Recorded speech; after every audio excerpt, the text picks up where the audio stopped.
Right now in Fox Weather First, the Atlantic is kicking it up a notch. Tropical storm Dexter off the East Coast is a sign that we are entering into a more active period in the tropics, and we're a little ahead of schedule. We typically don't see our fourth named storm until mid-August. And Craig, that's just one of the storylines that we're following in the Atlantic. We also have another area off the southeast coast that we're watching. Anyone from Florida to the Carolinas need to stay alert. And off the Atlantic, yeah, we are increasing our development as another disturbance rolls off the African coastline. We're tracking all these tropical stories coming up.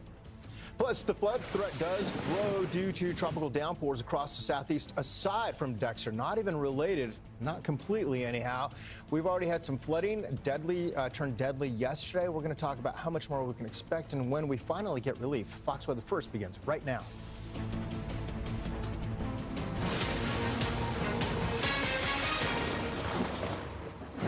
Hey there, good Monday morning to you. Welcome into Fox Weather First. Thanks for joining us. We're coming to you on the Fox Business Network and the Fox Weather app. I'm Craig Herrera. Yeah, Michael Estime, thanks so much for making us a part of your fourth day of August. So much to get to, too. So last night while you were sleeping at 11 p.m., we finally saw Dexter form just off the Carolina coastline. Yeah, you went to bed at 8 o'clock. The advisory is like, we're still watching it. Now we're watching closely. It does move away from the coast, but let's get started. Fox Weather, your hurricane HQ, and all eyes are on the Atlantic. Things are starting to tick up in activity as we'd expect as we go through August and into September. Tropical storm Dexter, by the way, well, it formed a few hundred miles off the East Coast. Expected to hold its current intensity, and it tracks out and away from land out to sea. However, we are going to have some impacts. You know what that means. Rough surf along the Carolina coast, the mid-Atlantic coast as well. Live shot right now, Virginia Beach. And I'll tell you what, here's a look at Dexter right now, holding at 45 miles per hour. So tropical storm, maybe intensify a bit more, Michael. Not much more, probably 50 miles per hour or so. But notice the trajectory away from land, and Bermuda's down here. You're going to feel the impacts as far as the waves. But this is, finally, we were watching it closely. It's that stall front. It was able to spin off of it, shed its fronts, and also is feeding off the warmer waters. So now we've got a tropical storm. Yeah, we have what's called the Gulf Stream. It's a warm current of water, helping to feed this system and helping to intensify it. Tropical storm force winds, by the way, do extend about 140 miles from the center of circulation. Pretty far out there, right? And that will have an impact as far as especially the waves as well. When we look at the forecast models, and a lot of them are fairly good agreement, the GFS does keep it kind of meandering a bit, but most of them just keep it moving. Consensus models take it off to the north and northeast and away from land. And again, you're talking about Bermuda to the south, where they will also feel the impacts from some of the winds you mentioned, also some waves here. Yeah, those wave heights at times upwards of 10 feet yesterday. We had a cruise ship, it was Royal Caribbean's Liberty of the Seas, that was traveling basically to Bermuda. And again, when it comes to impacts, those are the folks that are doing transatlantic travel that are going to be impacted by Dexter for sure. No kidding. Taking a look at the visible satellite here, pretty nice looking storm here. We've got some strong winds, by the way, up to the north. It's right in that pocket just south of those winds, so expected its trajectory off to the north and northeast, and just shy of dumping into those winds. If it got picked up a little farther, they could probably get pulled apart quite a bit more. Look at the buoys. You were talking about some of those waves, Michael. Near the buoys, 25 to 27 feet. Of course, you can see that would have impacts even on a major cruise ship. Oh, absolutely. For sure. You know, and this will be something that I think that, we watch very carefully is two things. Number one, where's the water temperatures nice and warm in the 80s? Because that's what you need. Right. And where's that division between, where the 80s and 70s are at? And then, of course, we have to look at like the upstairs hostile winds, because once this thing kind of runs into that, it'll get shredded apart. But until then, that may take a couple of days. Agreed. And having said that, we'll be talking about this tropical storm for some time. The wave impacts is something that we'll watch closely here. Those are the strong winds you were talking about just to the north of there.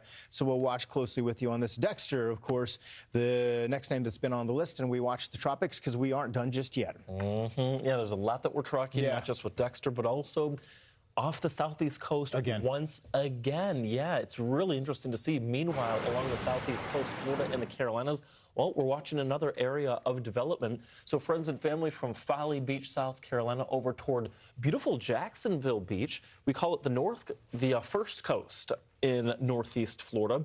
We're also watching this carefully. There's about a 30% chance of development within, say, the next 7 days or so. So let's show it to you. Craig, it's right off the coastline, so Savannah, Tybee Island area.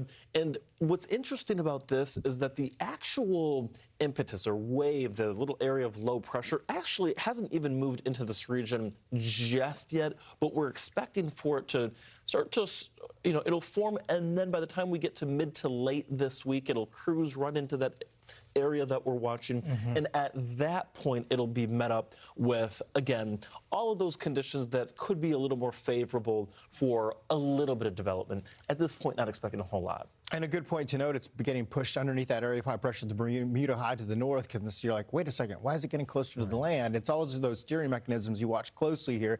Hostile winds just over land, and of course we watch closely because the water temperatures are very, very warm just off the coast. You talked about the Gulf Stream as well, but we are talking mid-80s as far as temperatures. You just need it to be about 80 degrees or so. Nonetheless, the downpours are going to continue, and that's the concern because we've had so much rain in the week leading up to this. We have more rain today. Then you talk about more rain throughout the rest of the week. In the southeast, bracing for more flooding. I think that's going to be the concern. It's the impacts and it's the amount of rain potentially. Yeah, and when you look at favored areas, we're 4 days into the brand spanking new month, and you look at the favored areas for tropical development. Yes, the main development region lights up, but so does some of those homegrown areas. And you'll notice that a little closer to the United States, we have a couple little clusters. We've seen this since 1950 to 2024, where we see little clusters in this zone in the month of August. I say all this to say this is not uncommon for this time of the year to see this. Yeah, and it just expands the playing field, if you will, because we've been talking about the Caribbean, the Gulf, and now you're talking about the MDR as well. But yeah, this is typical one of those spots, those homegrown storms, those stalled fronts, get those little spin-offs, and if they're just break off and they're feeding off the warm waters, you're good. But look at the basin here. You got a lot to watch. We talked about Dexter. You just broke down the other area, and then just off the coast of Africa, we'll watch another wave start to move off the coast as well. Maybe headed toward the Caribbean, another area to watch as we go through next week. Yes. So, right now, things are starting to wake up. And, it's this area, actually, Craig, that I'm a little bit more concerned about, and you're going to do a deep dive in this in just a second, but that's the area I think we really need to watch, because some of our forecast models, I don't want to throw the carriage before the horses here, but actually show this thing possibly strengthening into a bona fide hurricane, which could be our first hurricane of the season by the time we get to, mid-August. Yeah, let's talk about that. We're watching that area over the Atlantic, tropical development possible, and you talked about maybe even blowing up more than that. I was looking at those models, and boy, a tight little system, and that's concerning. Yeah, the GFS. Yeah, it's like a tight system there. Oh, yeah. Exactly. Now, we've got some time. We've got about a 50% chance of development in the next 7 days, coming off of the coast of Africa into some very warm water. Now, when we take a look at this and we track this area, Big Bermuda High up to the north, of course, steering mechanisms continue to bring it through. We've been talking about the Saharan dust. We've been talking about those strong winds aloft. There is some dust there, but there's plenty of moisture as well. And I think this is one of those.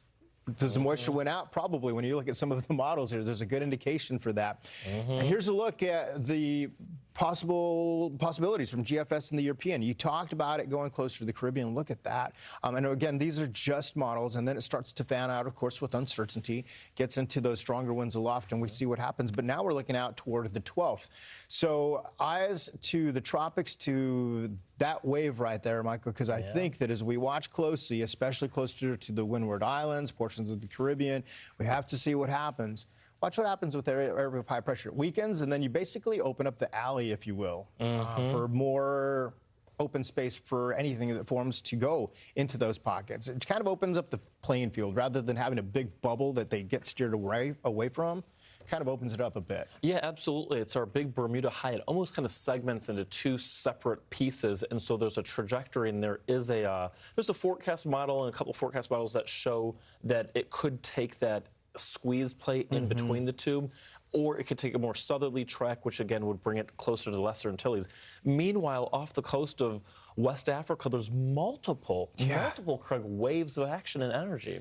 Yeah, and now having said that, it's, when you think about the waters finally starting to warm up here, especially in the MDR, where they were pretty close to average, now they're getting above average, just like we've seen in previous years. The red line is the average temperature, and of course, as those warm water waters start to heat up even more. Now we're talking more in the way of, okay, let's throw one more factor in, and that could be working in your favor. We look out to the 13th to the 19th. Let's just keep looking long range, right? We could see some development possible again, just off the MDR, but you watch portions of the south there as well. So. There is so much that we're keeping our eyes on here. And you said it right off the top, and I think it's worth repeating that it is August the 4th right now, and we just had Dexter named on August the 3rd. So that was yesterday. So technically, we are actually ahead of schedule in the Atlantic Basin. Yeah, by about a week or so, right? But even then, still. And things, as far as activity, we start to pick things up, especially as we go through August, September, and October. Absolutely. September the 10th and the 11th are the climatological peak there you can see of hurricane season. And as we mentioned just hours ago, Tropical Storm Dexter formed off the east coast of the United States. Some strengthening is expected. Again, this does put us a little ahead of schedule in the tropics. The average date for the fourth named storm, as we showed you, August the 15th. We'll talk about perhaps more development off the southeast coast coming up. Fox Weather First. Back after a quick break.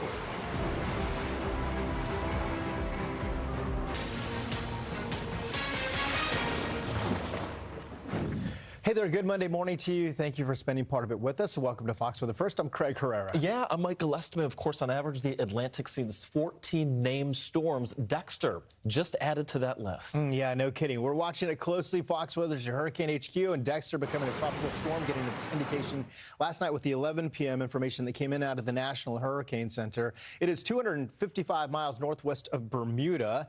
All eyes are on the Atlantic. The activity starting to ramp up. There's a live shot of Surf City, North Carolina, and we are going to see more in the way of some waves and rip currents. That'll be a concern along the Carolina and the mid-Atlantic coast as we go through the next few days, by the way. When we take a look at what's been going on for this storm itself, it continues off to the north and northeast. And August is typically when we see things ramp up. There's a look at Dexter right now. Continues its journey east-northeast. And Michael, expected to remain right about here, 50 miles per hour or so for several days. There are some strong winds just to the north of there, but it seems to be staying in that little pocket just south. And if it does so, then it'll maintain its 45, 50 mile per hour wind speed as a tropical storm. Absolutely. A little farther north, and boom, it gets pulled apart. Absolutely. I think it was 39 miles per hour or so is that threshold for tropical storm status, and we're expecting it to maintain just because the water temperatures too. You know, it's the water temperatures are nice and warm there, and there's a little runway where it doesn't necessarily run into those upper level hostile winds all that quickly. Right. So it's in like this Goldilocks zone, if you will. Yeah, just right. It's just right. Yeah, that's exactly it. And taking a look at that, you talk about some of that warmer water. It is all here, and then you've got the Gulf Stream here. Notice the showers just off to the north or the east and northeast of it. So it's kind of getting, it's not a perfect looking storm by any means at all. This was just an area that spun off that warm or that stall front. And kind of, we were looking at the National Hurricane Center. They're like, all right, well, it's lost its fronts. It's not drawing in its energy from the cold and the warm air like you would. It's drawing it off the water. And so we do have tropical storm developed here. This is Dexter. The waves near Dexter are pretty significant. Those buoys at 25 to 30 feet in some cases. So cruise ships, that would be a concern. Of course, they watch closely here, but it will give us some big waves closer to our coast. Maybe not that big, obviously, but you're talking 3 to 4 foot waves at times and a couple of sets one after the other, which makes it dangerous along the coast. Yeah, it can certainly lead to a bigger undertow or a little rip current risk along the east coast of the United States. If you're traveling to Bermuda, by the way, you can see how close it is to Dexter. And again, there, you know, Hamilton, I believe, is the capital. You'll want to make sure that, you know, you're prepared for the rain, you're prepared for the winds, and you're prepared for, as you just mentioned, the waves. Yeah, for sure, right? Because a lot of us are on vacation. We're still enjoying the summer breaks before the kids head back to school, or even just the adults enjoying some good retire time, whatever's going on.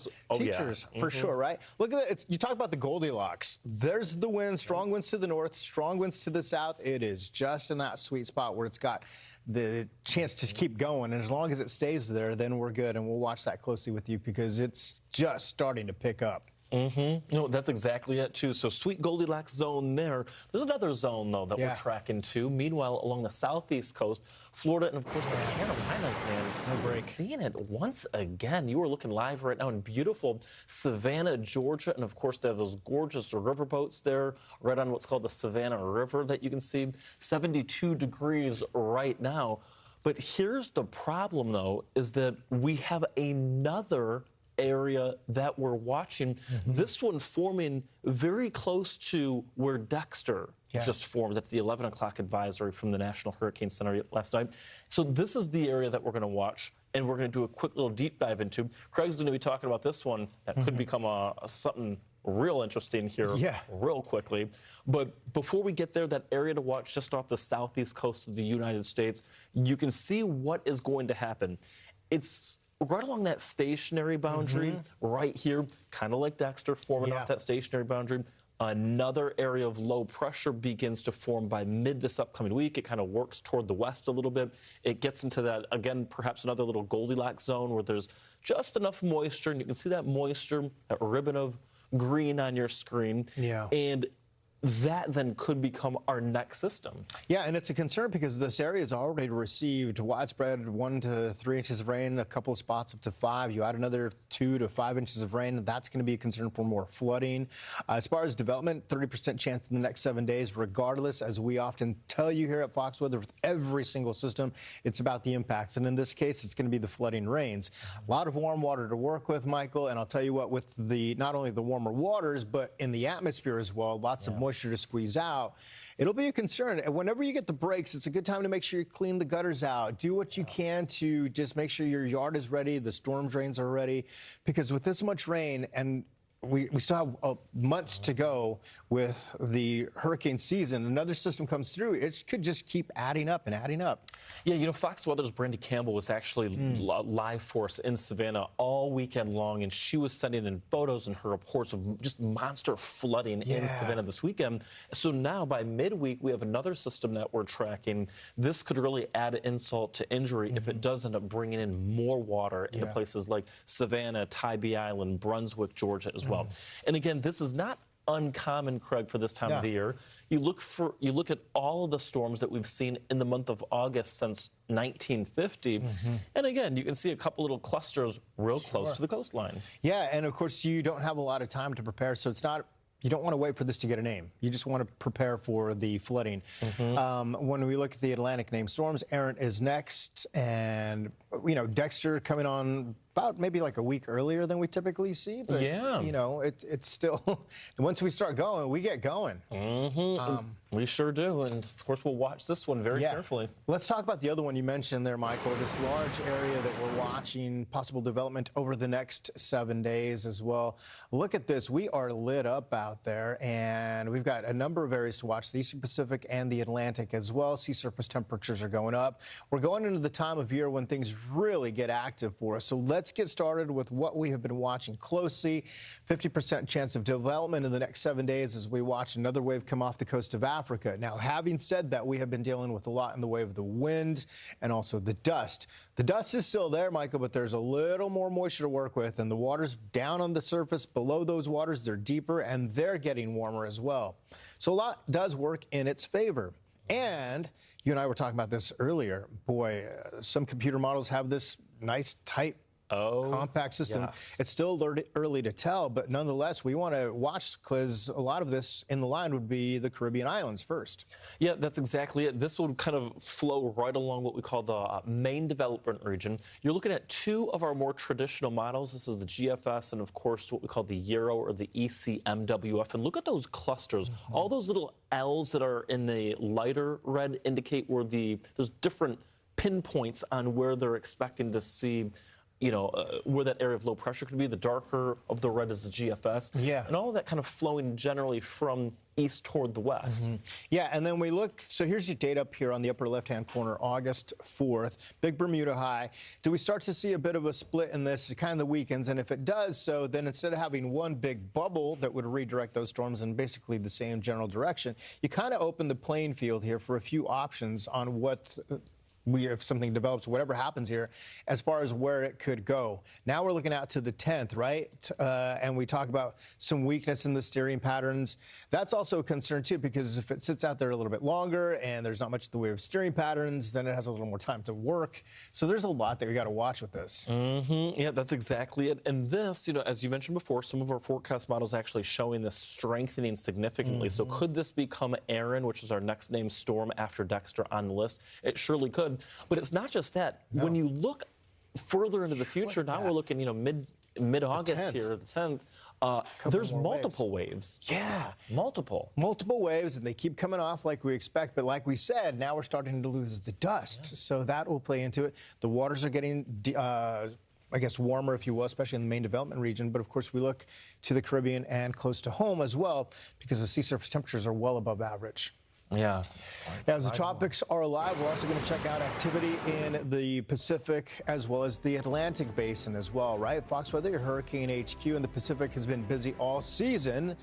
And the Atlantic becoming more active. Remember, the Pacific went 6 for 6. We'll break this down, rather, right after the break.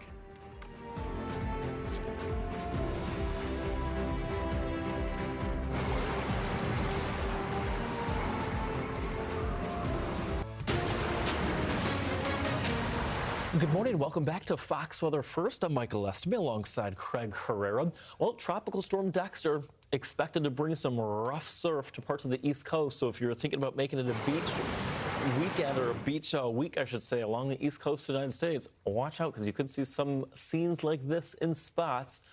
And here's the thing, it's an indicator that the Atlantic is waking up right on schedule. Believe it or not, we typically see our first hurricane around the 11th of August. So we're really not too far away from it. A couple things I want to point out with our newest minted tropical storm. It's Dexter. Note those winds at 45 miles per hour. Typically for tropical storm criteria, you need winds of at least 39 miles per hour. So that has absolutely been achieved.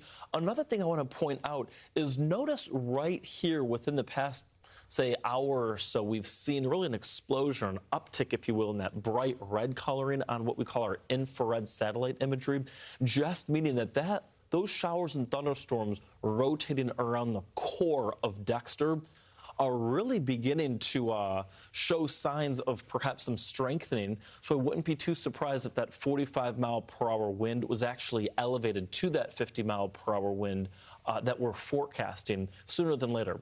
Dexter right now, Craig, is really in a sweet spot in the Atlantic. A couple of reasons behind all of this as we look at the spaghetti plots is because of the fact that it's in an area where there's not much that is going to suppress its development. Right. Yeah, you've got some strong winds, but those are to the north, some to the south as well. And it is tapping into some very, very warm water, even here. So having said that, yeah, it's got a little bit of a bowling alley, if you will, before it gets to the strike zone and is out, where it can still keep going and maintain its speed at 45 to 50 miles per hour. There's a look at those water temperatures, and you see the Gulf Stream to the north there, that deeper shade of orange that you've highlighted. So the cooler waters are well to the north that would stop this from developing any further.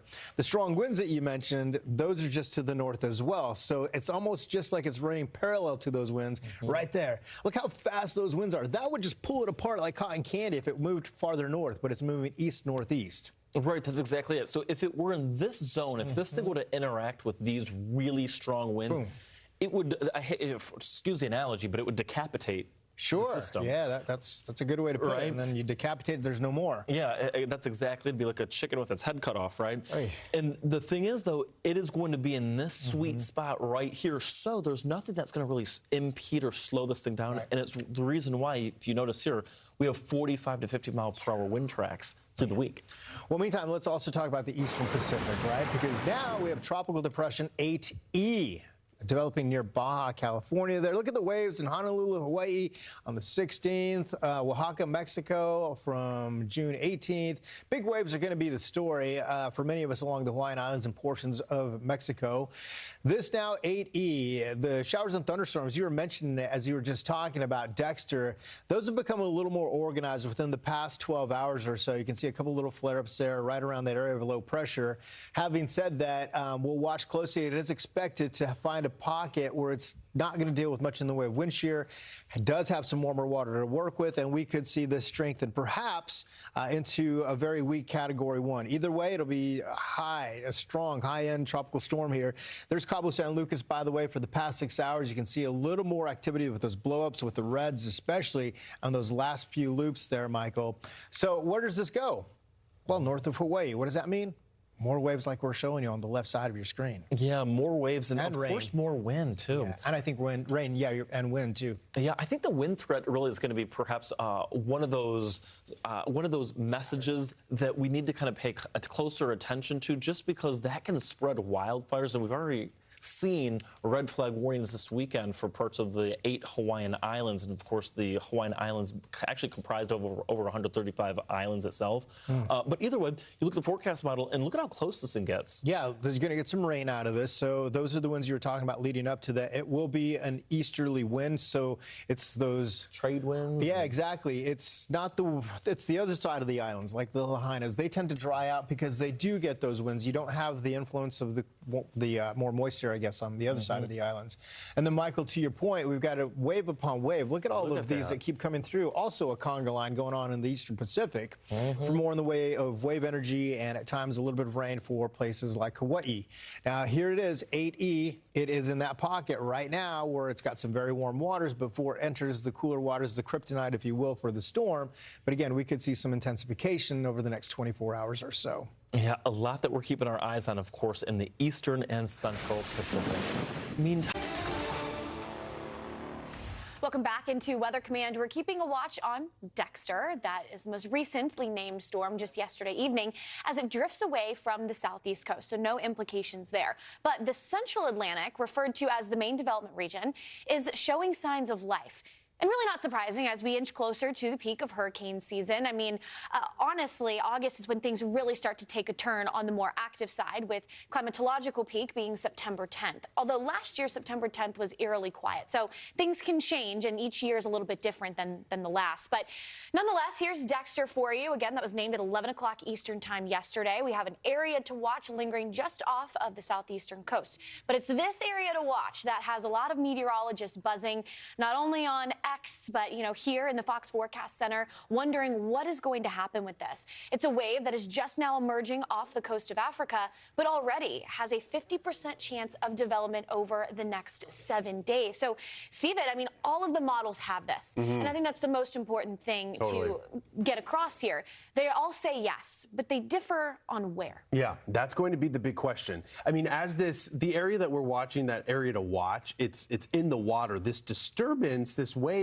I guess you could maybe make the argument that it's finally emerged off the coast. It's close, but it's just it's a monsoonal wave that you would get over Africa this time of year. But the fact that global models have both latched onto this and also have it steering in some general direction eventually to the north, that gives the NHC some confidence that they need, that this thing doesn't even have to be over water yet. And it's also just right there in the zone that you would expect some development in the month of August. So this is a predictable area and really right on cue. Yeah, I mean, I think this hurricane season so far has been very average, very expected. We've been slightly ahead with name storms. The D name storm typically isn't until around August 11th, August 15th time frame. So we're ahead of that. But what's interesting is what you're looking at here are all the different ensemble lows. The darker maroon colors, GFS, and then you have that lighter peachy salmon color is the Euro. And a lot of them going into Tuesday, this is next Tuesday, just for context, have them pulling further north and heading just off toward, I'd say maybe 2,000 miles off of the Atlantic coast.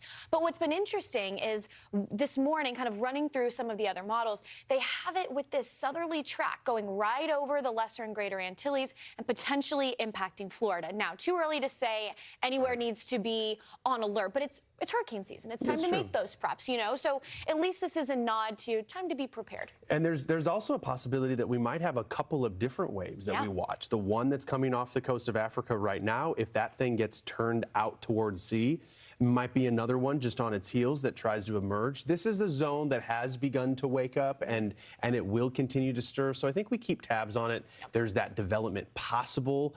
Generally speaking, though, dust is going away. That Saharan air layer, that SAL, that dust that we get just off the coast, is now being eased just a bit as we're seeing that atmosphere just beginning to moisten up some. So peak hurricane season for the Atlantic Basin. Let's talk about it for a second. What do you say? Meteorologist Craig Herrera is joining us this morning. Craig, over the weekend I saw a lot of people talking about how the calendar flipped to August. Suddenly the Atlantic's starting to stir. It's crazy how that sometimes does happen. Right. But 3 areas to watch. It's not uncommon, but it is the busiest the Atlantic has been so far this year. Well, yeah, it's been a snoozer, right, so far. Yeah. But we were talking about it here on Fox Weather. Hey, you know, this is your prep time. This is when things start to get active. Once we get into August, September, October, we could go into storm after storm, one after the other. So making sure that you are ready to go, because this is the time we start to see activity pick up. Now, we include the MDR, the main development region, which is highlighted in white here, as we start to see more activity here. We got deeper water. It's starting to warm up. We're starting to lose some of the winds. We start to lose some of the dust. And now this becomes part of the playing field, if you will, because we have been watching, of course, the Gulf, the Caribbean, the southeast coast as well. You throw in the MDR now, and you've got more playing field for these storms to pick up. And the ones that do develop here, oftentimes they have more time, more real estate to work with, to intensify by the time they make it to the Caribbean, to the United States. Get this, in the MDR, the origins, 60% of all Atlantic storms come from here. Even bigger number than that, 85% of all major hurricanes. So we watch, we prepare. Here's the, historically speaking, going back to 1950, where we see the activity pick up. You mentioned the MDR, of course, and we've also been talking about the East Coast, the Southeast Coast, which you've been highlighting this morning. We've been talking about on Fox Weather First. What's happening? Well, we talk about the loss of the dust coming off the coast of Africa, and it is typical for this time of year, wave upon wave every 3 days. But also the water temperatures start to warm up here, and it's deeper, so it takes a little bit warmer, a little bit longer rather to warm up. Plus, with the dust coming over, it creates a bit of a filter for the sunshine, right? The wind shear starts to go down. It's a perfect situation for some of these waves to come off of the coast to work with. Let's go back to 2019. We had 9 hurricanes in the month of August, 5 of which were considered major, Category 3 or greater. It was the most active year since 2021. And 2021, let's not forget, 2021 we had Ida, which we had August 29th through September, early September, affected the Gulf Coast and the eastern seaboard. Then on that, Henri, also we had Henri, which was on the 16th. That made landfall in Rhode Island. So it is important to keep that in mind. And by the way, 2020, or 2022 rather, we had no activity in the month of August. But, Stephen, we know that all changes just like that, because when it picks up, and it is picking up this year. Every year is different. No, it's true. I remember the even remarkable lull that we had last year. Remember that in 2024? There were a couple of storms in August, yes, but there was that break from July into most of August where we were thinking, my goodness, what's happening? So we wait to see. Yeah, see how it don't ever out. think about it as a bust, that's for sure. If one thing's an indication, getting a front in August off the coast, and now we have got 2 areas to watch, one of which has received a name that should tell us all we need to know. All right, good Craig, to see you, my friend. Likewise. Happy Monday. Happy Monday. Is it even a happy Monday to be happy? They can, but it's a happy Wednesday to me, so I'm even happier than both of you guys. Well, let's continue our tropical conversation, everyone. Last week brought a parade of storms across the Pacific Basin, so the Central Pacific and the Eastern Pacific. Things have now started to quiet down a bit as the Pacific Basin hands off the baton to the Atlantic. But we are still keeping a very close eye on a Tropical Depression 8E and an area to watch. So it's been active. We had Iona move just south of Hawaii that weekend really quickly throughout the Central Pacific, and then we had Gil. Gil made an extratropical transition and now is no longer really much of anything. But you can still see some of the remnants of what Gil at one point was, causing some rougher surf and some strong winds in and around its remnant center. However, what we're looking at, though, are the area to watch, and then also that TD8. It's expected to become a hurricane potentially by Wednesday. It'll get right onto that cusp. However, a tropical storm is more than likely either today or early tomorrow. So the winds right now looking at 35 miles per hour with 8E. You can see you've got 2 taller areas of convection and the rotation around that center. So some organization here. You're looking at things really trying to get its bearings in the Pacific. Now, if you're in Mexico, this is not an issue for you. If you're in Hawaii, this is something that bears watching, but still not a major concern for you guys either. By Tuesday morning, so that's tomorrow morning, we are in that tropical storm zone. By Wednesday, we're just under that cusp of a hurricane. So it'll be interesting to see if we get this or not. Now, I honestly would give it a fair shake in the Pacific, just based upon some of the water temperatures we still have going on. They're certainly conducive for development. Next name, Henriette, right? That's the one that we'll be waiting to see if it happens. I will say one notable change from over the weekend to this morning is that it seems as if, given the forecast from the Hurricane Center, that this storm, maybe hurricane, but at the moment, tropical storm, could maintain its intensity as it approaches the Hawaiian Islands. There were indications that this thing would peter out and wouldn't be a problem. But now, with maybe a little bit more steam to work with, we'll have to see if there are impacts. I mean, I think at the most, so Haley, it's going to be increased waves and rain. Yeah. We're going to get some rain into Hawaii. You know? I mean, Hawaii. Whew. They've been a hot topic with the tsunami warnings about a week ago. And now we're talking about Iona. That was well to the south, but still strong winds, fire weather we were discussing this weekend. And now we're talking some heavy tropical downpours that could maybe impact some of the flights, let's say, going out to Hawaii. It's a honeymoon for you guys or just a trip. But notice by Monday evening, so this is the following Monday, so not this week, you can see some heavy rain traveling north of Hawaii, but you could still get some tails of moisture throughout the Big Island all the way out towards Maui and Hawaii. Hawaii. I think it's notable. Anytime that we get a system that approaches, I will say when there are scenarios for Hawaii getting impacts, to get that storm that moves in from the south is always more concerning because that's where it's really attains its fuel and it's able to maintain its strength. When it's approaching from the east, oftentimes we see this thing generally weaken. But yeah, I guess the Pacific's continuing to do Pacific things, right? Keeping us on our toes. Yeah. Let's head back now to the East Coast. We've got more rain in the forecast. Hey, welcome back to Fox Weather Now. Thanks for being here at the bottom of the hour. I'm Ian Oliver. We left here on a Friday. The Atlantic was barren.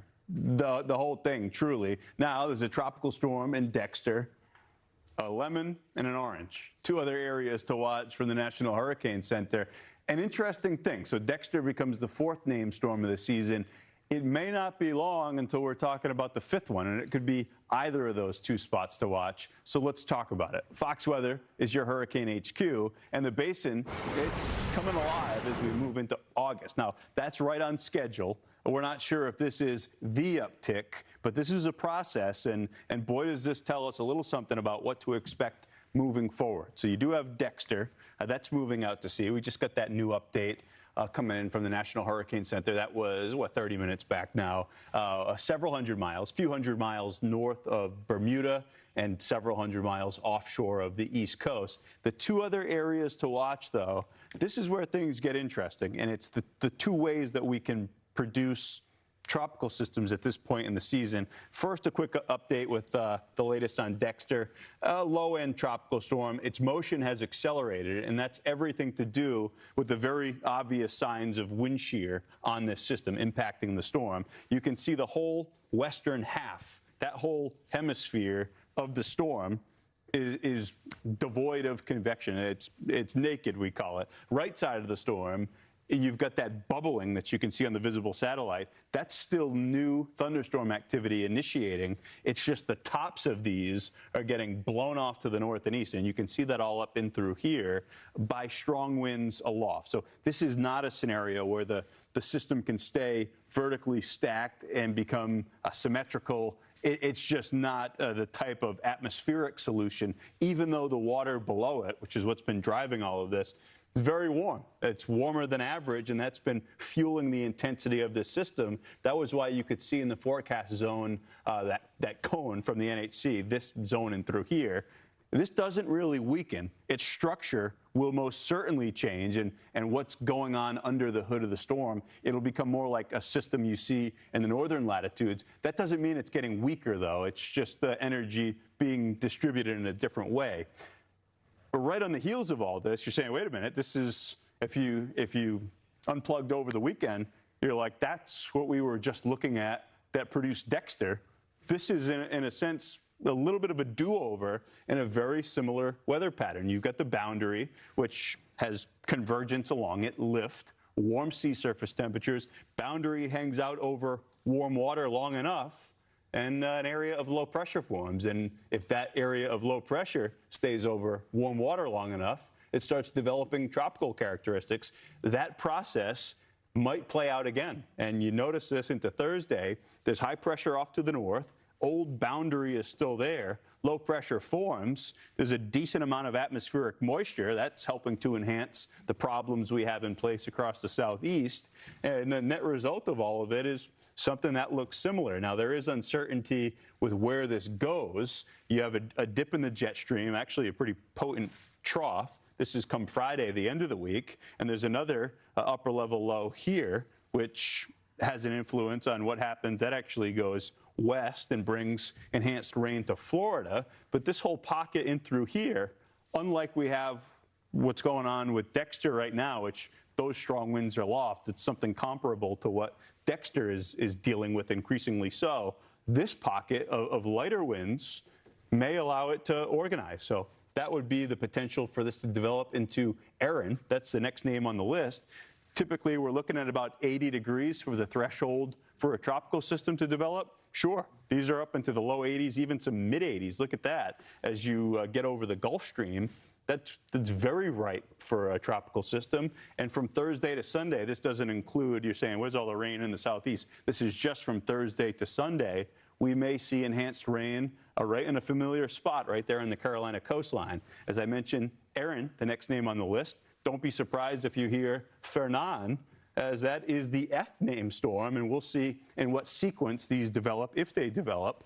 NHC has this up to 50% now. That's why it's shaded in orange in the main development region, which had been very dry, had been very dusty, but we talked about in August, those inhibiting factors start to throttle back a bit. There's just less dry air and less dust in this tropical region, and with that, this may be in a more southerly track in the short term, enough so that it can shield itself from some of the more hostile conditions farther off to the north. It does appear, at least the consensus among forecast models, we can't speak in certainties at this time range, that this first disturbance, this wave that's emerged off the coast of Africa, which I want to draw your attention back there behind it, because there's another potent one right behind this one. It appears as though there's enough of a weakness in this area of high pressure that would allow the first one. It's a big fan, but you notice how it starts gaining latitude and turning off to the north. The Euro is pretty steadfast in that. It has been. The GFS has been a solution that does take it a little bit farther off to the west. We'll see with that. I would put my money more toward this first one turning. The second one, which is way too far, as I said, in time scale to speak about with certainty, you notice both of the forecast models keep that one at this point on a more southerly track. That's the one that I would be more curious about, have a little bit more concern about long-term into the early part of next week approaching the island. So we'll see. You notice the steering pattern in the short term. There's the area of high pressure. This splits a bit. There's a weakness in the high. That's what would allow an avenue off to the north and would keep this first disturbance out over open water. Does appear as though that would likely strengthen over the weekend and into the early part of next week. So if the first one could stay far enough south and it misses that weakness, that's the scenario that would allow it to be pushed farther off to the west toward the mainland U.S. I would put my money on the second one having a greater likelihood of doing that. So all of that to say it's way out in the extended forecast models, but these are the types of things that we look for and we expect into this busier time in the season. Weakened, but I think certainly we are seeing the signs of the tropical Atlantic, kind of what we call the main development region where most of our storms form, really waking up. I saw you had a satellite loop up of Invest 96L that looks like it may be our next storm threat here in a few days. That was Phil Klotzbach, the renowned hurricane specialist from Colorado State University. He and a group of expert forecasters releasing their final update to the university's hurricane seasonal outlook for the Atlantic. CSU has been issuing these forecasts for more than 40 years. And even if you're not a fan of these outlooks, it's easy to respect and listen to some of the brightest minds in tropical meteorology. Getting that peek behind the curtain, very useful. Plus, as we're showing you, we're still early in the season despite already being 2 months in. Notice how nearly 90% of all activity in the Atlantic occurs in these final 4 months. But as Dr. Klotzbach mentioned, we're watching Invest 96L to see if it becomes our next name storm. And the next name on the list would be that E name, Erin, that typically doesn't get assigned until the end of the month, too. You see, August 29th. So from a naming convention, yeah, you could make the argument. Ahead of schedule. A little ahead of schedule. But back to 96L, Britta, because this could be the next name. And I think that, especially from Dr. Klotzbach, that's an interesting signal because we have that area off the southeast coast, but that one might be slower to develop. This one, maybe, we have a shot of it receiving the next name. But at the end of the day, it is just another name for the basin. Yeah, and if we can get E and F off of the list without having direct impact to land, great. I invite it. And the that F is great to me. Fernand. Fernand will be the F name storm, which typically doesn't happen until September. So yeah. We'll see how it all pans together. Now, this one we will have to look out for Bermuda because, again, we don't have a storm yet. And when you don't have the starting point, it's really hard to know the ending point. Yep. And so we just have to look at all of the options here. High likelihood of it recurving and not moving to the east coast of the U.S. But again, what does that mean for Bermuda? We'll see. Yeah. It'll help out a lot when this actually forms because the formation area is massive. When we show you that big shape, it almost looks like a butternut squash. Yeah. Now I'm going to be hungry for lunch. But there's a big difference on if that forms to the south of that area in the southern part or all the way up to the north. Yeah. It changes the outcome, right? So we just have to be patient and see how this pulls together because there is a lot of dust kind of surrounding this. It doesn't mean that that's automatically going to be a no-go, but you got to wait for it to get into a more favorable environment to likely see this actually develop a low. And then once you have that, the computer models have a lot easier time finding a solution. And offering that high confidence forecast, right? Exactly. And yeah, when we signal the wake up to the main development region, it really depends on the season because there have been Augusts, let's harken back to just last year. Yeah. Weirdly quiet in the MDR. So it is an element of, all right, when these waves start to emerge, are we seeing the factors that play into the MDR waking up? I think we look for the consistency. Yeah. I think that's the invitation of everything kind of opening up and warming up and warming up to development, that is are we consistently seeing waves coming across that actually have a chance of surviving and pulling into something? And I think that there's enough signals in the computer modeling that, yes, the main development zone likely is starting to wake up. The one behind 96L, so this is really from a steering perspective. We understand how that will likely turn, but then we do have the next one. Questionable. And it is so far out. I mean, you're talking about something that's on land right now. It's a watcher. So. And there are biases within forecast models that always highlight that second one as more of a watcher than the first one. So we have to get through the noise and also give us some time because we're heading through the weekend and it's probably not going to be until the weekend that this thing even emerges into the main development region. And wouldn't you know, behind that one is another one. Will be another one. Which I think that's really the take home to the conversation. I think there's enough evidence to show that the main development zone is starting to wake up, which is our invitation to also wake up in response to that and being cognizant, being engaged in the conversation, because we'll have more things pop up that are worth knowing. Yep. In the near term, that steering, though, will take probably that Invest 96L farther to the north. And then off the East Coast. At least today, there are still signals that there will be almost a joining of forces that these ridges of high pressure across the Atlantic will take. That would then, in theory, steer these farther to the west. I know we're out of time, but I want to just show finally. Does the wind shear calm down in the Caribbean? We could go on and on with this conversation. And actually with the CSU update yesterday, they mentioned how the shear in the Caribbean very high, and that's been one of the reasons why they've kept the numbers slightly lower compared to other years, but still above average. But keep in mind, so there's the storm getting pulled up to the north. That would be 96L. We get that next wave that moves through, and then as you get so far out, it becomes very chaotic. I mean, we're looking not tomorrow, we're looking at next Friday. And there clearly is a sign that maybe there would be more of a east to west trajectory as opposed to a hook. But also that stretch is like 2,000 miles, that egg shape. It's like, it's huge. It's the size of America. So the water is big. Hold on, open up your ears and know that it's time to pay attention, and we'll keep you up to date. And we actually have an update in the Eastern Pacific, currently featuring 2 named storms, and both still have the potential at becoming hurricanes. We could see that happening maybe within the next several days. The latest advisory just being issued by the National Hurricane Center for both of these storms. Their names, Henriette to the west, and then Evo. Tropical storms at this moment, interestingly enough, Evo getting that name yesterday, and the Hurricane Center is still going for a hurricane status for Evo. Might not happen until tomorrow evening, but time will tell. Let's focus on, though, what we've got going on with Henriette, because this has been a storm that we followed for a good chunk of the week, and I mean, it's looking pretty wimpy this morning. Even with the latest advisory, believe it or not, we have seen a slight uptick in its intensity. 50 miles an hour, though, is really the set forecast for this thing. What's interesting about Henriette is not what it's doing right now. The fact that it's able to maintain itself, albeit barely, is impressive because the waters aren't super warm over this part of the Pacific right now. But as it heads toward the island of Hawaii, it will be steered north of the island chain.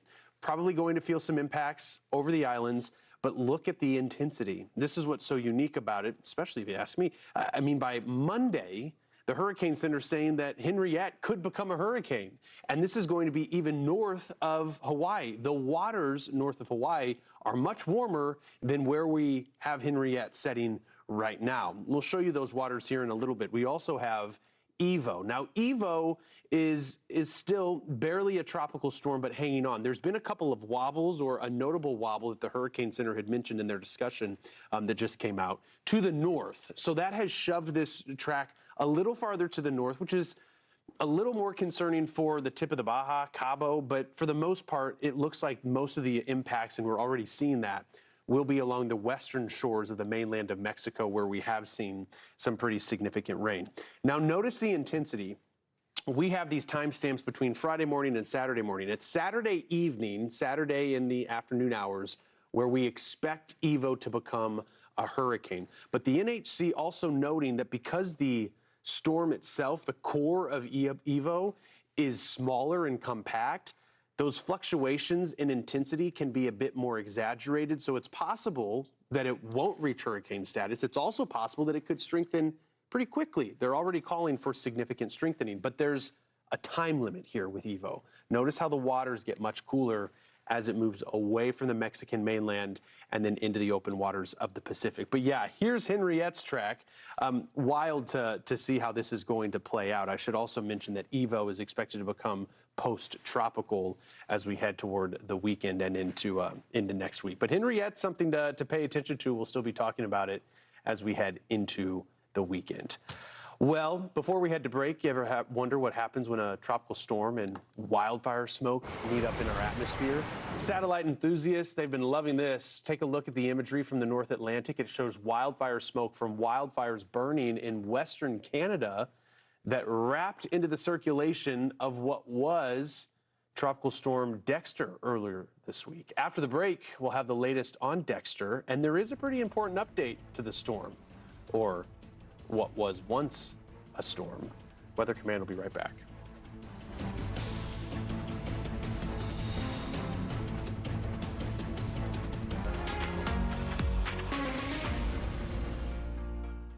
Welcome into Fox Weather Live. I'm meteorologist Jane Menard. The Atlantic is awakening. Index 97L designated this morning off Africa's coast. Computer forecast models in agreement that this system likely to strengthen as it moves across the main development region. We have a good 10 plus days to watch this, but it definitely has our attention. So we'll get an update there. Winds over 90 miles per hour blasting Nebraska this morning as storms pushed their way through. Tagged destructive in some areas with wind gusts topping nearly 80 miles an hour. Several flashes of lightning in quick succession in this video here. 80,000 customers losing power during the peak of the storms. And the Gulf Coast facing a weekend washout. Waves of tropical downpours from Florida on over to Mississippi. Rain totals up to 5 inches are possible through Tuesday on Florida's Gulf Coast. Thanks for hanging with me on this Saturday. We're going to get into how this season's tropical timeline could give us an indication of what's still to come as we get closer to the peak of the hurricane season. Ian Oliver said it earlier this week, and I'll echo his statement. We are much closer to the start of the season than we are to the end of it, especially in terms of energy and activity. So keep those preparedness plans top of mind, be ready to go. And of course, we here at Fox Weather Hurricane HQ, we're going to let you know when there's something out there. And we do have two invests that we're tracking, 96 and 97L. Now, if you've been with us throughout this past week, you know that 96L had our attention, and then models struggled with it, and it's now, well, just about nothing. Thankfully, it's moving up through the central Atlantic. Is not going to be a problem. But remember, we said there are more waves behind it, and those perhaps looking more impressive. And here we've got 97L, a new tropical wave that has emerged off the African coast, and we have medium odds right out the gate that this could become at least a tropical storm, or perhaps very more likely our first hurricane of the season. So we'll see how things pan out, right? There was some indication that maybe 96L could have been our first hurricane of the season, and that hasn't panned out. So it's a reminder, too, at this point in the forecast, and we have more than 10 days to watch this, just be prepared, right? Anything can happen at this point. So we're going to give you the latest scenarios and thinking of what we're going to see out of this storm. Invest 97L, of course, jumping up to those 50% odds in the next 7 days. Down 20% is 96L through the central Atlantic. I'll show you a little bit more about why that is in just a moment. But first, I want to get in on a little bit more stats, the here and now of 97. You have a pretty decent circulation coming off the coast of Africa. Now it's emerging just to the southeast of the Cabo Verde Islands, and we are expecting some impact here. In fact, the National Hurricane Center in their latest update this afternoon mentioning that they could see some gusty showers work their way through the islands. In their update as well, they kind of shaved that kind of area, that blob of development over the island. So perhaps maybe we see a shorter lead time here of when this could get its act together. You've got the spin. There is some dust here. In fact, a big plume of Saharan dust has just worked its way off the northern African coast. And some of that dust, in fact, has worked its way through the circulation of 96L. And so because of that, weakening its chances, and as it gets worked up around that high, is not going to be a problem. But so you think to yourself, well, there's dust. 97L is going to run into the same fate. But the one thing that 97L has that no other tropical waves, including 96, have had up to this point is a ton of atmospheric moisture. So it's almost like I've been thinking of Glinda's bubble, right? Buffering away that dust, keeping that core sustained with tropical thunderstorms. So here we look at the steering flow, because you get a storm, but where does it go? And I think this is one of the more important features when we're tracking a tropical system. You have a big ridge of high pressure across the Atlantic that has a break in it, a weakness, and 96L is going to work its way around that break, get tugged up to the north. But as we get into next week, that high filters its way back through the central Atlantic and strengthens. So that's what's going to initially steer Invest 97L more westward. The question will be is, where does it go from there, right? There's a couple different scenarios. Does that high continue to push it through the Caribbean islands, get hung up, trapped underneath, and then we see a continued westward path? Or do we see that high move, break off a bit, and Invest 97L, which would likely at this point be a tropical system, work its way up the East Coast? Lots to keep track of. We are more than 10 days out, so just keep here on Fox Weather. We will let you know what to do. But of course, as always, hurricane preparedness plans need to be top of mind. Make sure that you are ready. NOAA is holding firm on its above average forecast. To talking tropics, and it is kind of the nature of the beast. So we're here to let you know the real information. As we take a look at the Pacific and the Atlantic, a couple systems that we're watching out for, two named in the Pacific, and then we have two Invest in the Atlantic. So let's start there, because that's where the chatter and everything on social media is going to be sort of hammering at you as you wake up and pick up your phone this morning. Invest 96L, that's the one that we're not concerned about. It's already made the curve to the north. It's not going to impact land, and quite frankly, it probably isn't going to develop either. Right. I mean, the chances are really low there. We're going with the 20% with the National Hurricane Center. But this tropical wave that is now officially in Invest The computer models were hot to trot on this when it was over land last week. So this has already kind of been on the platform of people's interests for quite some time. And now we finally have an invest. So a 70% chance of development over the next 2 days. Every computer model agrees that this will eventually become Erin. Yeah, I don't even think that's a question at this point, Britta, of will it or will it not get Erin. Now, there are some questions of the peak strength of what this could eventually be, but for now it's in an area that I wouldn't say is the perfect zone for tropical development. But doing well despite it not being perfect. Exactly, and that could be a hint at where this goes later down the line. A stronger storm would have a higher likelihood to turn north, but we are still waiting for tropical depression designation. That would be TD5, or it could skip that and jump right into a tropical storm. Some organizational issues still there, which is why we haven't done that, and the NHC hasn't done that quite yet.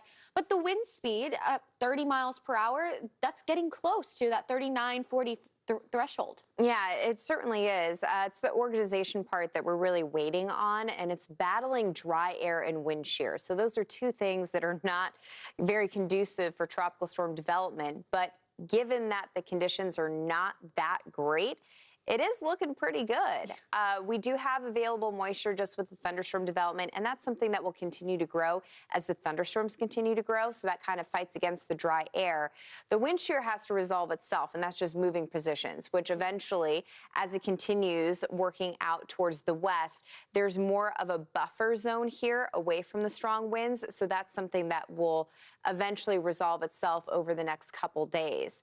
The water temperatures, similar scenario. I mean, right now it's sitting over 70-degree water temps, mid-70s, which, you know, you need a little more juice to really get the car going, so to speak. But as we work our way towards the end of this week, you know, by Thursday or Friday, this tropical wave is sitting in the primo spot where everything will be working in its favor. In some instances, we were even talking record warm temperatures around the island of Bermuda and off the southeast coast, a heat wave, a marine heat wave for the Atlantic right off the coast of Florida. So it has better times ahead, which can be unfortunate when we talk about the chance at seeing some U.S. impacts, but nothing's set in stone at this point.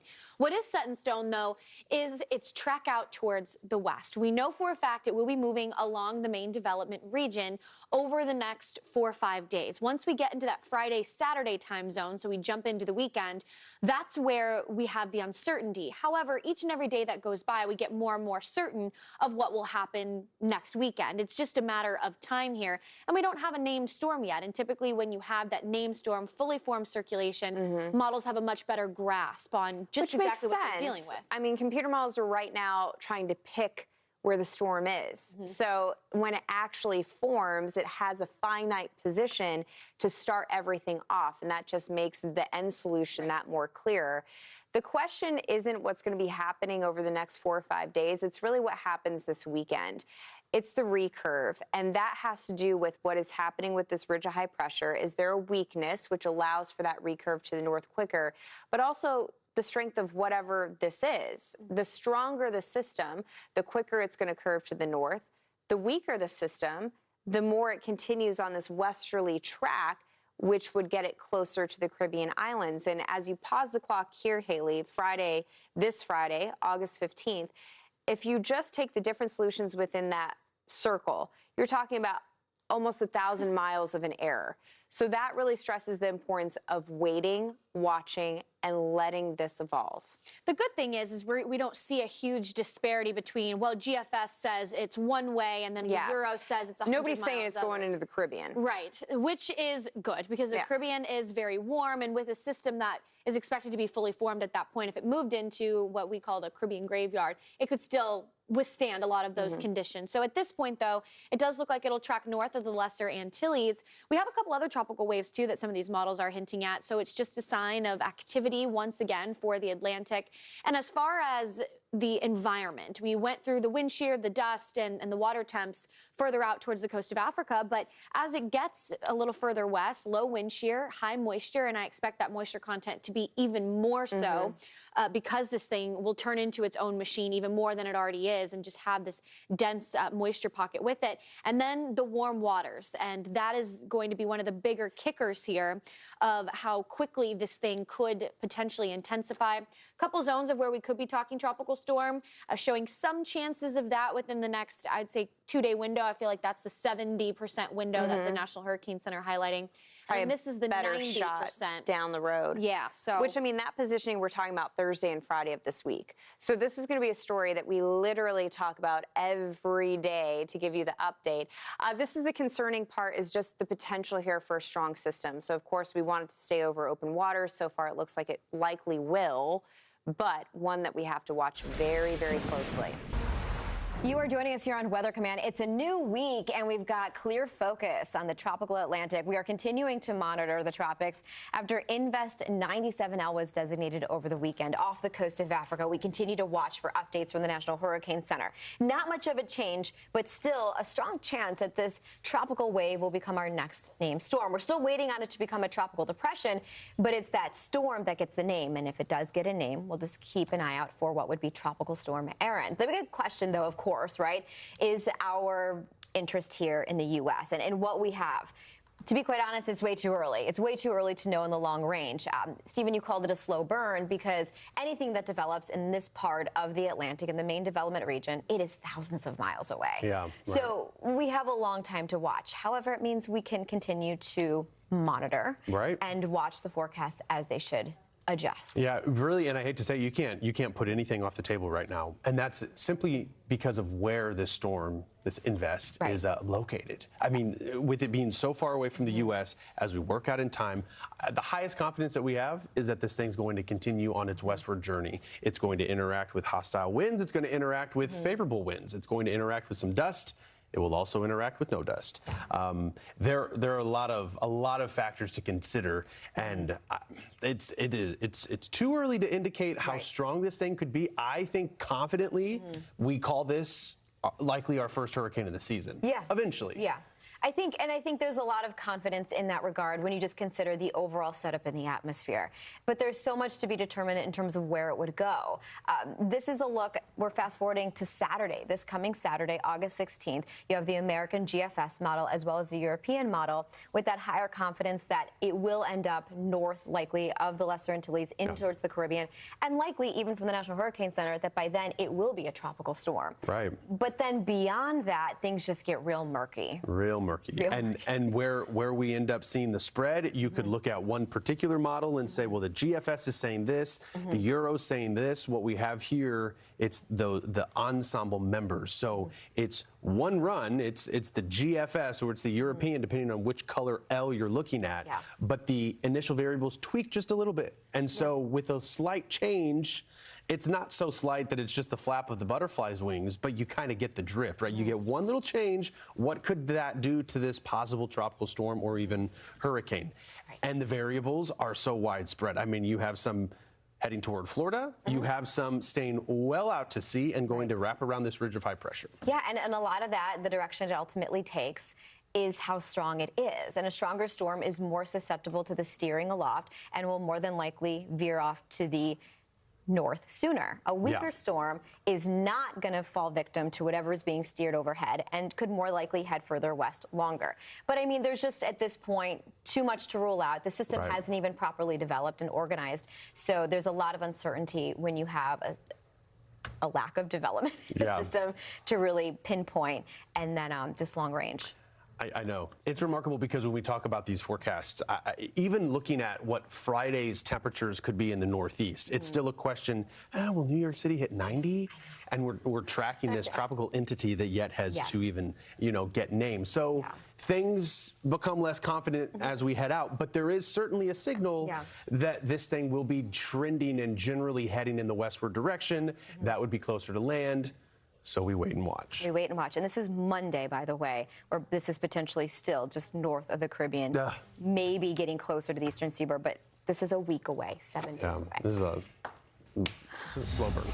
Slow burn. 97L. All right, that's what we were just talking about. It really does have the best chance of organizing into a tropical storm or hurricane of any system we've seen so far this season, these areas that have emerged off the coast of Africa. We want to bring in Fox Weather meteorologist Britta Merwin. And Britta, what you're doing is taking a closer look 97L, yes, but other storms that have taken similar tracks so far. Yes, but important to note that we don't know the exact track of this system just yet because it hasn't formed yet. And I think that's going to be the battle, especially for folks that are waking up this morning, grabbing their phone. You're going to see all the craziness that is ensuing on social media. So keep it here on Fox Weather. But looking at the main development zone, I mean, this is the month that we do start to look at this zone, and all of the storms have formed since the 1950s in the month of August. You can tell that there's a higher concentration in the main development zone. So it's natural what we're seeing, this draw of the eye, this start to see a push farther and farther out. The kicker is when you have storms that develop in the main development zone, they're of course exposed to warm water for a longer amount of time. In fact, sometimes we track them for up to 2 weeks. And that means that they can get bigger, stronger. I mean, 85% of all hurricanes come out of the main development zone. So we tend to get some pretty big ones out of this location. So there's the latest on Invest 97L. Again, a good shot over the next 2 days that this is going to continue to grow, and eventually it'll become Erin. That does mean that we have 10+ days to be tracking this. So it's going to be the talk of town for a long amount of time. And looking at other historical tracks, you can tell that there's a huge gamut here. I mean, it goes from the Gulf all the way off to the East Coast, even to storms that go completely up to the north and miss everything and stay out in fish water. We've seen those types of tracks. Now, some of the scarier ones that we would like to avoid, of course, a repeat of Irma, Andrew, and Florence. These are all storms that started in the MDR, but actually impacted the U.S. So far, a lot of computer models are suggesting that that recurve would happen at a quicker pace. But again, it is so early in the game, folks. We got to just stay tuned and be patient and wait for things to evolve. But it could follow the path of something like Katia, which actually went right between the East Coast and Bermuda, so limited impacts there, or Gaston, which was the best case scenario, a recurve up to the north quite quickly, which allowed for 0 impact to land. Of course, we watched it for the Azores, but that's pretty much it.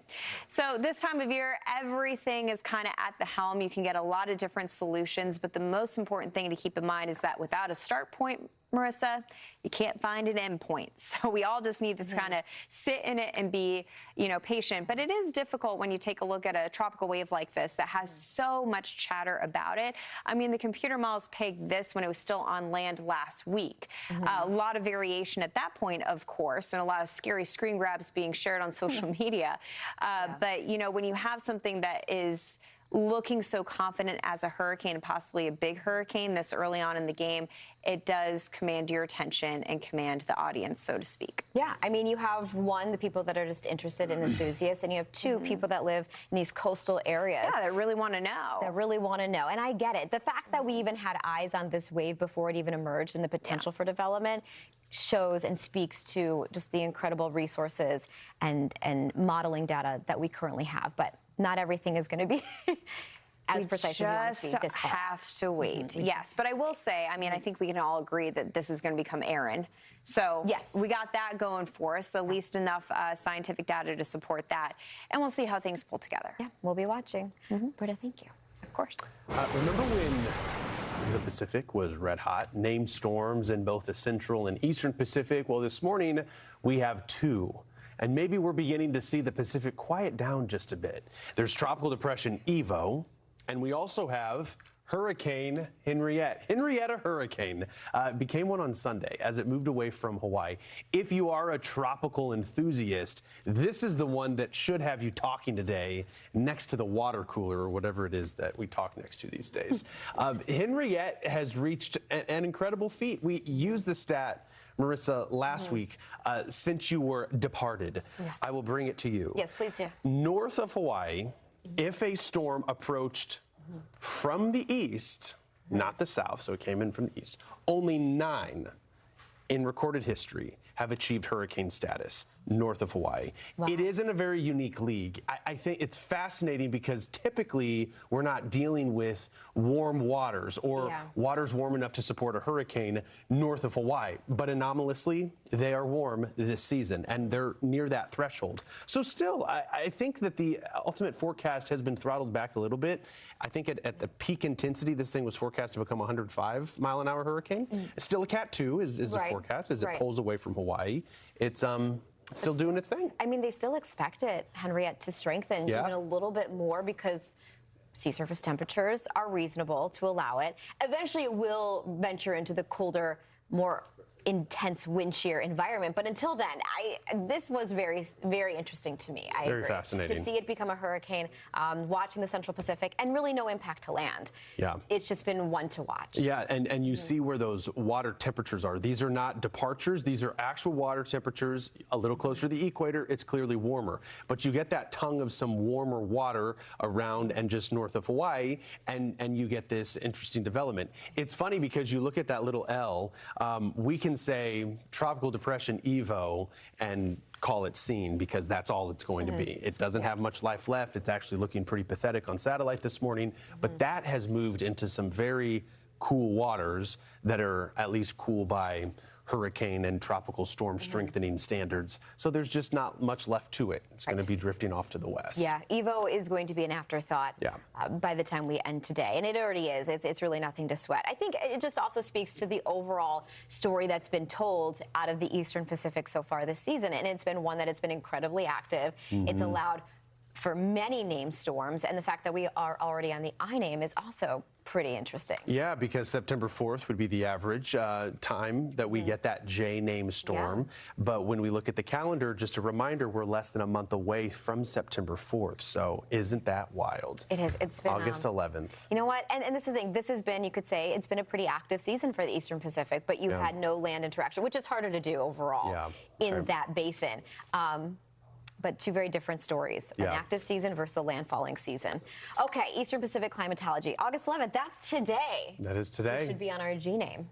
We're ahead of that. Yeah, we are ahead of schedule. Which one was it? Was Gil. Well, how you remember Distant that memory. is also really, really spectacular. All right, we'll be watching the tropics. We still have a long way to go, especially out of the Atlantic basin. Meanwhile, Fox Weather is your hurricane HQ. Tropical storm Erin has formed west of Cabo Verde in the eastern Atlantic. It's on track to become the first hurricane of the 2025 Atlantic season, maybe the first major down the road. That potential is there.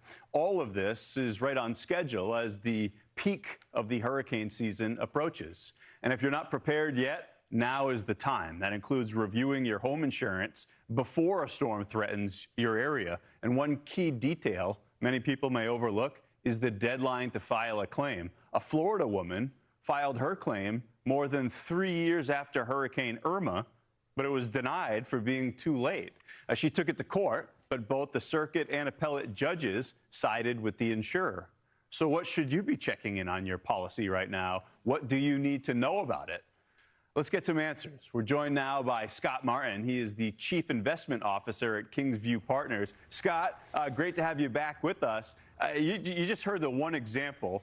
How does the timing of a named storm impact the homeowner's ability to adjust their insurance? I'm curious, front end and back end here, how long you have to have a policy for it to count, more or less, and how much time you have after a storm strikes. Yeah, well, it depends on a lot of things, including your insurance company and what they're going to underwrite and what the policy itself says. I mean, you mentioned it, and you got to know what you have and certainly know what you don't have as a policy holder these days, because the insurance companies are really restricting a lot of coverage that they used to give, or a lot of, say, concessions they used to make, because insurance company realizes that there's a lot of risk on their end that they want to make sure they protect. So I'll tell you this much, and that woman that got, was taking them to court and obviously got judged against, there's a reasonable amount of time in a lot of these areas where you need to file a claim. And in most policies that I've seen that we've had, it's been within a year. Now, the problem with that is we need an assessor out there. You need damage reports and things like that. And in the case of Hurricane Ian, no relation to you yet, my friend, we had to wait months to get an assessment of stuff that was damaged on Captiva Island where we were at a place. So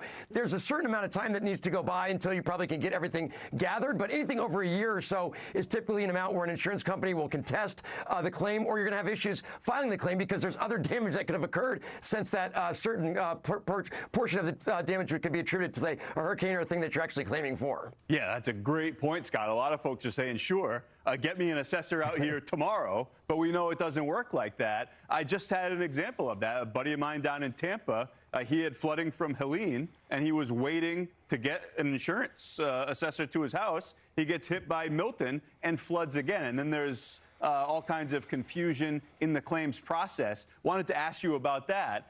They gave him a little bit of grief as far as what damage was from each particular storm. His mindset being, why does it matter? I need to repair my home. So how does that potentially complicate things? Yeah, so depending on the policy, Ian, you either have wind damage, you have flooding coverage, or you have storm surge coverage.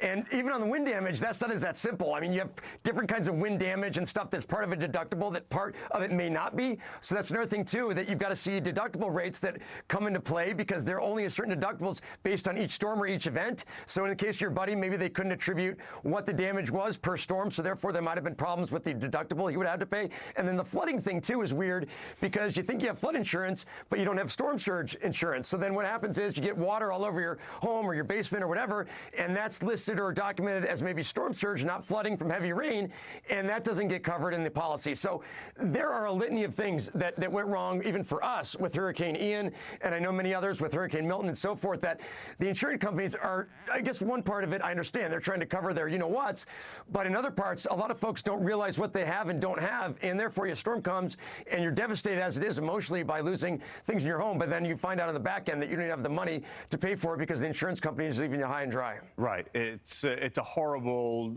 disaster that can follow a disaster, truly. And you had spoken to your personal experience, Scott. Do the numbers show that with what's gone on, just a recent memory in Florida with all of these impactful storms, I know some of the insurance problems have been alleviated. Are more folks either trying to get coverage or up their coverage with what's gone on lately? Some are, and some, I think are seeing the cost of that now and saying, oh my gosh, I'd rather take the risk, which I don't recommend because as we've seen over the last couple of years, I mean, you thought Hurricane Ian was bad, then we had a couple other suitors to try to take the reins off of Ian as being one of the worst disasters. So look, I think you have to get insurance, but the problem too, I think is that the fact you have a lot of these insurance companies are assessing the risks in these areas, say on the coasts, especially as being too high. So you may not even be able to find the insurance that you thought you could get, let alone find the money to pay for it. So you really want to go out and assess and really get a deep dive into what's available and what's out there and what the value of the home is that you're trying to insure, because there may be a value that you have assessed to something that is not worth it or not going to be comprehensively covered. So there's a lot of pieces that are moving to these parts nowadays that, frankly, were not this case, say, 5-10 years ago. But you have to be stepping up and being reliant on some of your own research to find this out, because the insurance companies aren't running out and giving you insurance for cheap anymore, that's for sure. And so everybody's a player in this game, and you got to make sure you know how to play it. Scott, that's a really good point. Everybody's separate scenario. They're all unique, and there are a lot of things to consider. But the point is, make those decisions, even if they're difficult decisions, make them now in advance of a hurricane so you can be prepared if we do see some impacts. That's the Chief Investment Officer at Kingsview Partners, Scott Martin. Scott, always great to see you. Thank you. Still ahead on Fox Weather Now, Tropical Storm Erin is moving its way across the tropical Atlantic, and the question on the minds of tens of millions of Americans is, where does this thing end up? We're breaking down the latest forecast trends when Fox Weather Now comes right back. Welcome back to Fox Weather Now. Thanks for being here at the bottom of the hour. I'm Ian Oliver. The last couple of weeks, through this first third of August, we've been talking about this uptick in tropical activity across the Atlantic basin. Got an area to watch in the Gulf. NHC has a 0% chance of that, but that tropical moisture caused a bunch of problems, a lot of flooding over the weekend. Still some hazards that linger through the early part of this work week. A couple more areas to watch. Invest 96L, as we talked about last week, it had that avenue to the north. The question is, when does that avenue open up for what is now Tropical Storm Erin? So let's get to the latest on this. We'll start in the now, and we'll get into some of the unknowns moving through the extended forecast, of which there are still many, to be honest, with Erin. You're looking at it right there, the 11 a.m. advisory. It was the first one that came out from the National Hurricane Center. You've heard, if you're a Fox Weather fan, you've heard Norcross say it 1,000 times, error in forecasts for storms that are either poorly organized or newly formed are subject to greater error. That is especially the case this time around. Erin doesn't look all that good this afternoon after this burst of thunderstorm activity wrapping around its low-level center, which developed on the extreme northern periphery of this pocket of both spin and moisture. It was a robust tropical wave that moved off the west coast of Africa, right through Cabo Verde, where sadly we've seen those reports. We've seen some pictures, deadly flooding that occurred there. That is Tropical Storm Erin, that bubble that formed up on the northern periphery of that spin. Most of the thunderstorm, a lot of the thunderstorm activity with this has collapsed just over the last couple of hours. It's a tiny circulation. The tropical storm force winds, the first bulletin out from the NHC, which they said early on this would be a complicated forecast for intensity. Those winds only extend out 35 miles. So that's not far at all. Tiny storms can ramp up in intensity more quickly. They can tighten up, and those max winds can come up very quickly. But they're also more vulnerable to outside negative influences. They can get bullied by things like wind shear, dry air, and dust. And overall, these sea surface temperatures are pretty marginal, too. In fact, they're right at that limit to even support a tropical system. All of that changes long term. Those factors all become quite positive. But in the short term, it appears as though this could struggle a little bit. You see that whole pocket of dust and dry air around it, the bubble of moisture trying to fight off, to shield itself from some of those inhibiting factors. But that's a harder thing, as we were just talking about, for a little system to do. So we'll see in the short term. That's the hostile winds aloft that are launching this off to the west. This is moving west at about 20 miles per hour. And typically the threshold, we say 80 because it's a nice round number. It's 78, 79 to even support the development of a tropical system.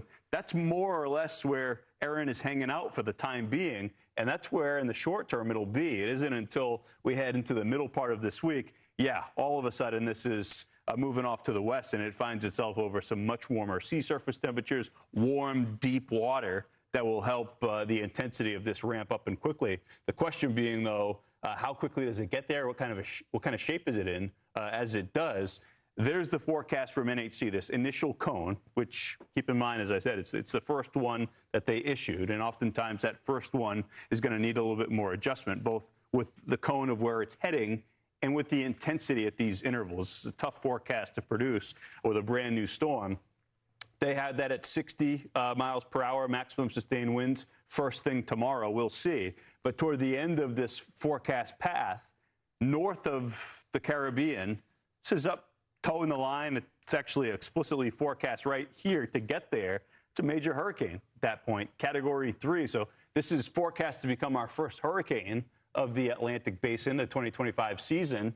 That would be not just our first hurricane happening a few days late, based on what the climate averages tell us. It's actually today that we typically see our first hurricane of the season in the Atlantic Basin. It would also become our first major. Very high confidence in the track over the next 5 days. And you notice the grouping, all those little L's, different forecast models or forecast model tweaks, ensemble members, where they think the middle of the storm is going to be. It's center of circulation. Tight grouping out through 5 days, somewhere close to, but odds favor just north of the Leeward Islands and the northern part of the Lesser Antilles, north and east of Puerto Rico and the Virgin Islands. The track, there's a high number of scenarios beyond that, and the storm will likely lift off to the northwest into the early part of next week. So folks are saying, well, how far to the northwest? That's going to be the question. Its proximity to places like Bermuda or, of course, to the east coast of the United States. Here are the forecast model low solutions. These are ensemble members of both the GFS and the Euro. The consensus is for an offshore track, but you notice there are members that bring this close enough to the East Coast for direct impacts. There are members that are way out to sea. At this time scale, it's impossible to be certain that any of these are going to play out. We like the trends being a path somewhere up the middle outside of possible impacts to Bermuda. The trends, the consensus right now is okay, but we've got a week plus to go. It's more like a week and a half before we'd have any impacts possible to the United States East Coast, which means there's a lot of time for things to evolve, for this forecast to change for the better or for the worse, which means you just have to stay up to date. Stay with us on Fox Weather as we track this. A weaker Bermuda high, very similar to what we saw with 96L, would allow a path out to sea over the open waters of the Atlantic. Stronger high in the eastern United States to protect us and push the storm out in that direction. The inverse of that being true, a stronger Bermuda high would keep this on a more westerly track a weaker high over the eastern United States would allow a closer proximity to the coast. The intensity of the actual storm, too, where it feels steering winds. Easterlies would shove a weaker system farther west. If this gets stronger more quickly, it'll feel more of those upper level winds and want to make a turn more quickly off to the north. So these are variables that just don't have answers at this point. So we'll watch for all of these trends, and we'll keep you updated with the latest. Let's go ahead and break down Erin's journey. And we're going to do this by comparing it to other storms that maybe have followed a similar track across the main development region, where they've started, how they've pretty much interacted with the Atlantic, and what the outcome was. Now, bear in mind, no two storms are one and the same. But when we think back to Hurricane Irma from 2017 and Hurricane Andrew from 1992, well, both of them took on a similar path. Andrew was actually one of those storms that resulted from a tropical wave, just like Erin, that moved off the west coast of Africa. With Erin now, we know that we have plenty of time to prepare. We look at where Erin is right now, and it's in that lighter shading of pink, although, and having it being here across the main development region, we are about 10 to almost a week and a half out from seeing any type of impacts closer to home. So I want to put that out there now, but things will be swiftly changing the closer this pushes over parts of the Atlantic basin. How many other storms have we seen do this in the past? Well, we've seen storms develop right here in this same region, a lot of them actually, but how have they interacted with the East Coast or the Gulf Coast of the United States? A lot of them have had a historic track, but they really haven't impacted folks closer to home. Irma actually is the only storm that has made a landfall across parts of the United States. And Irma was one of those storms that started in the main development region, significantly strengthened into a hurricane within 30 hours after its formation. So that kind of goes to show the power of some of these storms as they get started so far out in the Atlantic. We saw that with Andrew, too, another big storm that started as a tropical wave, significantly became a big Category 5 storm. Now with Erin, here we are. We see a lot of the origins right into this zone. We know that this is that pocket of water where the sea surface temperatures are warm, the hostile winds are low, and the Saharan dust is a little too far north. Erin's in a good spot to quickly develop. About 85% of storms that start off here do become major hurricanes. 60% start off in this area here too. So those are high numbers for where Erin is right now. And we do have at least the forecast showing the winds that likely will intensify to somewhat of major hurricane sometime later this week. So we're not ruling that out. I'm not trying to scare anyone, but this just goes to show the power of a storm starting and developing so far out into the Atlantic and how it can hypothetically impact folks a little closer to home. Now with the E-named storm, it is a little bit ahead of schedule. We typically don't see an E-named storm until the latter half of August, so we're maybe a week and a half, a little too soon. But again, this has been a season that has thrown a couple of curveballs, so we'll watch it closely going into the next couple of days. Yeah, you mentioned Irma. That was the most frustrating and stressful storm in my career, honestly. I was sent down to Miami to cover that. It was supposed to turn north. It was supposed to turn north, and it just didn't. It had its own. It's had its own idea. Thing. Yeah. So we'll hope that's not the case, and the odds tell us that it won't be. But we'll keep you updated. Across the southeast, tropical moisture. It's got the bagel or a near zero chance of development, but that's clearly a big old bubble of tropical moisture. It is, and if you had none of these things on here and you looked at this, you would almost say to yourself, okay, is this going to become tropical? It looks like it, but thankfully it hasn't adopted all of the tropical characteristics, albeit it does have tropical moisture. Yeah. So we're still seeing the opportunity of flooding across a couple of areas for the southeast and the Gulf Coast. Yeah, there's a surface trough. If that was going to hang out there a bit longer and the atmospherics were better, it eventually would develop tropical characteristics. It's not going to have that time, but that doesn't mean it won't be problematic. We've had some issues with flooding here all the way up the coast with this big circulation. That's right, and that flooding continues to be active even at this moment. We have a couple warnings up across the board. Virginia catching the brunt of this one here. A thunderstorm pretty much just sat here and dropped a lot of heavy rain in a short amount of time. That warning is still active until 5:45. We know we're getting into the evening commute, but this just goes to show that although these storms aren't really a bullseye over a certain portion of the country, where they do set up could be problematic in terms of flooding. Yeah, Kiana, you said, I mean, when this came out, we gave the update. Looks like it finally started raining in Virginia Beach. Yeah, they it was dry. Yeah, they got a sprinkle, but just down south, it's probably what, maybe 15 miles or so? That's 2 to 4 inches of rain plus in that warned area. Yeah, and that's going to be the case at least through tomorrow morning. We have the excessive rainfall, 2 out of 4 right now in some of these areas. So we'll watch those that are a little bit more vulnerable in the days ahead. Yeah, we'll keep an eye on radar. We'll keep everybody updated moving through next several hours, too. 20 years now since Hurricane Katrina left a historic mark on the Gulf Coast, destroying thousands of homes and leaving lives in ruins. When we come back, we'll hear from Janice Dean about her coverage of the storm back in 2005 and what challenges forecasters faced 2 decades ago. You won't want to miss it. Keep it here. Fox Weather will be right back. Hey there, thanks for joining us here on Fox Weather First. Right now, it is very likely that Tropical Storm Erin will rapidly intensify today. It's moving over some warmer waters. Erin is forecast to become a Category 4 hurricane by Sunday. Now, the hurricane hunters, they continue to fly into the storm and bring us some very critical data that we can use to help you determine what's going on with the storm. Dangerous rip currents, they're expected this weekend along the East Coast, as well as large waves. That's possible into next week. We're tracking the very latest. Yeah, we'll get another update in less than an hour with hurricane hunters also getting ready to investigate Invest 98L. This is in the Gulf of America. And this is expected to bring some big-time impacts for our friends and family in South Texas, where there's a level 2 out of 4 flash flood threat in place. We've got the latest.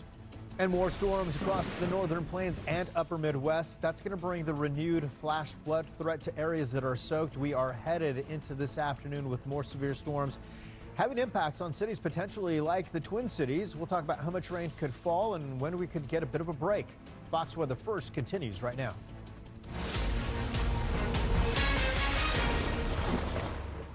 Hey there, welcome to a new hour of Fox Weather First. Thank you for joining us. I'm Craig Herrera. Yeah, I'm Michael Estime, 7 o'clock on the dot, and we're keeping a very close eye on what is brewing in the Atlantic, and you'll see it behind us. Of course, Erin, but Invest 98L exploded yesterday. That could become a tropical depression soon. All eyes on that as we watch Texas. Let's also talk about what's going on with Erin, because rapid intensification, my friend, is possibility, and that's all due to the decreasing wind shear. It's also moving into those warmer waters, which is fuel, high-octane fuel for this storm to just expand and bubble up. And forecast models now saying that we could see this be a Category 4 storm. The latest information coming in at 5. This is it. We'll get the latest the newest update coming in less than an hour, about 8 o'clock or so. So stay with us here on Fox Weather. They come in every 3 hours now. The latest advisory still has us at 70-mile-per-hour winds, so it is still a tropical storm. Waiting for that to reach 74. Then we're talking Cat 1. We're moving west-northwest at 17 miles per hour. The pressure dropped 1 millibar, now at 997. Notice we've got some convection, especially on the southern side of that. It's still battling a little bit of drier air on the northern side here, but the southern side is starting to fill in, and the hurricane hunters are going in there, and it is critical. The hurricane hunters that are going in there, some of them will drop some drop sounds in there. They'll get information like the wind speeds, barometric pressure. Then we've also got, as we look at NOAA, the P3 has a radar on the tail, and that helps determine the position of the storm. What's it doing with the center of the storm? So we've got both of them up, the NOAA P3 in the storm right now, and Air Force, the C-130J, approaching and getting closer to those outer bands. Now, we get the live data here at Fox Weather to share it with you. Let's take a look at what we're looking at when we're talking about what's been going on here. Notice there was a little spike here, and that, I think, is when this aircraft went right through this little area here. You can see the convection, and we had a little bit of spike in the winds there. Now, where it's going through, not seeing much in the way of winds, it is moving through the convection right now. But when we looked at the forecast discussion from the National Hurricane Center, they're saying, yeah, it's been going through some of the convection on the southern side, but they haven't found the strong winds there just yet. Now, when we look at the visible satellite loop, you'll notice some of those storms are starting to bubble up, and we're starting to see more of this move over the warmer waters, giving it more fuel. And this, as you can see, look at those right there, right there, right there. A lot of that is like the bubbling water that's the convection, the storms that are starting to fill in. And it's really pushing any dry air that's in place out. The outer rain band that you saw there also developing some thunderstorms that will start to reach some of the islands. This is very interesting. The buoy you're looking at here, 41040, is on the southern side. Here are some still images of that where the waves are at about 5 feet. Let's take a look at the northern side of this, and here's buoy 41044. We've got some waves here, Michael, at 8 feet as the storm makes an approach. Of course, we are expecting this for, as we go through the next several days, to get to perhaps Category 4 storm.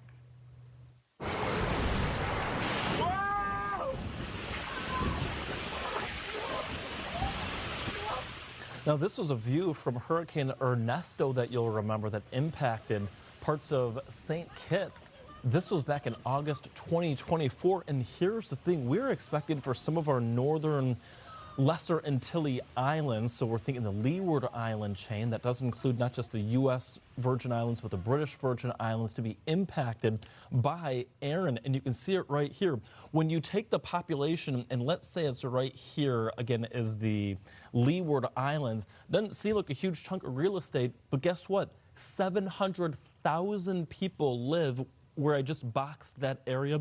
That's generally the size of Portland, Oregon, or if you've ever been to Las Vegas, Nevada, that's the population that's going to be impacted.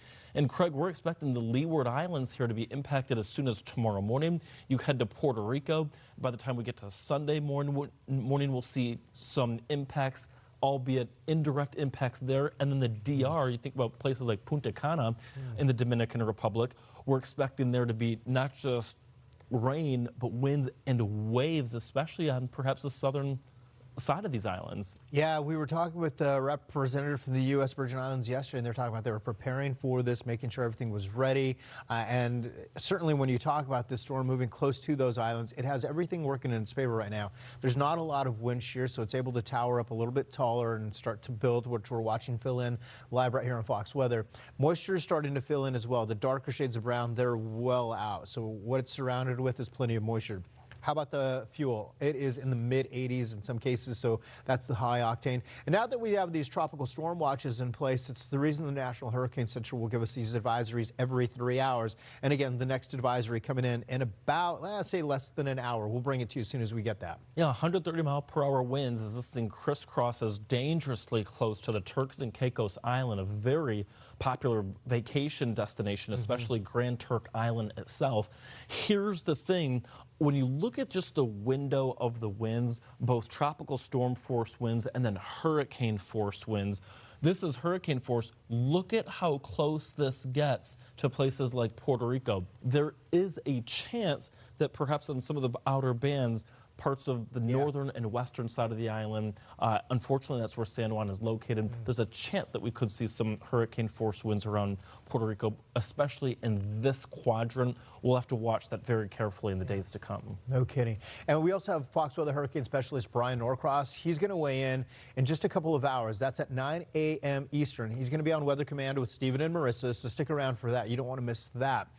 Meantime, we're also watching Invest 98L, and guess where this is? This is in the southern Gulf of America. Texas eyes to this one because we have a short window where it could become a tropical depression, but regardless, the impacts will include a lot of rain, possible flooding, some wind. The beaches are going to be a dangerous area to watch or to be at this weekend, especially today and tomorrow. How about Corpus Christi right now, live, bracing for what could be at times a windy day with some rain. If you are going to be in this part of South Texas, along the South Texas coastline, I would say try to stay out of the water. I would say definitely stay out of the water. Let the kids stay out of the water as well. If you can find the beach, or I'm sorry, the pool, that's probably a little bit better. Things might improve as far as rain comes Sunday.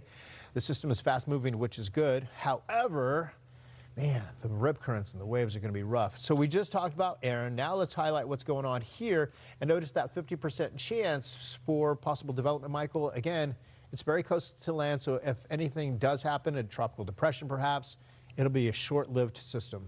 Yeah, there's just not enough runway for this thing to actually develop. There's such a little water left between where the center of circulation is now and where the land is, that it just doesn't have enough time to really blossom. I'm telling you, if this thing was in the middle of the Gulf of America, over here or here, we could have a bona fide tropical storm, if not hurricane, on our hands. It just doesn't have that much time. Either way, the impacts from the flooding will still be significant, possibly. Yeah, look at those storms starting to tower up, and we're seeing a lot of lightning with those storms and heavy rain. It is moving over that warmer water. To your point, Michael, if we were out here just a bit more, it would be a completely different story. But nonetheless, the story for now is gusty winds at times and flooding rains. We talked about those storm tops. Look at all of the lightning off the coast, and some of those lightning strikes we've seen a little bit closer to the coast, but it's just a matter of time, and it's moving through quickly for places like South Padre Island, Brownsville, over to McAllen. And we do have, by the way, flood watches in place today for this area here. Yeah, and you can see it right along the interstate there. So if you're going to be driving or traveling along I-2 down that way, certainly something to be mindful of. Corpus Christi, Texas, best chances for rain for you. Move in late morning, early afternoon. And again, Craig, these aren't just your everyday scattered garden variety showers and thunderstorms. Right. These are tropical in nature, just meaning tropical downpours. I mean, that can flood streets real quick. Yeah, no kidding. Be safe out there, my friends. Absolutely. We'll watch it very carefully. Hey, we have tropical storm alerts, of course, now for parts of the Caribbean as Tropical Storm Erin continues to gain strength and momentum, expected to become a hurricane within hours. Puerto Rico already on alert for heavy rain and dangerous coastal conditions as the storm veers much closer to the island. We'll break down the potential impacts coming up. Plus, you are looking live now in Juno Beach, Florida. How nice would this be to be at right now? That's nice. I know what you mean. Temperatures low 80s, feeling like mid to upper 80s, little bird flying through the screen there. Not too shabby, right? Fox Weather will, of course, be tracking what the impacts with Erin could be along the east coast of the U.S. and east coast of Florida right after this.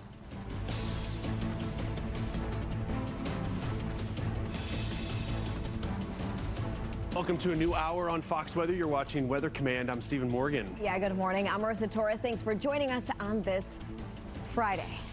August. I forgot for a second. 15th. Is it the 15th? We have made it to the Ides of August. Yes, we have. September is just around the corner, Marissa. Yes, it is. Erin on the cusp this morning of becoming a hurricane. Hurricane hunters flying into Erin as it moves closer to the Leeward Islands. Erin is behind me, 70-mile-per-hour winds, moving now to the west-northwest, but still 17 miles an hour. Erin forecast to be a major hurricane later. That's relatively fast for a tropical system. So we'll talk more about Erin, and then what's this orange jelly bean behind me? This is into the Gulf. Time is running out, but that 50% chance that we have a depression by the end of the day, we'll see what happens. Invest 98L. We'll talk about some of the rain it's already bringing in to southern portions of Texas. In the meantime, before we dive into that, walk with me, Steve. All right, let's do it. Walk with me. Walk with me. We're going to bring in Fox Weather Hurricane Specialist Brian Norcross. Brian joining us this morning. Brian, we're close to a hurricane. We're not quite there yet, but it is expected to happen at some point today. Not officially a hurricane, but NOAA research aircraft is in there right now. And the data they're sending back would indicate hurricane force winds. We'll let the National Hurricane Center do the analysis on it. They're still checking out the storm. They'll go back and double check around what is now a core of a hurricane. That's what this storm was missing. It was missing a core. Remember, the dust and dry air kept filtering in. There's still some in the area, but now we have a core. Now we have a strong kind of feeder band coming around here, another one up in here. So this is developing as a significant tropical system. I don't think any question about it. I think the odds are this will be Hurricane Erin at 11 a.m. Eastern time, if not before. Let's look close up. There you see where the Hurricane Center is locating the center of circulation. And when I say a core, I mean look right around it. That's centered on this core of thunderstorm activity. And here you see these big bands of moisture now rotating around that we didn't have before. We still have dry air out here that's trying to come around and get in, but it's being pushed out because there's enough moisture coming up into the system and pushing out on it. And when we look at the dust, you can see it's made a pocket there of kind of dust-free air, almost dust-free air, actually. It looks like a little bit of a finger coming up in here. But that's what they do. That moisture comes from the warm ocean, and if the system gets going and the circulation gets going, it pulls in the moist air from the surface of the ocean and spreads it out and pushes out the dust and moistens the environment. And then it's like not throwing sand in the engine. The engine can really start spinning, and that's what's going on out there right now, more or less kind of right on schedule. And look at the warm water up ahead. So no problem now with cool water that it's had for the last few days. So it's right on schedule. If you've been following it the last few days, they've been doing a fantastic job at the Hurricane Center on this forecast, as have the models done an excellent job. Sure enough, it's lifting to the north of the islands. It looked freaky yesterday. It looked like it was going to come right through there. I know we did a Q&A yesterday afternoon, and people were concerned about that, but no, it's going to lift north of the islands. You can see they have by tomorrow morning a 90-mile-an-hour hurricane, slowly and steadily intensifying up to 130 mile an hour. That's Category 4 as it's north of the Dominican Republic here on Monday. The other thing to notice about the cone, so just kind of space this out. So this is tomorrow morning. This is Sunday morning. And then we go to Monday morning.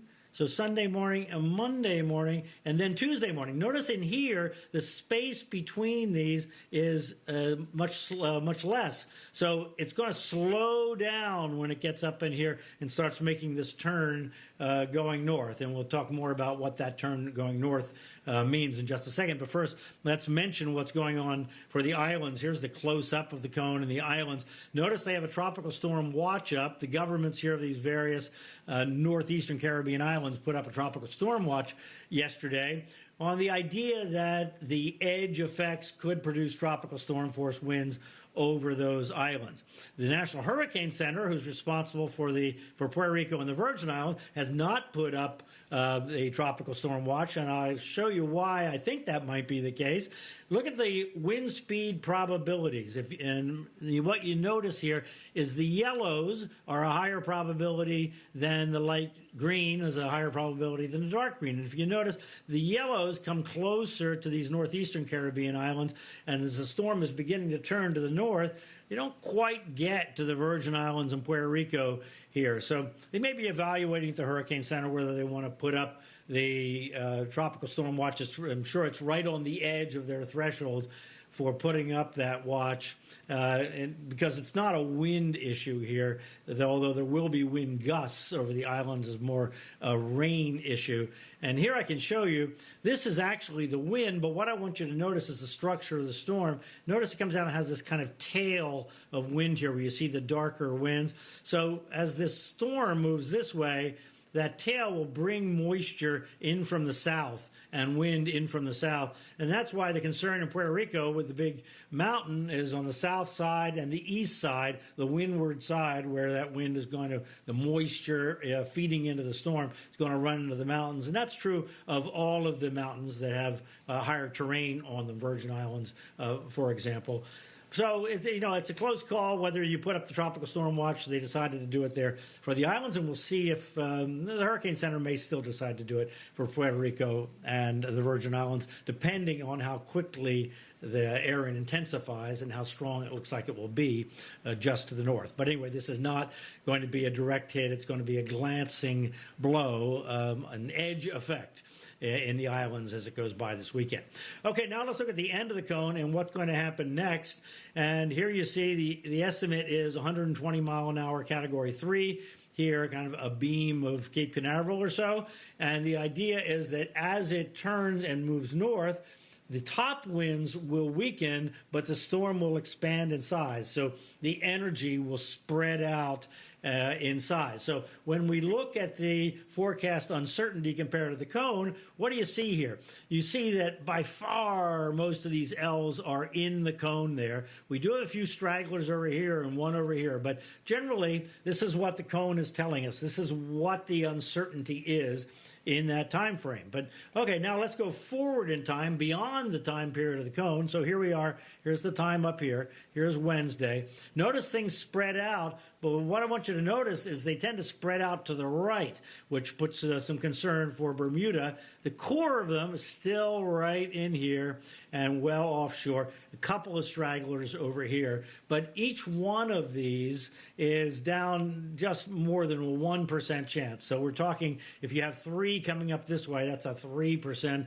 or 4% chance. So it's very, very low, and we generally just discount the extreme stragglers. Going forward in time more, we have just high confidence that this system is going to go between the North Carolina and Bermuda. Will it come very close to Bermuda? That's a maybe. But all this over here, this noise by North Carolina, is not really a concern. This is going to be offshore of the U.S. East Coast, well offshore, I think. So the issue is not going to be the winds with the circulation, even though it's going to expand. It's going to be the wave energy coming in and the swells put in the ocean. And here we can see we use wave heights as kind of a proxy for the energy that the system is putting in the ocean.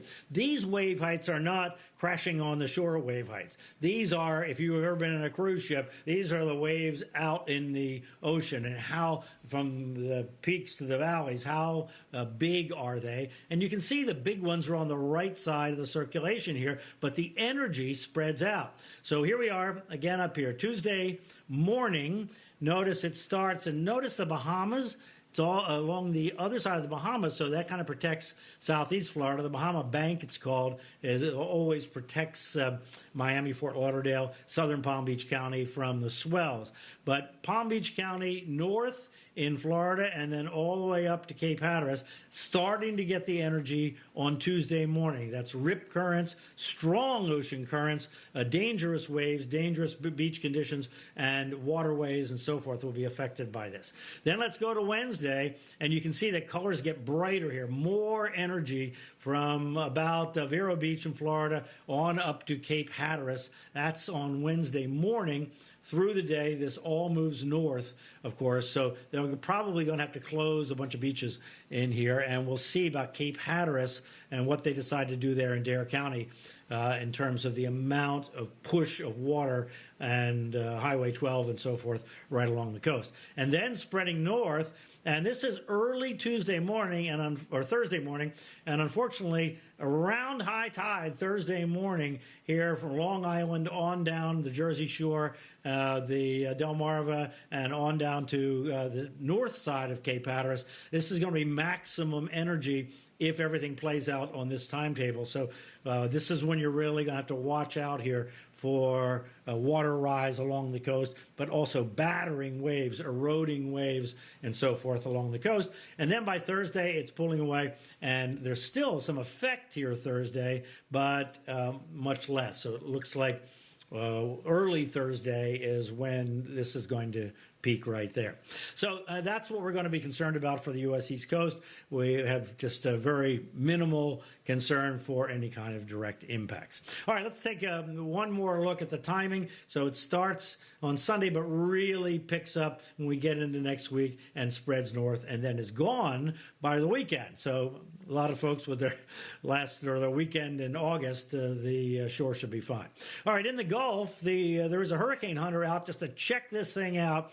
But a little bit of a sign of a circulation in there on the radar. You can see, you're going to check it just before it goes ashore. But mostly this is a moisture thing and a potential flood event for South Texas, and some of that moisture spreading up into South Central Texas as well, and mostly along the coast.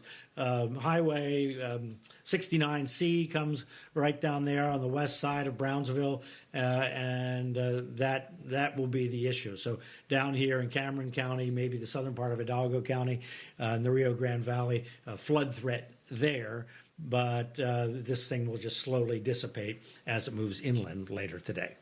All right, guys, so lots going on, but I think the basically good news for the U.S. East Coast, although this will be concerning for along the beaches, and it is an August weekend, or August week, people on vacation and so forth.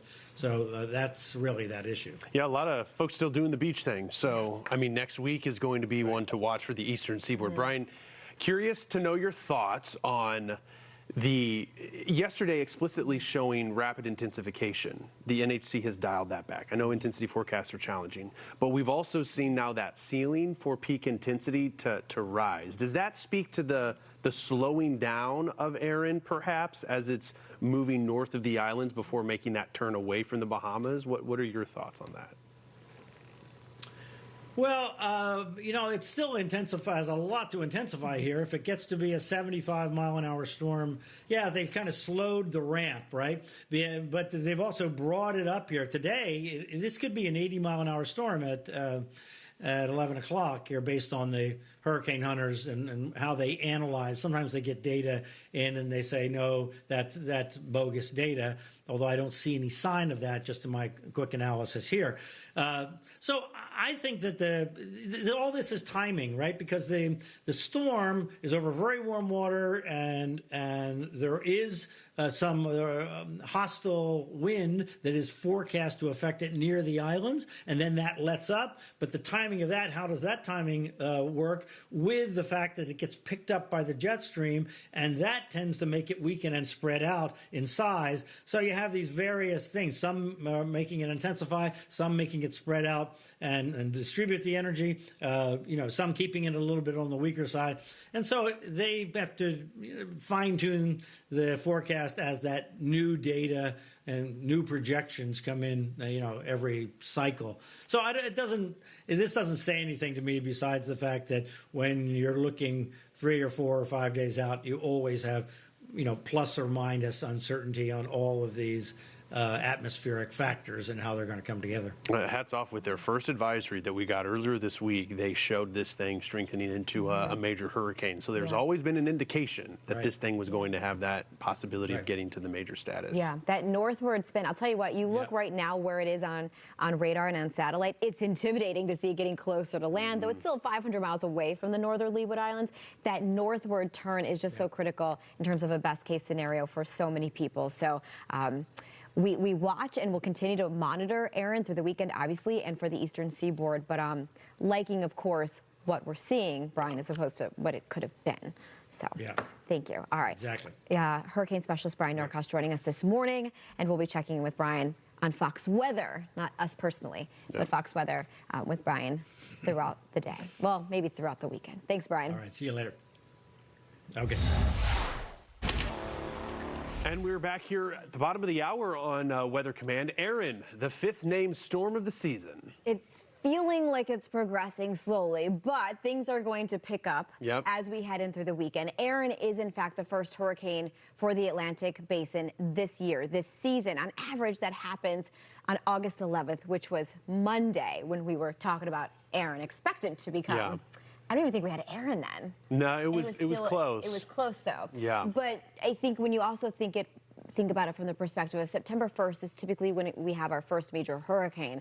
So while we may be late on the hurricane, we will be early for major status. So Erin is certainly one to talk about. Yep, going to be one that we remember, too, for a while, if for no other reason, perhaps how strong Erin is going to be getting. Some changes with this newest advisory, so we want to get to it. It looks nice on infrared satellite. We were taking those constant snapshots from space and then piecing them all together. This data is just remarkable. Hurricane hunters have been flying into the storm.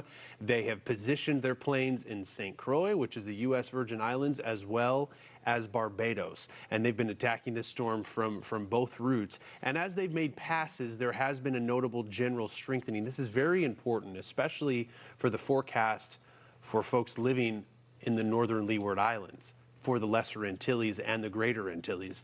Puerto Rico, for example, going to feel impacts, which we'll get into. But this is the look. This is where Erin sits right now in the newest placement. Little icon. That's exactly where the National Hurricane Center is placing the center of Erin. And we don't want to ignore that center. We know we talk about the impacts, but this is going to have a really strong core. And where that core moves makes a huge difference. And being north of the islands and away from land is a best case scenario, Marissa. What's not the best is that this storm, this hurricane will be very close to some of these islands, to the U.S. territory of Puerto Rico, to the Virgin Islands as well, British and U.S. Virgin Islands. And it's going to be a strengthening, intensifying hurricane. It's certainly one to still pay attention to, especially for anybody trying to get out to the coast. For the islands, it's a little bit different because you will be more impacted by moisture streaming in over Puerto Rico, over the U.S. Virgin Islands, and how that could prompt some heavy rain as we head through the weekend. But in terms of those tropical storm watches, they are isolated to some of the northern Leeward Islands. Anguilla, which, by the way, was in the cone at the start of the week, but to be able to get at least the island out of the cone means it could have been worse, but it's not. Maybe some tropical storm force winds we have to deal with into tomorrow, but hopefully that's the worst of it. Yeah, the distance too, and we'll get into the long-term elements here. But between Bermuda and the Outer Banks, as you had said, 600 miles. And that forecast spread is even greater than that. There are questions on where it's ultimately going to head. That's as we get toward the end. This is day 5 that we're looking at, so Wednesday. But notice what happens between now and then. On Monday morning, the forecast now has this becoming a Category 4 hurricane with winds of 140 miles an hour. It might not be rapid intensification, but that is significant intensification that we're seeing. And certainly it takes me back to last year, where it was remarkable that in July we were able to harbor a Cat 5 hurricane, right, with Beryl. But with the season and how these sea surface temperatures have played out, very typical, maybe a little above average for the Atlantic, but to see this already feels early. To watch our first hurricane possibly become a Cat 4 is something of note. And as you had mentioned, beating the average day. Yeah. I think, you know, you need the fuel, which is the warm water, the sea surface temperatures, the heat content that goes beyond the sea surface. But you also need to pay attention to how the atmosphere is going to respond to a cyclone attempting to organize. And everything is there for this one. So that's why it was always on the higher echelon with the forecast when it came to intensity, which can be very tricky, by the way, to forecast. But to even note that the latest run, at least one particular ensemble that's taking that intensity up to a Cat 5. Now, as of now, we don't have it going up. I think our max, right, as from the National Hurricane Center is 140. 140. So to get to a Cat 5 would be another increase of like 17 miles per hour. That's a big jump. Either way, it's going to be a very powerful hurricane. 157 miles an hour. The forecast track is, I would say, less certain when we look at intensity as opposed to track. That intensity has been constantly going up. We know it's going to be a major hurricane. Where it's exactly going to track, it could fall west of Bermuda, it could fall east of Bermuda. Really depends on the steering that this storm is going to take. It is going to stay away from Florida. This thing is going to hook and bend north. We're going to have increased swells, really angry oceans this weekend for Florida into next week, because you see by Tuesday, it's going to, you can make the argument making the closest pass to the Bahamas at a 130-mile-an-hour hurricane. The effects are certainly going to be felt here. But the storm itself, as it grows in size, and Brian Norcross was talking about it, those impacts are going to get greater. Yeah, I was thinking, and this is kind of just a breakaway moment, you talked about if we take it up to Bermuda. So Bermuda had a close pass with Franklin, Hurricane Franklin in 2023. Right. It was the first major of the season as well, but it got brushed by Franklin. And we're hoping that the first major of this season also brushes the Bahamas. If we can get out of this, then with everybody just kind of getting scraped by it, it is a best case scenario. It is, and how fortunate we would be. Yeah, and let's hope that that's the case. I know that in Puerto Rico, there are several alerts, alerts including high surf advisories. We have on the western side of the territory, rip current statement in effect. These go through Monday, the U.S. Virgin Islands. So we're seeing the overall trends of what's going on in Puerto Rico with be cautious when you're out in the ocean this weekend and into next week, and the unsettled weather. As well as the surf advisory, the entire island's under a flood watch that we have through Monday. And we'll be monitoring this throughout the weekend. We're going to be with you every step of the way. Want to take just a moment of pause with Erin and jump into the Gulf and check in there, because we also got an update from the National Hurricane Center for Invest 98L, which is in the Gulf. It came out of the Bay of Campeche. It became an Invest and really was, at least as of an hour ago, still with that medium chance of development for a tropical depression. Odds for development have actually decreased. So it's a good sign, but I also don't want to lose sight of the fact that the forecast hasn't changed, because it has been so close to land. It is just noticing, it is just offshore from the Texas-Mexico border there. In terms of some of the heavier rain. So nothing really changes. Maybe it's less of a wind story for the most part. The moisture still needs somewhere to go. So that's a look at what we have. The Air Force, the hurricane hunters, they were out investigating this invest and did not find any closed circulation. I want to read it verbatim, and then I have a point. Yes. Aircraft wind data and coastal Doppler radar data indicate that a closed circulation is not present, and the trough axis associated with the disturbance is closer to the coast than previously estimated. The reason why we know that is because of the hurricane hunters. In part, the Doppler radar network as well. But as we have them, the Doppler radars, they're over land, and so you can only go so far out into the Gulf. But the tools that are provided by the hurricane hunters and what they offer give us a better read on the forecast. And that, in this case, has trended better from a developmental standpoint because we're not going to see this thing develop, Absolutely, yeah. Yeah, I think, heck, anytime we can get out of another chance without a tropical storm, it's for the better. Yeah. It's one of those things where we saw Erin become a hurricane, that update. It didn't change the forecast. Not really. No. It just verified what we knew was going to happen. And with this one, winds are starting to increase a little bit. Brownsville, you have that wind right now, 12 miles per hour. So it's getting a little gusty. The rain, though, and noticing we've been watching some of the heavier rain try to get pulled further inland into southern Texas, into the valley here, but maybe just now starting to really saturate things up in Port Isabel, over towards 169. Yeah. And not quite making it into areas where we have a flood watch, but it's spreading in. It's moving in. This is like washing paint dry today. This would have been, if it was not for Erin, this would have been one of our top stories, if not the top story. Yeah. But notice how, I mean, even those impacts, very limited. Once this thing moves over land, any sort of influence that we would get from the water, well, it's gone, it's zapped. And so that moisture is going to diminish instead of increase in intensity.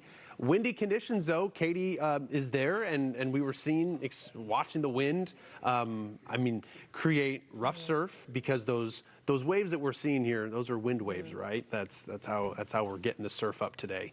Rip current risk is going to be high. Winds could continue to gust, though, coming in off the coast.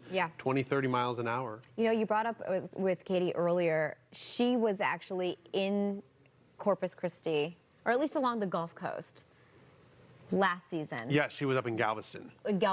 Watching and waiting for Beryl, which had been a major hurricane, but weakened by the time it got into the Gulf. But it just goes to show things can change season to season, right? Like how, it's not, this area still was watching something try to develop, but regardless, much different story, by the way. So watching for flooding, we'll watch that moisture, by the way, try to even go further into the coast. So Houston with a level 1 threat over to Louisiana. That onshore flow, again, could spark some heavy rain. They are abnormally dry right now, not technically in a drought here along the coastal bend, so a little bit of rain's good. They could use it. Okay, where we're also tracking that tropical moisture, as we've been talking about, is for the island of Puerto Rico. FEMA is already on the ground and doing what it can to help support local officials, the communities there. Not just Puerto Rico, by the way, the U.S. Virgin Islands as well, as we monitor that west-northwest movement of Erin with now a hurricane. It's going to be important to pay attention. We know that FEMA has some ground support, staging resources that includes generators ahead of the storm. We'll take a closer look at the timing for Hurricane Erin, the intensity forecast that we're expected to see as we head in through the weekend, achieving major hurricane status, and what that could mean for also the eastern seaboard of the mainland U.S. We've got all eyes on Hurricane Erin. Here's what we know so far. You have the steering mechanisms that are in place. We've talked about how there's been some question marks in the days leading up to this, but now as we're looking at this take form, you'll notice that we have that high pressure that's parked over really the Midwest and one in the middle of the Atlantic. They aren't connected, and so that keeps that alleyway open as it steers right in between Bermuda and the East Coast. Now, even though we're not expecting a landfall for the U.S., impacts will still be felt, especially rough surf and rip current risks. Here are those timetables for those areas in the southeast, Sunday through Tuesday. When you're looking at the mid-Atlantic, the Outer Banks up towards the DMV, Monday through Wednesday. And then up into the northeast as this releases out into the North Atlantic, Wednesday through Friday. We do have a storm that is strengthening and likely is going to be a Cat 4 by Monday, and we can't rule out a potential Cat 5. This wind field will be massive, so please make sure you're paying attention to this forecast.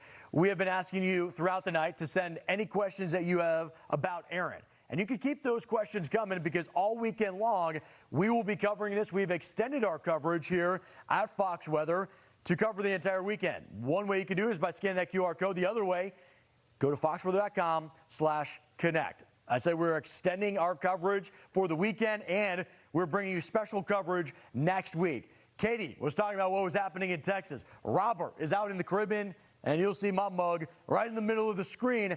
I'm heading down to my home state, Florida, up into the northern portion of the state early next week to give you a unique and special show to talk about what will happen in the Southeast. We have all resources looking at Erin in the tropics. Keep it with us here at Fox Weather as we continue to track the Atlantic.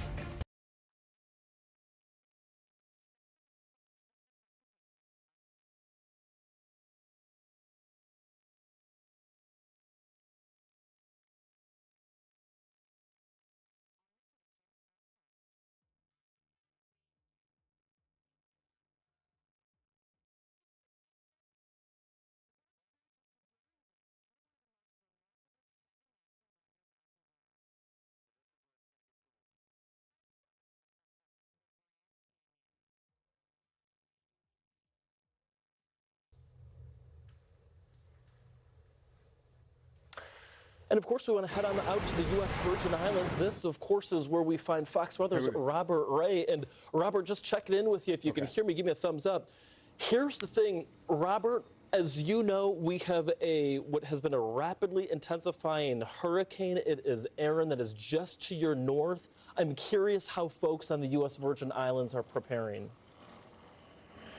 Yeah, I can tell you that people yesterday, even though there were sunny skies here and folks getting off airplanes still to enjoy the USVI and St. Thomas, St. John, and even Puerto Rico to the west of us, there was a sense of concern from locals and officials here on the ground, and certainly at many of the resorts that have put sandbags all over it to try and stop any kind of inundation of flooding from rain that is expected to come in. We just had some outer rain bands that made their way in here, and we're getting that video into New York, and we'll show that shortly. But overnight, you know, we did have some of those really outer band fringe rains come in, light winds, but right now, this storm, Hurricane Erin, sitting about 250 miles to the northeast of where we are at right now, and went through that incredible rapid intensification in the past couple of hours, and that was caught by the National Hurricane Center and the hurricane hunters with all their technology that continue to fly in and out of Hurricane Erin. So we are expecting the next 24 hours to potentially be a bumpy ride in the Leeward Islands and also here in the United States Virgin Islands. Power likely may be an issue. Just, you know, 20-mile-an-hour wind gusts sometimes can knock out power on the islands, and we'll see. We'll see how that counter twist and some of these impacts occur, but officials are ready and preparing, and they were also gearing up for this rapid intensification. Listen to yesterday as officials spoke to the public. We have steady rapid strengthening occurring over the next 2 to 3 days, and Erin's forecast to become a major hurricane over this weekend. Again, moving away from us, but becoming a major hurricane. Hurricane force winds extend out only about 25 miles from the center. The tropical storm force winds are going out 115 miles, which will make a difference when talking about how close Erin's going to get to us. But it's mainly in the north part of that quadrant. The hurricane, that north to northeast is probably the worst part of it. The south side isn't too bad, and that's a part that's going to be facing us as it passes us. Yeah, that's exactly right. You don't want to be on the northeast side of a hurricane, the dirty side, as it's called, with those winds that will just cause catastrophic scenarios. So we're far enough to not have catastrophic impacts, and that's a good thing. But nonetheless, people here are ready and preparing. Next 24 hours, again, potentially a bumpy ride here in St. Thomas and many of the islands, including Puerto Rico. And then the system will cut up into the Atlantic and likely go through the chute between Bermuda and mainland U.S. It's about 650 miles between the Outer Banks and Bermuda, guys. Back to you. Yeah, Robert, it's going to be a bumpy next 12 to 24 hours where you're at in St. Thomas on the U.S. Virgin Islands. But of course, knowing that preparation is underway, sounds like they're well prepared for the outer bands. Fox Weather correspondent Robert Ray for us live in St. Thomas on the U.S. Virgin Islands. Robert, we'll check it back in with you in the next half an hour. Jane? Well, stay in the Virgin Islands. where a dangerous and powerful Category 4 hurricane is just 275 miles from shore. That's the situation right now with the U.S. Virgin Islands. And Erin making a brush to the past throughout the region. Daryl D. Joshen, Director of Virgin Islands Emergency Management, joins us now to discuss.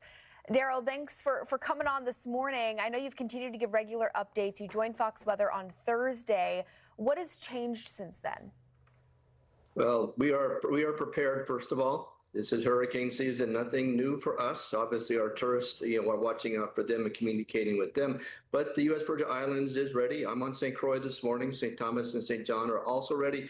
The marine conditions are the biggest thing we're watching right now. We constantly meet with the U.S. Coast Guard. We meet with them this morning. We're watching those port conditions and, of course, the impacts upon the shoreline. We're telling folks to not go in the water today. It's a very, rapid environment changing. Rip currents, maritime conditions is the biggest thing right now. Our sandbag distribution went very successful last several days, so our community is ready to go. It's quiet in my EOC right now. We met yesterday for 2 hours to do our final preparations, ready to go. We are under a flood watch with National Weather Service in Puerto Rico communicating with us. The governor will go on at 7 o'clock this morning with our senior officials with National Weather Service to get an update for today. But we are hunkered down, ready to go, but we're going to still continue to enjoy the weather.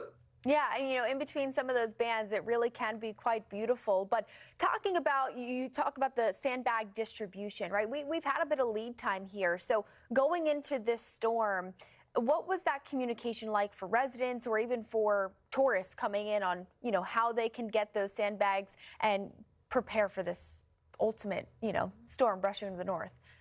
No, we purchased 20 tons of sand for St. Thomas and 20 tons of sand for St. Croix. We put the word out a week ahead of time. We were going to do this the following week. We do it each year. So we pushed it forward, and we got Facebook, press conferences, on live, the radio stations. We got the word out to the community. It still was hot. So we tell folks we need to be very careful when you came back to get your sandbags. But the important thing, you put those sandbags outside your door to keep that wind-driven rain. Of course, it can be very, very damaging in that flooding conditions to get into your house. So we've done this for years and years. So we expect that for the community. We appreciate them coming out, and we are prepared. So that's just one part of the get ready for the hurricane season is to get the sandbags and get ready to go. Would you say that the ocean energy, the waves, the rip currents would be the most urgent hurricane safety right now for those residents on the island, or is there something else that you're also monitoring? Well, that is probably the primary, especially with a lot of the maritime. Everything that comes to us comes from outside the island, so it's either by ship or by air. Airports, no problems right now, but the ship conditions at the ports are very critical for us. Also, we're very dry right now, so rain is desired to come through. We're supposed to get between 3 to 4 inches of rain over the next 3 or 4 days, which is nice, but we're going to have some wind with it also. With that tropical storm force winds going out about 126 miles now, the storm's going to go within about 150 miles of St. Thomas and St. John. So we're watching that wind impact. That wind will bring some heavy rains with it also. So that combined effect will be a concern for us. And you're in good company there on St. Croix with our hurricane hunters, the fleet going down there earlier this week as they continue to make repeated and routine passes through the storm. What has that been like for you? Do you have any coordination with them to certainly kind of help you and the islands fare well? Well, we welcome them, first of all. So, all the wraparound services, help and support for them. I can remember back in the old COVID days, we had to make sure they had COVID shots or vaccination, exceptions to get them in here. So the business is normal. I've been up with them 2 years ago for 8 hours. It was a great ride. Great professionals. I also have FEMA on ground with me also, so our entire task force is ready to go. The hurricane hunters are very close to our support, and we support every way we can the U.S. Virgin Islands. Absolutely. Daryl, thanks for joining us this morning. We wish you and the islands, of course, very well during this storm, and we're thankful for the northward pass. That was some good stuff. That's for sure. In the meantime, though, my goodness, obviously all eyes on Erin, of course, right? And what's going on there. Boy, this has been a blockbuster of a storm. I was looking at it, and, as of the 6 o'clock advisory yesterday, you know, you look at where the winds were there, you look at where the winds are now, and it is literally what we call rapid intensification.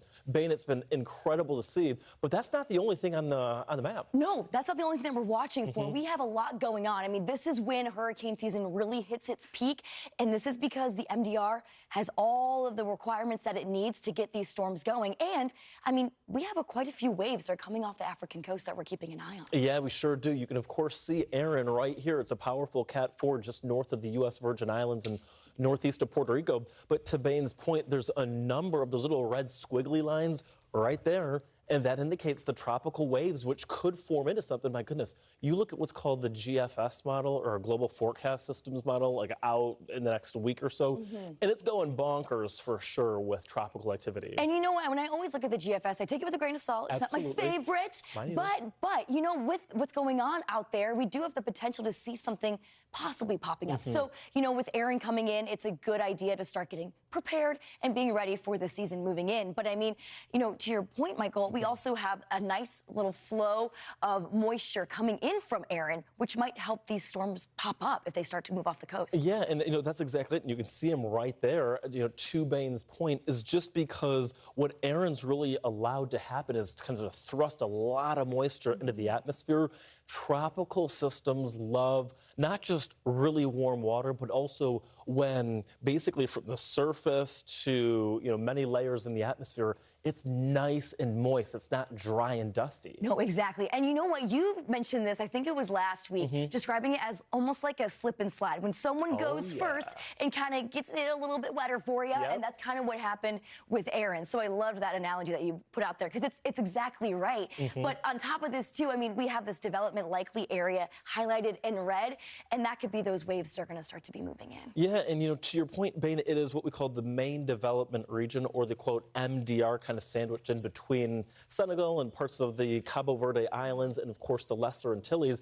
And although development is likely there, it also shows there's a huge area, Bain. I mean, development certainly possible throughout the entire stretch of real estate. Exactly. And again, in that area that we always watch for, the MDR, the main development region, which has all the requirements needed going on right now. I mean, we have the high moisture.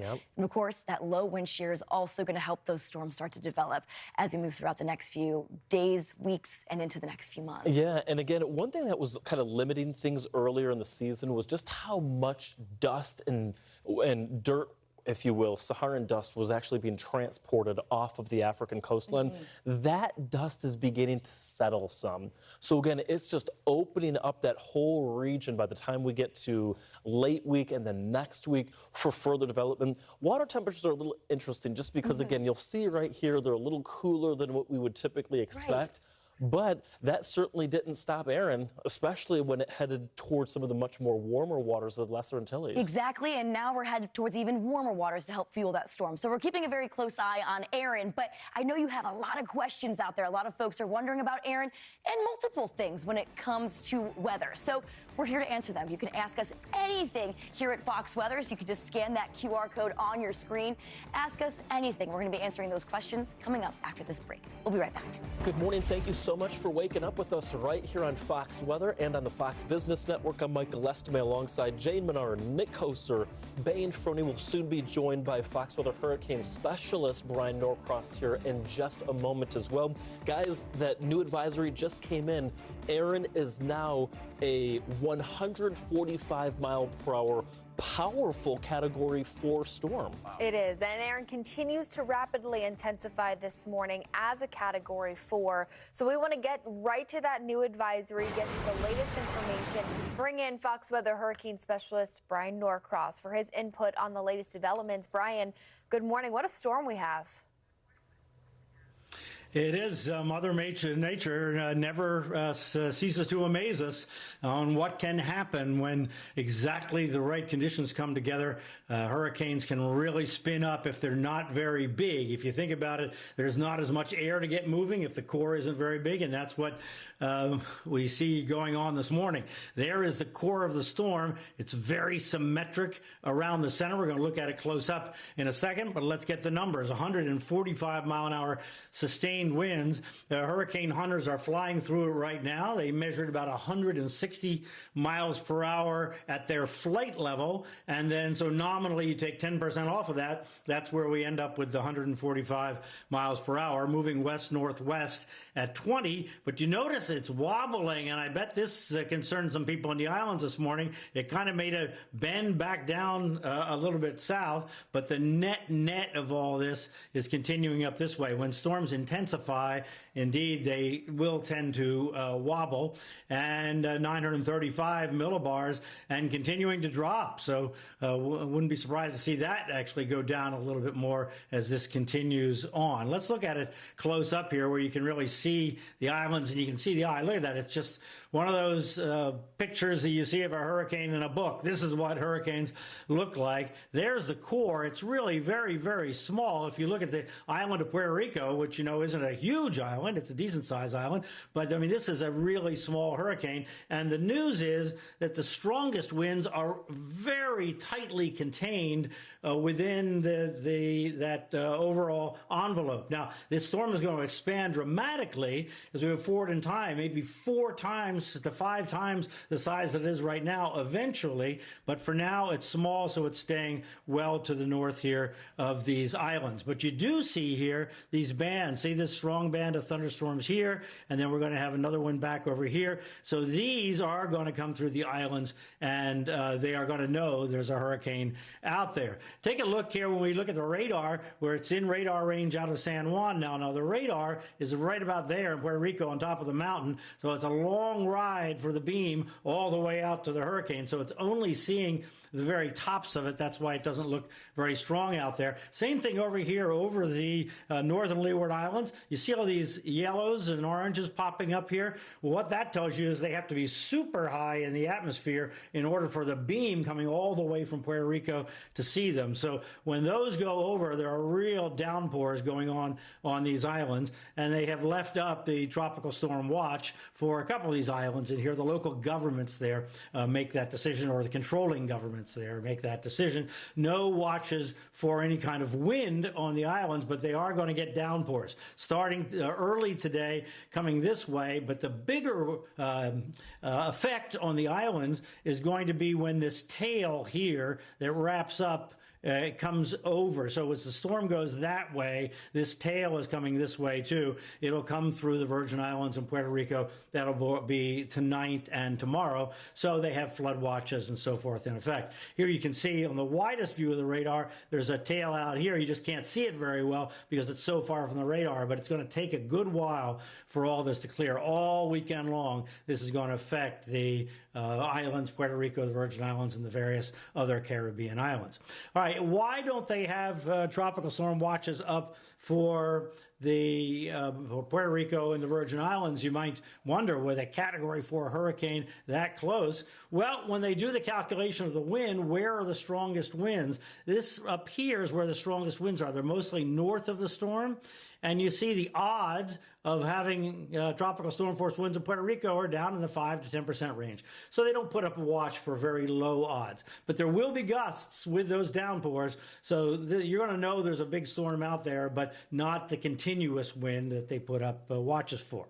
All right, let's look farther ahead now. And boy, are we lucky. I don't know, a whole lot of lucky people have gotten together here. And this thing is going to go up between the U.S. and Bermuda. Now, obviously, in Bermuda, it's closer. They are going to have to watch it. They're also on the stronger side of the storm. But look at this. They've got up to 150. Now, slowly weakening, but growing in size. Remember, the cone is not about the size of the storm. It's about where the center is. As you go farther in time, there's more uncertainty. But this is just the center point.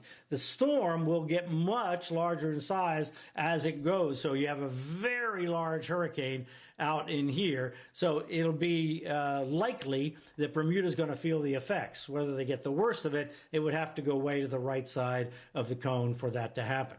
Here you go, the close-up look, and you can see the winds coming down 120, 110. But what's happening here is that the energy is being spread out into a bigger storm.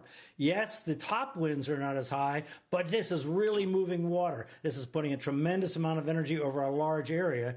in the ocean. This entire part of the western Atlantic here is going to be disrupted by this storm.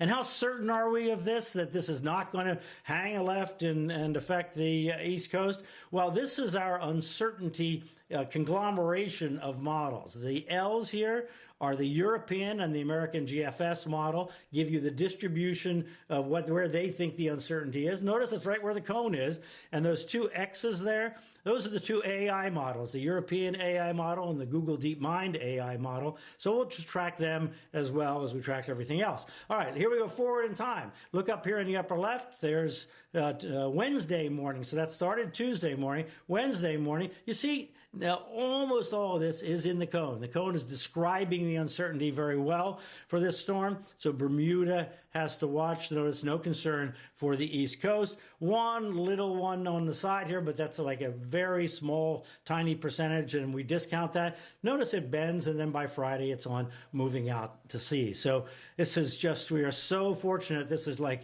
splitting the uprights here between North Carolina and Bermuda. But, as I said, effects on the entire western Atlantic, including the east coast of the U.S.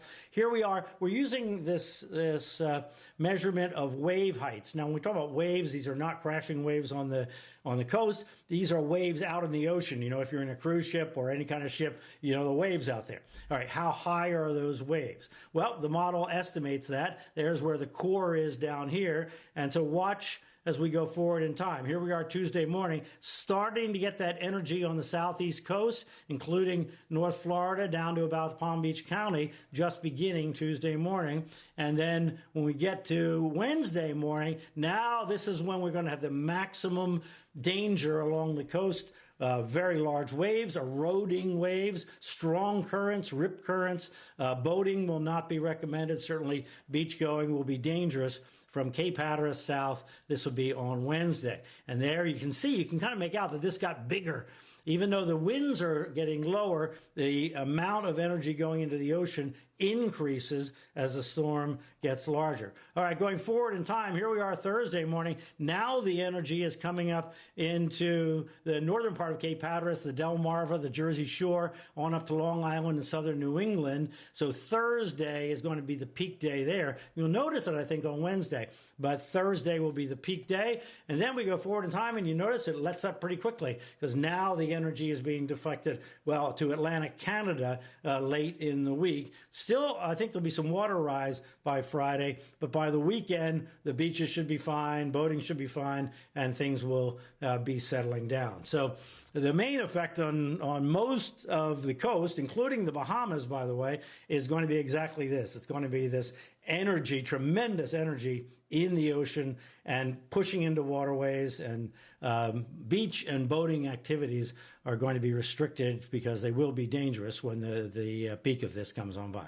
Guys? Oh, yeah. I mean, we're very lucky that this stays offshore. But, Brian, you know, regardless of that, the wave energy is just going to be immense up and down the coast. I wanted to get your thoughts on this because I feel like Erin has consistently held on the south side of the forecast line, right? Do you think we're going to see this storm eventually fall closer to the consensus as we look throughout perhaps the end of the day today, kind of work that northwesterly turn?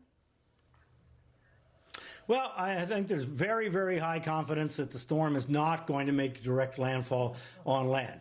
It will move one side or the other of the cone because it's not perfectly symmetric. It's not a perfect, circle around a point. It always, the thunderstorm develops on this side and that kind of tugs it one way or the other way. So it's going to tend to wobble. And sometimes just because the storm is intensifying faster than the computer forecasts indicated, the intensity affects the track. So to some degree. So I wouldn't be surprised to see it maneuver to one side or the other of the track as the intensity changes, different than the computer predictions. But that's why we put that uncertainty in there. That's just intrinsic uncertainty based on everything we know and based on the way the computer forecasts have performed over the last 5 years. That's what the width of the cone is based on. So it's kind of built-in uncertainty. And Brian, you know, it seems like this is a really bottom-heavy storm. This is Michael, by the way, where it looks like a lot of that convection is south of the center. So it looks like the Lesser Antilles, perhaps even Puerto Rico eventually getting in on this action. Are they going to see more demonstrative effects? And then the other part is, do you think that this could become and achieve Category 5 status? Well, let me answer the second one first. Yes, I think this could become a Category 5. It's small enough.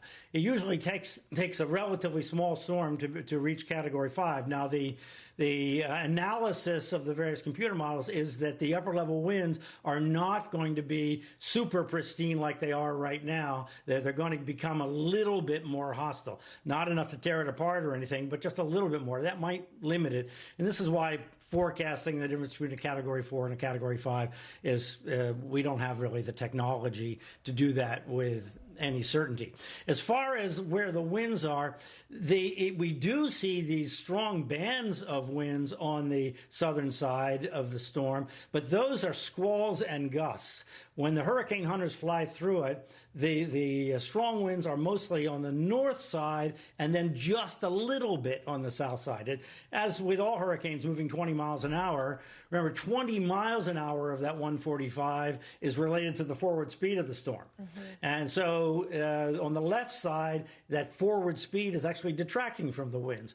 So the storm is, from a wind standpoint, the core is really north side heavy. But those tails, that tail that sticks down, the winds are going to be very gusty in there, and they can be damaging. They can cause power outages and so forth, winds gusting up to 40, 50 miles per hour with those squalls. But they're more passing squalls than they are sustained winds from the core of the storm. Yeah, just an incredible storm to look at, though, with the tight concentric eye. I mean, what a look. And Brian, we're going to continue to see it strengthen throughout the day today. We appreciate the update and your insight. We'll be following along with Erin throughout the morning. Yes, absolutely. And good morning. We are back now on Fox Weather. We just received the latest data from the hurricane hunters. It's the C-130, the big old plane that's flying through the center of powerful Hurricane Erin, and what we just saw in terms of its measurements are impressive. It just swooped on through from basically southwest to northeast. And Bain, the big news is the fact that we've now have reports of 152-mile-per-hour winds. This is a high-end Cat 4 at this point. It is strengthening as we move throughout the past few hours alone. Now, looking at the pressure, 926 millibars, I mean, it dropped about 10 from the last time we took a look at this. I believe that was around 7:30. And so within just 2 hours, already that low pressure is just coming down more and more, and that is also going to increase those winds. Yeah, and look at the diameter, too, of the eye wall. That's also consolidated. It was at 8 miles, and now it's literally shrunk by a mile. So you think about a ballerina kind of going around in circles and bringing her arms together. It's spinning real quickly at this point. Exactly. And as that starts to spin, that kind of comes to consolidate. Those winds are going to start to pick up, and we're just going to get stronger and stronger. I mean, this eye is very well defined. It's been like this all morning long, and it's still trucking along, still looking at that path. But, I mean, at this point, we're looking at the potential of it dropping just a little south, just due to some of those storms that are kind of trying to pull it just a little bit. So we're keeping an eye on that. That's a concern, by the way, that I'm watching, is the fact that it looks like the storm itself has lumbered just a little further toward the south than initially projected. The problem with that is it's going to bring an increase, perhaps winds a little stronger than we initially anticipated, more showers and thunderstorms. It's a bottom-heavy storm, so a lot of the storms you'll see are on the southern flank of this, so the Lesser Antilles, and then perhaps Puerto Rico, the closer that the actual center is to you, that's not necessarily great news. So it's something that we're keeping a real close eye on with that bottom heaviness, if you will, to the storm complex. Yes, and those folks that are going to be impacted by that, maybe obviously not a direct hit, but still feeling it for sure. As we have a lot of rain, those winds are going to be really strong, as well as that surf potential. But I mean, again, looking at visible satellite, just incredible how well organized this storm has started to become. And I mean, looking at the hurricane hunters right now, this is their path. I mean, they go zigzagging in and out of this They call it the butterfly pattern. And that's how we get all of our data, everything that we need to really understand what's going on in the inner workings of these storms. Yeah, they literally drop what are called little dropsons into the storm just to get a measurement of not just barometric pressure, which Bain was just telling you fell by 10 millibars. Why is that significant? If you're not a meteorologist, it's big geeky terms for the lower the pressure, the more intense the storm. So an inverse relationship is what's going on as we speak, as the hurricane hunters, again, continue to fly through the storm. They're doing upper level investigation, low level investigation, literally just about 8,000 feet above the surface of the water is what we're seeing. Their trajectory, this is a real good time. If you're having your oatmeal or your cream of wheat, put that spoon down, look at your screen. We're expecting this to strengthen, perhaps winds of over 150 miles per hour at the surface, right? That's almost a Category 5 storm. And with it, Bain, we're eventually expecting this to take that right turn. But what I'm concerned about is I think this might linger a little further south and kind of follow this sort of guideline on the track as opposed to a more northerly component. Right, we've been watching this system kind of, like you mentioned, a little bit bottom heavy, a little bit farther south potential. And I mean, we've been watching this storm for a couple of days now, and it has been trending a little bit farther south, trying to kind of stay on that more southern edge of that path. So something to watch out for. I mean, these islands, the Bahamas, the Puerto Rico, need to be on alert just because even though without that direct impact, still going to be feeling those effects. I mean, look at these buoy cams. Yeah. The winds are, excuse me, the surf is already very choppy out there, and this is just going to get worse and worse. Yeah, if you had any, cruise plans, Royal Caribbean, Carnival, Princess, just to name a few, a lot of diversions have happened already. So if you had plans to go to, any of the Lesser Antilles, I'm sure that they've diverted your plans perhaps to Cancun or Cozumel, Mexico, just to get away from what is a significant storm. To be honest, Bain, we were looking at this to see this thing rapidly intensified, literally twice the criteria. We typically look at 35 mile per hour wind gains in a 24-hour period. This thing smashed it out of the books. 75 mile per hour winds is what we saw in terms of an increase in just a 24-hour period. And it really enhanced and got a lot stronger overnight and this morning. That was the real juice as it started to get going. And to your point too, Michael, a lot of folks, in these islands in the Dominican Republic, maybe heading out on vacations on those cruise ships. Also, Bermuda is an area that people want to watch out for. I know that we had some reports of a few cruises diverting from Bermuda heading into the next couple of days, which is a good idea just because that surf, these potential of the impact of this storm is going to be pretty intense for that area. Absolutely. And it's interesting, too, because the length of this storm, by the way, is about 400 miles. You look at the width of this thing, right? It's about 450 miles. To put that into perspective for you, that is a square mileage of 180,000 square miles. Wow. This thing is the size of the state of Montana. Yeah. This thing is huge. It's a big old storm, right? And again, so it has wide-reaching impacts. And what we're expecting is it to perhaps move further toward the west. And what I want you to note is the blue here, those are weaker winds upstairs, just meaning that it's a favorable environment for this to work into. Jane Bernard mentioned this as well, and I thought it was a really great point, is the fact that if it does encounter a little bit of wind shear upstairs, that actually can sometimes help to ventilate a storm. You think about, I'm trying to think of a good analogy on that, like maybe fanning the flames of a fire. Exactly, yes. And that's was my next point was, even though it's heading into this wind sheared environment, even if that is kind of taking it down, or to Jane's point, kind of vamps it up a little bit, no matter what, it is heading into warmer water. And that is the fuel, the juice that these storms use to get going. And not only is it warmer water, it's deeper water, and it's deep. It's warm all the way through, so it has all the energy that it needs to get stronger and stronger as it moves north. Yeah, you think about when you pull up to a gas station and you look at the different octane. This, my friends, is what we consider high octane temps, and so for that reason, for the reason that there's not a whole lot of crazy winds upstairs that might decapitate this system. Dust at this point is minimal. At this point, we typically earlier in the season we're seeing a lot more Saharan dust.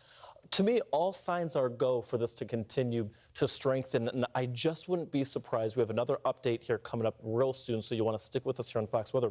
I wouldn't be surprised if this actually made made it into low-end Cat 5 criteria? Oh, I think within a matter of minutes, if not minutes, then hours, Yeah. we'll definitely be seeing this. So something we're keeping a very close eye on. I know folks at home probably really concerned about this as well, maybe even have some questions. And I know that our Jane Menard as well as Nick Koser have been answering a lot of those over the past few hours. And one of those questions coming in, which I think has a lot of us talking about it too, is, you know, this wobble that we saw a little earlier in the day, right? This kind of path a little further to the south. In fact, I feel like Erin has consistently been south of the forecast track for the last couple of days. And so we've got a question coming in about how often storms veer off their projected path, especially with Erin, which is already so strong and it's continuing to move through warm waters. Do we have any concern there? That's from Natalie in Charlottesville, Virginia. So I wanted to show you this because, Nick, I think this really kind of helps us tell this story. Here's the yellow line, which is our previous track path, and you can see that this kind of wobble down to the south. Now, some people questioning, was it really a wobble or was this a shift? Well, I can tell you we've had a bit of a leveling off, and the National Hurricane Center brings that forecast track back up to the north as we go through the next 12 plus hours, right? But I also want to show you enhanced satellite from earlier this morning. At the time that pushed down to the south, we had some really strong thunderstorm development on the south side of that eye. And I'm curious if that, in combination with some northerly winds aloft, maybe kind of helped sink this to the south. But now that that's evened out, we're on this kind of clear path. The other thing, sorry, I know I'm throwing it a lot at us. Even regardless of that, this is where I want to quell the fear, because National Hurricane Center is really good at their job, and they've gotten increasingly better throughout the years. When we look at our track error in the Atlantic Basin, we're down under 100 nautical miles in these most previous years. That little big picture, that little wobble is minutia. I think maybe some folks are wondering, well, at this point, could it completely shift and make a run for the East Coast? No. Stuff like that does not happen historically. And I can't remember a storm in my recent memory that ever did that. This is pretty well locked in. The Coriolis effect will eventually take over. And so I know there's probably a lot of anxiety and fear over here, but I think we're good. I think so too. But, you know, and also too, something to consider at some point, Erin is going to have to undergo eye wall replacement, and that will slightly weaken it. And that could be the window that brings this back on track, wobbles it back to the north, and then from there we start to see that curve. But we are expecting a curve, expecting big impacts along the coast, though. Waves, rip currents, you name it, in the days ahead. So keep it here. We'll keep you covered. Your Hurricane HQ tracking all things with Hurricane Erin. All right, morning, folks. Thank you so much for joining us. We are Fox Weather, and I'm Nick Koser alongside Jane Fernand. Good to see you guys. Listen, we've got a lot going on in the Atlantic. Hurricane Erin churning across the ocean, and it continues to strengthen, and it is so close. I mean, so close to becoming a Category 5 hurricane. It is right on the edge, a high-level Category 4 hurricane. We've been watching this thing just get stronger and stronger every single hour, every single update that we've had from the NHC. I mean, looking at this thing right now on radar, I mean, you can see that that eye is so defined. It is so tight and it is so strong, and those winds are whipping right now. Absolutely. So this is the very latest, and if you were watching about a half hour ago, actually, Jane and Michael got the 11 o'clock update a little bit early. So it came in about 20 minutes early. So as of right now, this is the very latest of what we know with Erin, and it was upgraded, and it was found that it's got 155 mile per hour winds as opposed to the 145 mile per hour winds that it had with the last pass, with the last update. It's incredibly stronger. And also, I want to mention this too, the pressure has gone down by over 10 millibars, so also decreasing there, and that's an indication that it's just getting stronger and stronger by the minute. So as we move throughout the next few hours, I wouldn't be surprised if we start getting that Cat 5 potential there. It's already on the cusp. And I mean, look at this. This is from the Hurricane Hunters, a photo of just off the edge of the eye wall. Notice this, Nick. All nice and calm waves. And then on this side, it's so choppy. You can see right where that eye wall really is. You're right underneath the eye of Erin. And so the eye truly is the calm, the center of the storm.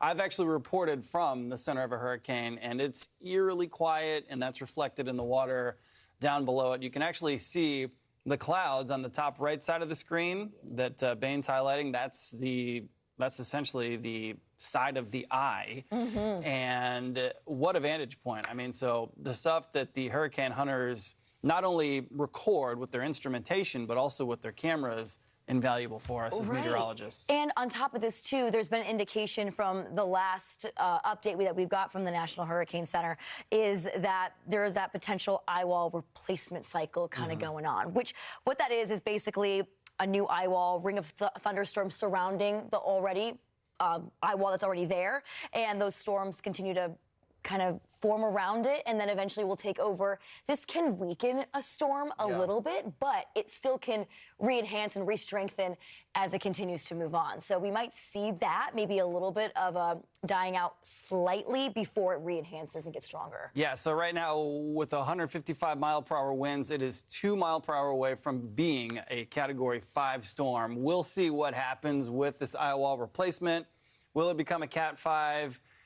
Later on this afternoon or this evening, we'll have to wait and see. Regardless, that was something that jumped out with the latest update from the National Hurricane Center.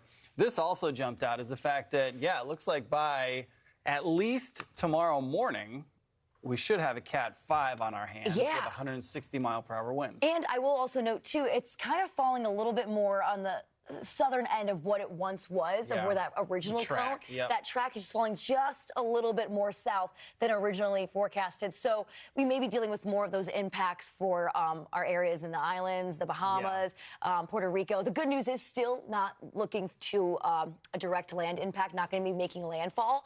But, I mean, this will still bring some incredibly rough surf, high winds to these areas. So that's what we're really going to be watching out for. I mean, we still have a couple of tropical alerts for some folks, too. We do. With the latest update, nothing else was issued, which is a little bit surprising. Nothing for Puerto Rico or the BVIs, which, with that further southern jog, you would think may have triggered some watches or new watches at the very least, but that's not the case. So all good for now, but don't let that lull you into thinking impacts won't be felt in places like Puerto Rico and the Dominican Republic. Oh, yeah, definitely. I mean, you can even see in our exclusive Fox weather model here, as this storm continues to track more towards the northwest, I mean, look at those outer bands just impacting the Dominican Republic, Turks and Caicos. We can see that a lot of storms rolling on in. So not only are we going to be dealing with intense currents, but also lots of rain for these folks, especially over in Puerto Rico, too. And, of course, with the mountains in Puerto Rico and the Dominican Republic, that creates some concern because heavy rain doesn't take a ton. You know, 2-3 inches can start to create landslides and mudslide issues with all the peaks and valleys. And so that's certainly something we're going to have to watch out for. I was mentioning this earlier, but Bad Bunny has a huge artist, right? He's got a concert going on in San Juan, 8 o'clock tonight. There will be rain in the vicinity as a result of Erin, and it's not just tonight for the concert. People have come there for the whole weekend from all over and just for summer tourism in general. So we'll see how impacted Puerto Rico is, but certainly they're not in the clear completely. No, not absolutely. And when we come to that potential for that flooding, especially with higher mountainous areas, landslides are going to be an issue. But we could see anywhere from 2 to 3 to 5 inches of rain falling through Monday. And I mean, it doesn't take much. It doesn't take much rain to really impact these areas. And I mean, we were talking to Robert Ray, who has been out there, and he was mentioning that it's been so dry in that area. So when we get that rain, those landslides or mudslides can really just happen fast. So it doesn't take a lot for that to occur. So those islands need to be on high alert.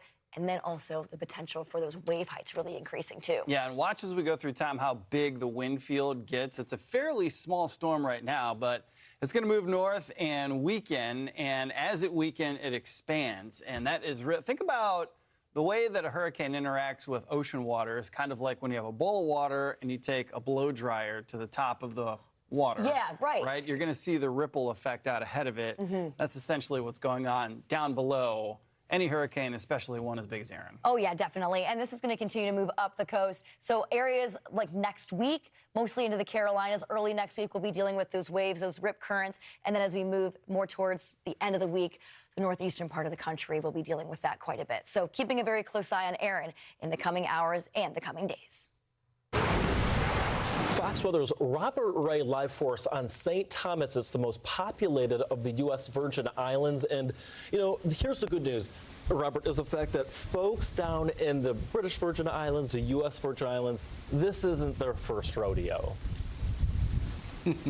Oh, no, it is not. This is one of the most well-prepared regions on the planet as far as hurricanes, and I can tell you everybody is watching this very closely as Hurricane Erin, gosh, guys, 24 hours ago was a tropical storm, and now a Category 4 with even more intensification happening as we speak, a couple hundred miles away to the northeast of us.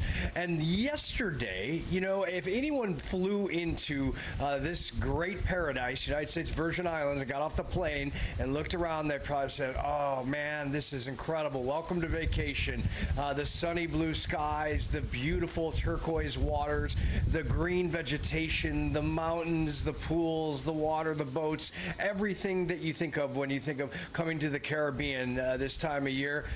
And yet, everybody also knew that soon the conditions were going to deteriorate, and they did last night as the sun went down and we got breezy winds coming in and fringe rain from what was ahead of Hurricane Erin as it was going through that development stage and turning into a hurricane, and then rapidly intensifying overnight into the early morning hours as the hurricane hunters caught that with their science. And we woke up and the sun rose and we were greeted to rain and winds here on the St. Thomas and St. John and St. Croix and Puerto Rico to our west. And that is what we are continuing to expect throughout the day as breezy conditions go on, and these rain bands will come in earnest very, very soon once again. Officials on the ground here in the USVI have been warning people to stay out of the waters and be careful. Listen to this. The marine conditions are the biggest thing we're watching right now. We constantly meet with the U.S. Coast Guard. We meet with them this morning. We're watching those port conditions and, of course, the impacts upon the shoreline. We're telling folks to not go in the water today. It's a very, rapid environment changing. Rip currents, maritime conditions is the biggest thing right now. We are under a flood watch with National Weather Service in Puerto Rico communicating with us. The governor will go on at 7 o'clock this morning with our senior officials with National Weather Service to get an update for today. But we are hunkered down, ready to go. And that is correct. Hunker down, sandbags have been distributed across these islands. People are preparing, and tourists are as well. If many of the folks that are staying in these resorts here on the islands, and including in Puerto Rico, need to be very careful of the road conditions as this rain and winds come in. This is a very hilly region, topography, 2-lane roads, and it winds. And these steep hills can have mudslides and rock slides with the rain, 3 to 6 inches that is likely going to fall. And they have not had a lot of rain actually this summer, so the rain will come down and then it will just come down the mountainsides, creating dangerous conditions on these roadways. So people have to be very, very careful, and thankfully no direct hit here, but impacts, they are real and they are coming here. And by the way, these breezy conditions that are going on behind me in the distance, we could also lose power easily. The islands are known for that, including Puerto Rico to the west of us. So, folks, this is going to be a ride the next 24 hours, but thankfully not a direct hit. But Hurricane Erin still intensifying, and it's going to likely make that turn to the north and shoot right between Bermuda and mainland U.S. Carolinas. If you're watching, get ready. You're going to have rip currents, heavy rains, waves, and potential flooding there as well. Guys, back to you. Yeah, rain, wind currently from the north-northwest where you're at, Robert, gusting upwards of plus 20 miles per hour. So yeah, those winds are certainly going to pick up and create literally life-threatening rip currents as well. Robert, we're going to check back in with you in the next half an hour live for us in St. Thomas on the U.S. Virgin Islands coming up soon. Well, of course, also keeping our eyes on the Midwest, St. Paul, Minnesota, where we've had not only severe thunderstorm watches, but also some pretty powerful storms ripping and rolling on through there. There's a chance for more storms today, especially up toward Rapid City, South Dakota. We'll talk about that coming up on the flip side of the spring. All right, folks, welcome back to Weather Command Weekend. Big news here. We have breaking news as Erin has officially been upgraded to a Category 5 hurricane. We just got a special statement in from the National Hurricane Center. This is a live look at cameras all across the Caribbean as we track now Category 5 Hurricane Erin and Bane. This is a look at Anguilla in Puerto Rico. Surf is up. And it's going to be like that all across, especially the northern-facing beaches and water across the northern portions of places like Puerto Rico and the DR as Category 5 Erin continues to churn up the water there. This storm has just been getting stronger and stronger all morning long. It was intensifying so quickly. We were expecting this to come out at any moment. So now a Category 5 Hurricane Erin moving along the coast there. But you can see areas near St. Thomas and moving into Puerto Rico. I mean, they're going to get slammed by rain. We're going to be dealing with winds. While we're not going to be making direct impacts, not going to be making landfall, which is good news, it's still going to be a very impactful storm for a lot of folks. So we're going to help break this down for you.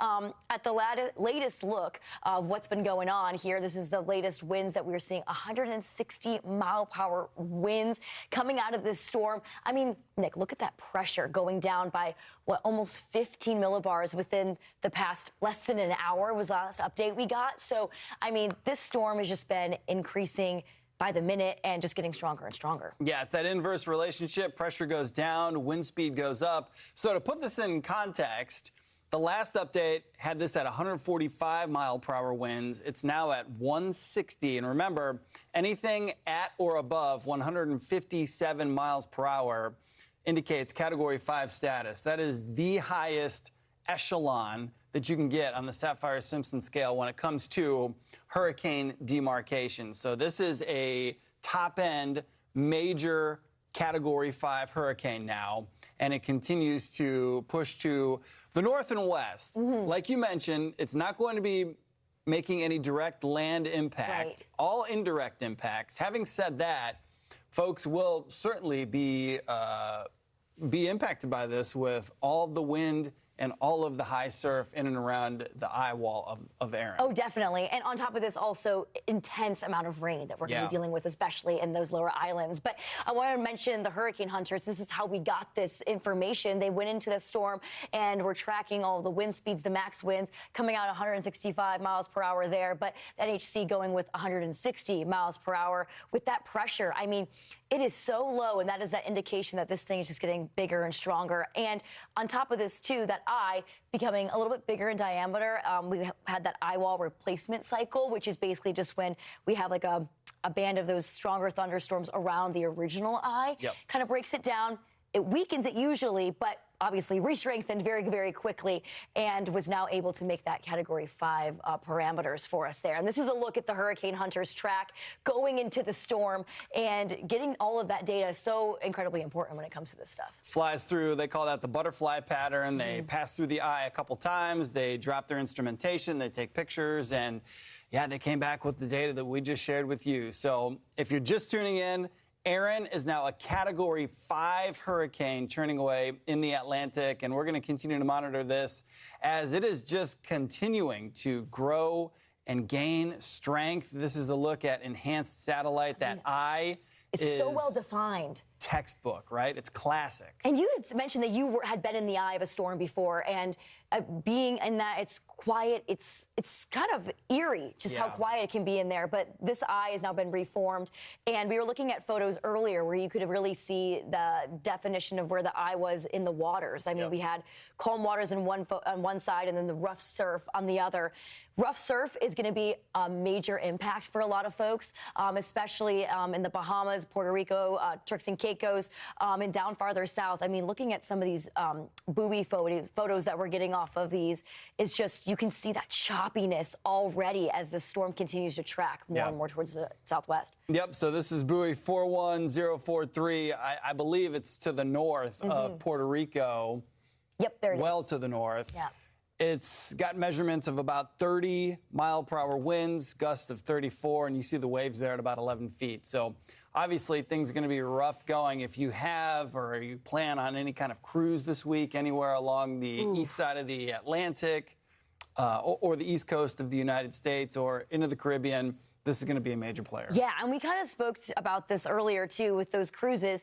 Most times not getting canceled, but definitely changing their route. I mean, we spoke about this yesterday in Bermuda. Actually, reports of cruise ships, avoiding that area for good reason. I mean, this track is going to be moving in. And speaking of, we do have that new updated cone as well. Again, a Category 5 hurricane now for Hurricane Erin. And it's just going to continue to get stronger. I mean, moving into Sunday morning, I mean, we could see 160-mile-per-hour winds there, and it did fall a little bit more south from that track that it originally had. Yeah, and remember, this cone doesn't show you exactly where Erin's going to go. It could jog or go as far south as that part of the track, the cone, or it could track a little bit further east. A quicker moving system takes it a little bit further east and hooks it out into the ocean quicker. Right. Slower moving system would track a little bit further south and west. So anywhere within that cone is where the eye could possibly go. And that's great news, other than maybe if it tracks on the far eastern side of the cone, because then Bermuda could possibly get in the way of it. However, we don't still, with all the updates and the upgrade to a Category 5 now, we still do not anticipate or see any landfall whatsoever with this. And that's the best news that we can get out of a storm system like this. But we don't want to, neglect the impacts that we're still going to see for a lot of folks. So as we take a look down into the Caribbean and into the area where a lot of islands are going to be impacted by that rough surf we've been talking about. On top of this, we also have been dealing with a lot of rain. I mean, you can see live radar already. Those outer bands are starting to hit those islands, St. Thomas, heading into Puerto Rico area as well. So expecting some flooding potential. Yeah, we were talking to Robert Ray, who was reporting in St. Thomas earlier this morning, and it wasn't all that rainy. Little wind gusts would come by every now and again. I'd call it breezy. He said it was interesting to report from a place like St. Thomas. And Robert Ray, if you don't know, if you're new to Fox Weather, he goes all over and covers everything, the worst of the worst. Yeah. And he said St. Thomas in that area sort of reminded him of being in South Florida, where people truly understand the tropics and they know the drill. And he said everybody there has a sense of calm about them. They know that, yeah, the storm's going to pass to the north, but there still will be impacts, and they're ready for those impacts. Yeah, and that's what we always want to hear. We want to people be prepared for these things. I wanted to point out, you can actually see the eye right there on radar popping up just to the north there. But yeah, those outer bands are going to be intense. The winds are going to be strong as we move throughout the next few hours here and into tomorrow and throughout the rest of the weekend. Speaking of, I mean, right now we're seeing wind gusts coming out of San Juan about 12 miles per hour currently. Over in a Beef Island, about 14-mile-per-hour wind gusts. So as this eye continues, or the storm continues to track just a little bit to the south, we'll probably see more of those winds picking up. Yeah, especially on the northern-facing beaches and slopes and areas on some of these islands. So been mentioning this all morning long. San Juan, a popular place in Puerto Rico, not just because it's a big city, but also there's a big concert going on there tonight. A lot of people have descended upon that area for this concert. And so hopefully they're taking heed of the potential for gusty winds and heavy rain. Of course, when you talk about heavy rain and flooding for Puerto Rico and the Dominican Republic, for that matter, landslides and mudslides become a concern as well. Yes, that's a big concern for a lot of folks, and losing power and everything too. So those are some concerns from coming out of Puerto Rico and these smaller islands. We do still have those tropical storm watches in place as well for St. Martin, St. Bart's, and we haven't gotten any more watches popping up for Puerto Rico, the British Virgin Islands. I would suspect maybe some trying to pop up there, but at this point, still in the clear when it comes to those watches, which is good news. That means that looks like that track is still going to be a little bit more towards the north there. But looking closer into this forecasted track, as we move throughout the rest of the weekend and into Monday, it's going to start to shoot more towards the north, and that's when we're going to start to feel those impacts here at home. Yeah, and by impacts, Bain means really high surf, right? And the rip current risks that will be all along the East Coast from Florida right up through Maine. This thing is huge. And as Erin weakens, right, it's not going to stay Category 5 for its entire life cycle. It's going to move into further waters that are further north, and they're not going to be quite as warm. It will weaken, and as it does that, the wind field is going to expand, and that's going to create not only a bigger wind field, obviously, but also the waves. The wind field will impact the waves on a greater surface area of the ocean, and all of that energy is going to come butting up against the East Coast.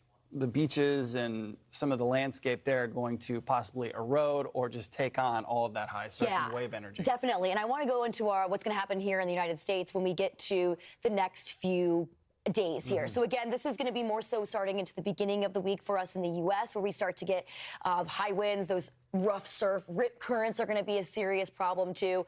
So, I mean, looking at this track, it's likely between the East Coast and Bermuda. That's still the track for it. But again, rough surf and rip currents, not a good beach week for anybody. Stay out of the water. That is the main message with this as we start to move throughout the week. And that's the thing. Even in places like New Jersey later on this week, Erin's going to be offshore, quite a ways offshore.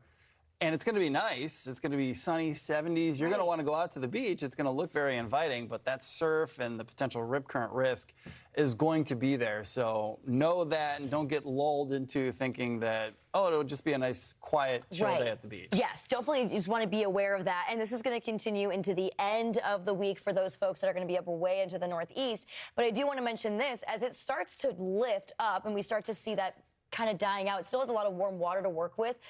Hurricane Erin does. Once it moves towards the north and up the coast of the U.S., it will eventually head into the Gulf Stream and then start to shift out towards the east. And that's when it gets out of here and then starts to die out a little bit more. So don't let your guard down as we continue throughout the rest of the week. I mean, even looking at these ISO bars around this, it's going to be pretty intense. Yep. So definitely going to be watching out for that. We'll be back. More Weather Command Weekend on the way.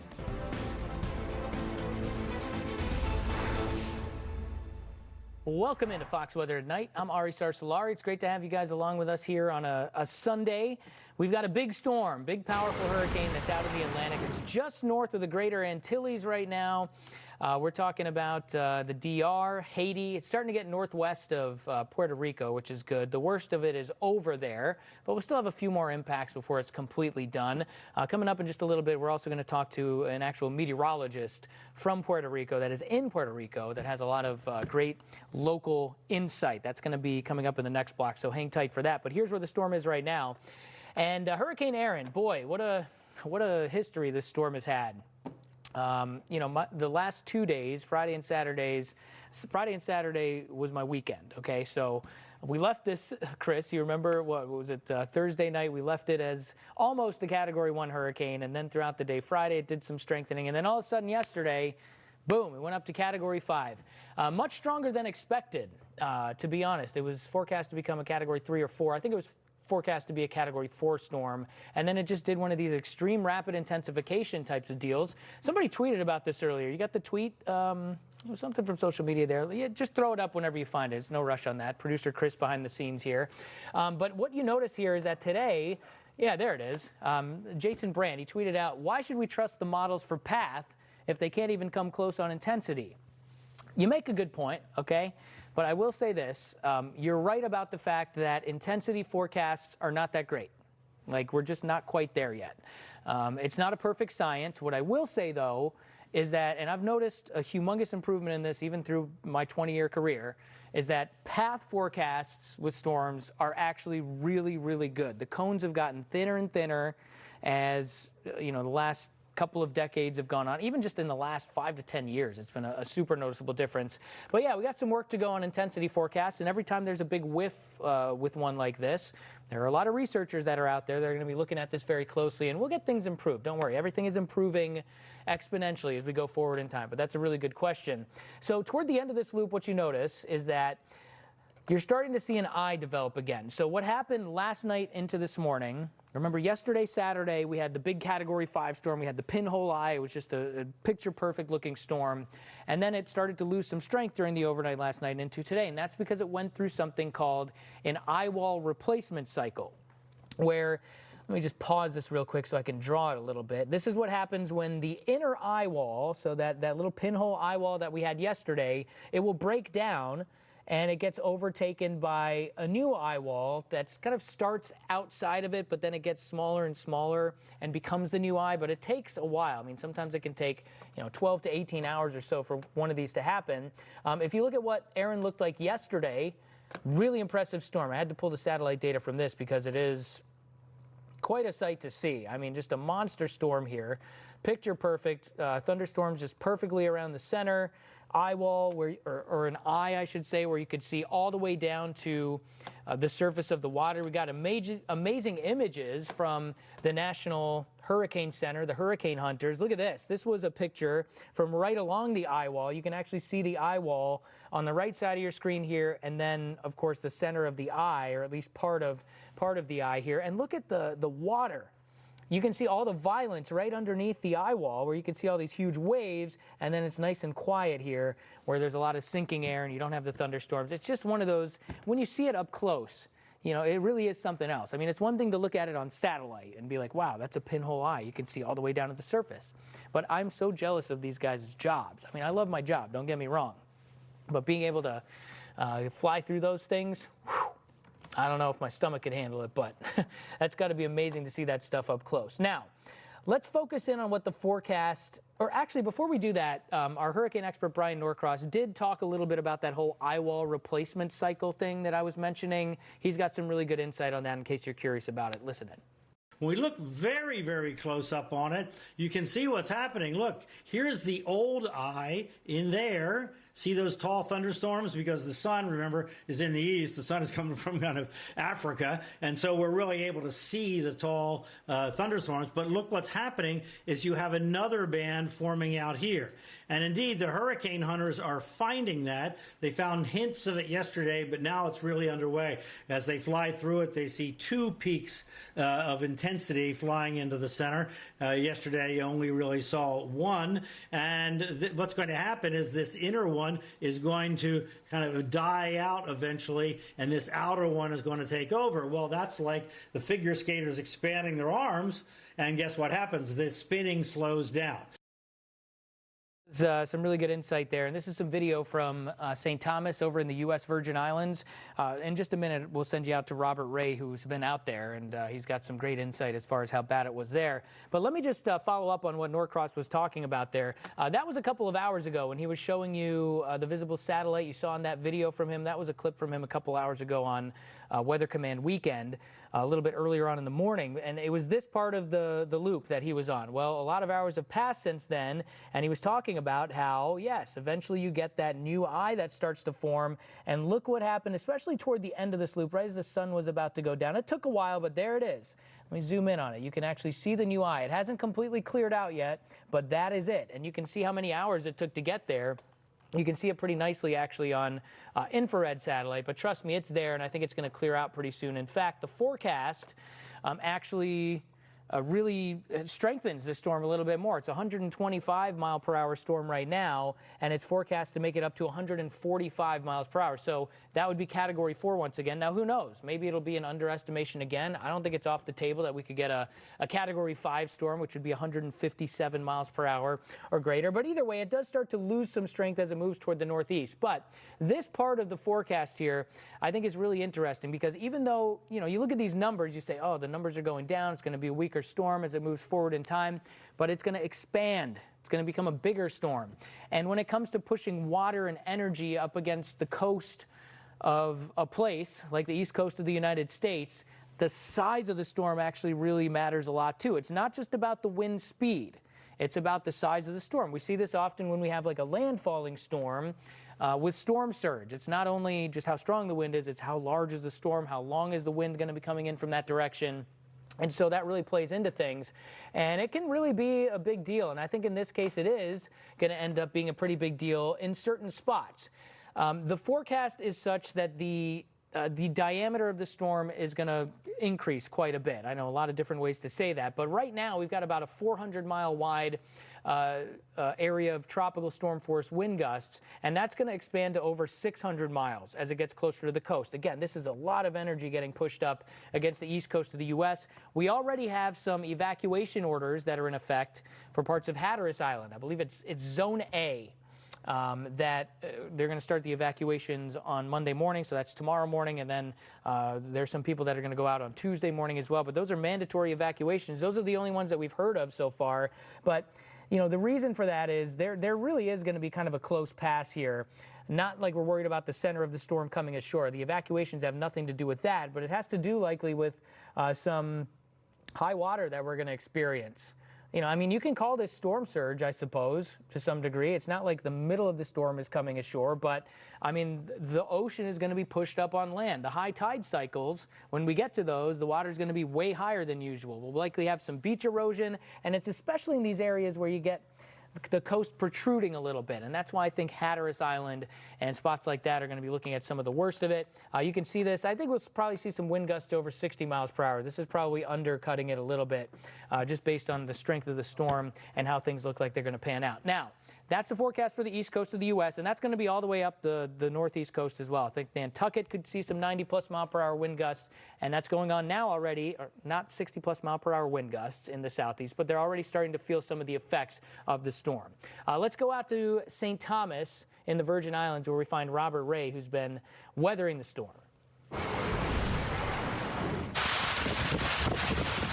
This is the backside of Hurricane Erin's impacts, and I want you to see this right now. Look at the amount of water that is beginning to pile up all over these areas. Inches of water. This is what we feared, and this is why flash flood warnings are in play. Going to be careful going down these stairs, because I want you to see and feel some of the fury of all of these winds and rains. And this is why officials do not want anyone on the roadways, especially how windy and mountainous they are, as you see all this water coming down any kind of slope, and anyone that's out there may experience mudslides or rock slides, as flash flood warnings are still in play in this area. Heavy thunder and lightning, and as you make our way here, you're going to just get a view of all of the impacts right now. A lot of the vegetation being pushed around, and the ebb and flow of these winds. Unbelievable. This morning we have incredible impacts, even though the storm, Hurricane Erin, has now moved at least 100 miles to the northwest and is trekking across. Impacts across not only the U.S. Virgin Islands, but the BVI. They also have had up to 10 inches of rain in some spots. And you just take a look at all of this heavy rain. This is what we did not experience on Saturday as the storm was making its way just to the north of us. We had winds, but now this backside creating unbelievable scenarios for Puerto Rico as well. The system is trekking, is expected to make that push to the north and have impacts on mainland U.S. And that is the issue. If you're traveling, good luck. You're probably not getting out of the Virgin Islands today. Tomorrow's a different story, but this is the scenarios why it is so dangerous. Even though not a direct landfall, all of this that's happening right now can create scenarios that put people in life and death situations. And you hear the thunder right now as heavy rain continues to fall here in St. Thomas on the U.S. Virgin Islands. Well, as we continue throughout the next couple of hours, we're keeping a very close eye on the main development region as odds of development behind Erin continue to increase. Invest 99L is the area to watch that's showing some signs of better organization right now closer to the coast of Africa. But there are multiple spots that we're looking at, and this is normal. I mean, right around now, this is the peak of hurricane season. We're heading into that. Statistically speaking, the peak of hurricane season is September 10th. But we're right around there, and we're starting to see these waves developing in that main development region. And, what is that? We talk about it all the time, but it's an area where a lot of the major storms really start to develop. Now, we're talking 60% of all Atlantic storms are formed there. 85% of all major hurricanes form in the main development region, and that does include Erin. Now, looking at those sea surface temperatures, this is the fuel that we use, or these storms use, to get going. They need warm water. So that red line that you see there is the average temperature. Now, the green and blue lines that you see, that's from 2024 and 2023, those temperatures way above average. And I mean, this year we're a little bit below what we saw the past 2 years in regards to sea surface temperatures. But I mean, we're still above average there. I mean, that just goes to say it is warm. There is a lot of fuel for these systems, and these are the two main spots that we're watching for right now. Yeah, two highlighted in the notice on the right side of your screen. There's another little wave there. We'll watch closely with that one. But the two that you're talking about and the chances of development, one of them we could see perhaps something develop. It would be short-lived. The one smack in the center of your screen. The other one has a good chance of development once it goes north of the Lesser Antilles and perhaps north of Puerto Rico. I think what we want to make sure that we mention is, having said that, getting that close to the islands, it could mean more in the way of rain for those islands. Yeah, definitely one of the main concerns. Even if this one doesn't become anything tropical, it still has the chance to cause a lot of flooding, especially in those areas that have already gotten so much rain from Erin just a few days ago. And on top of this, this guy here has the chance to kind of fall apart a little bit more. I don't think it's going to have too much time to really develop, because here's why. We have this nice pocket of intense shear, and it is heading a little bit more towards the southwest. So that's right into that area that's not very favorable. So I feel like this one might start to fall apart a little bit, but it's this guy in the coming days that we could be dealing with some serious issues. So keeping a very close eye on that one. And, you know, Hurricane Erin is bringing large waves up and down the East Coast. While it's dangerous conditions for most people, many experienced surfers are taking advantage of the conditions. Yeah, no kidding. And Fox Weather meteorologist Brendan Merwin spoke with a surf school owner on the Jersey Shore about the difference in swells and waves we're seeing from now Hurricane Erin compared to what we normally see. The difference between groundswell from far away, like a hurricane for the East Coast, is in the middle of the storm where the wind is, you know, over 65, 100 miles an hour, whatever it is in whatever storm system it is. That fetch is hundreds of miles wide across that circle. If you look at the map, you'll have that bullseye of the hurricane, and all of that energy is getting transferred into the ocean. And then as that energy travels through away from the storm outside where it got created, then it starts to travel over maybe 1,000 miles is like roughly the difference between ground swell and local swell.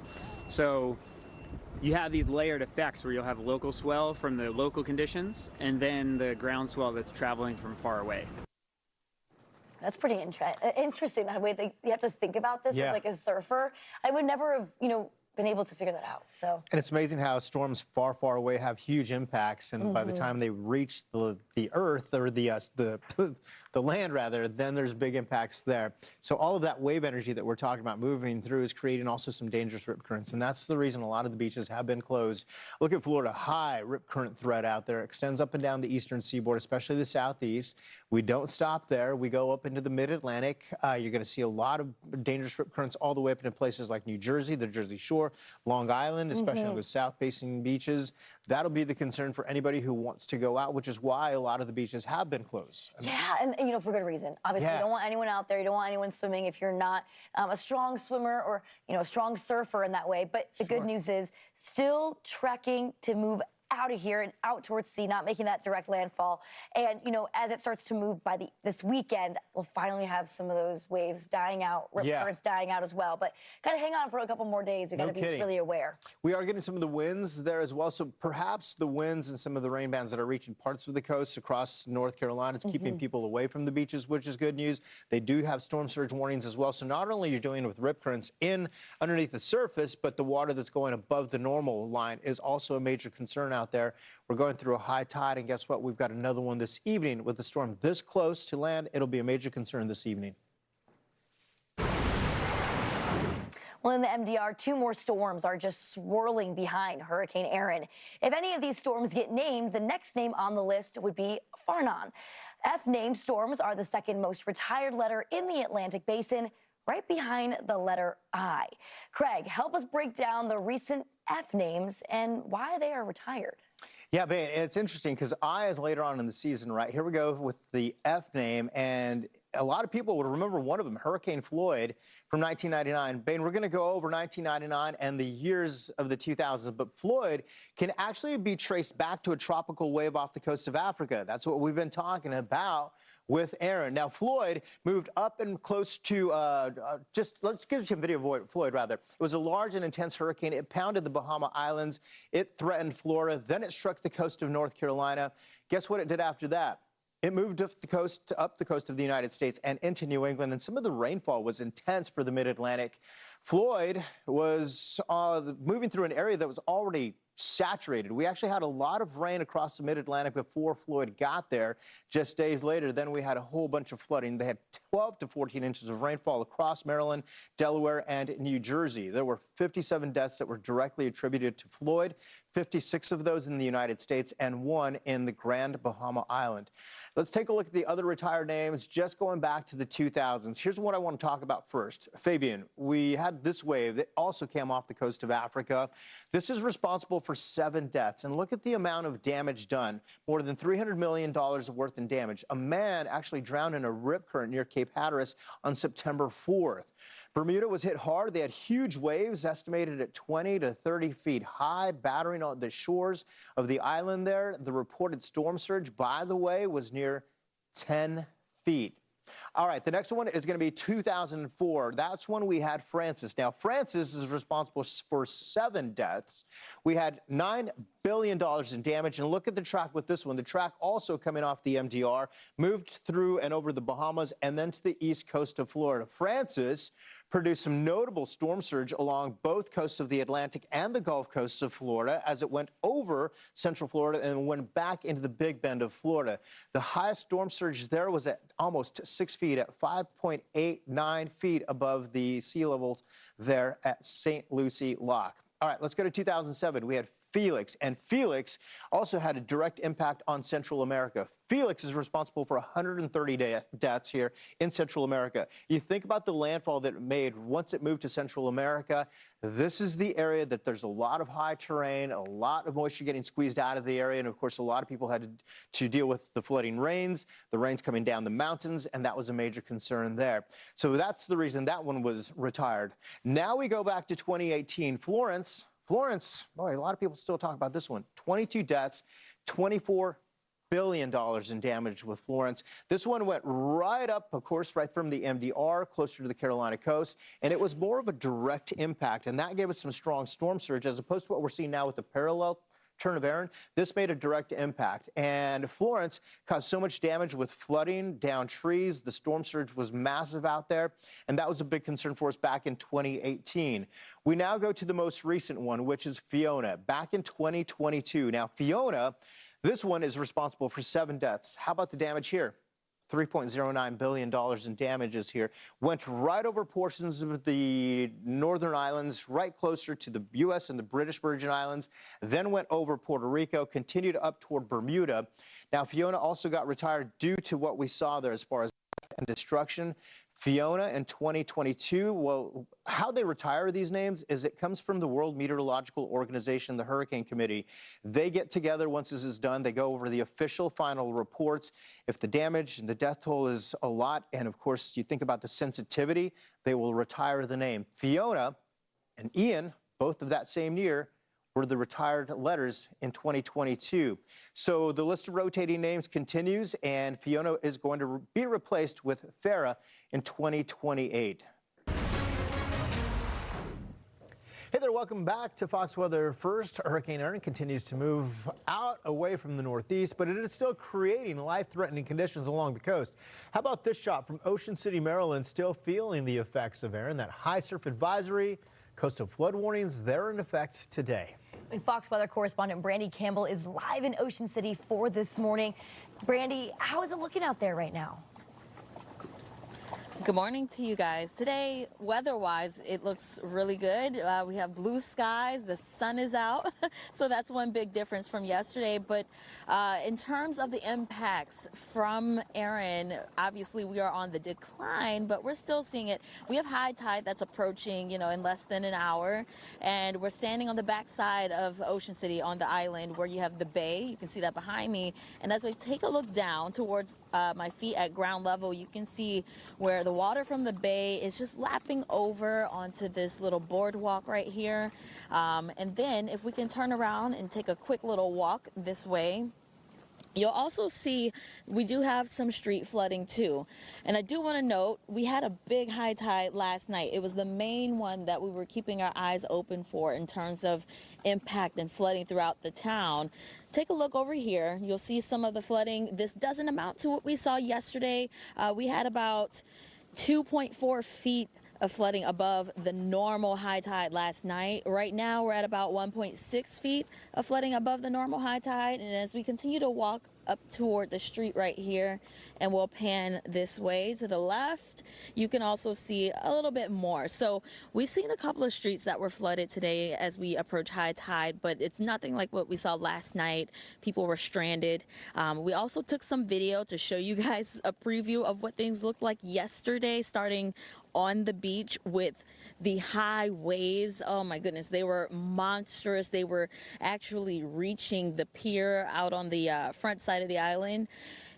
Huge waves. We had about 14-foot waves out there along the beach. Right now, we are still going to see some pretty big ones. We're still under a high surf advisory that goes until 6 p.m. today. We can see 8 to 10-foot waves today, and that'll continue to decrease as we get into the weekend.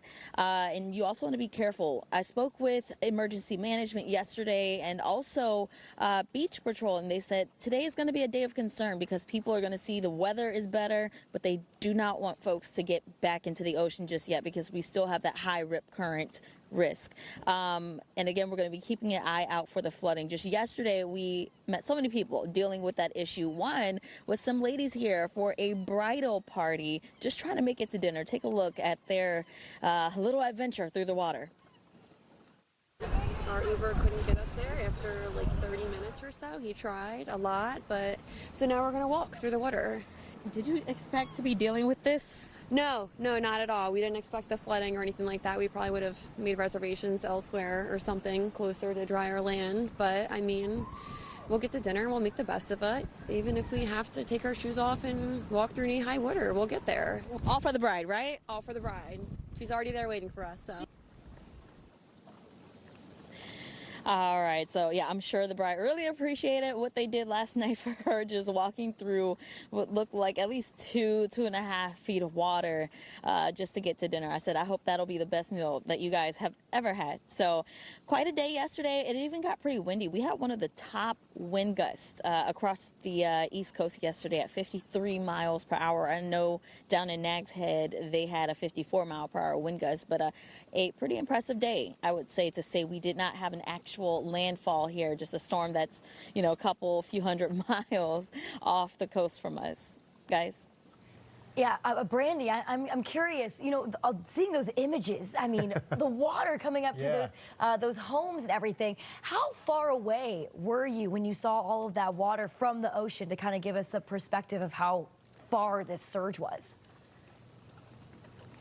Well, last night we were actually in this exact same spot. Wow. And the boardwalk right here, kind of how you can see the water starting to cover the wood, it was pretty much coming up to where I'm standing. So we were here, water was approaching, you know, the stairs of some of the homes in this area. I measured literally right next to where we're standing about 16 inches of water in the street. Wow.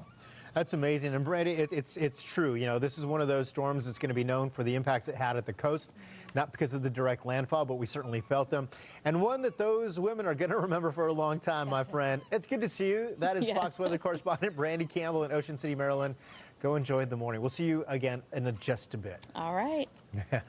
Sunny there. Yeah, looks good now, right? Yeah, now it's nice and calm. But, you know, meantime, back to the southeast where we have flood watches up for South Carolina and Georgia, all this into tomorrow.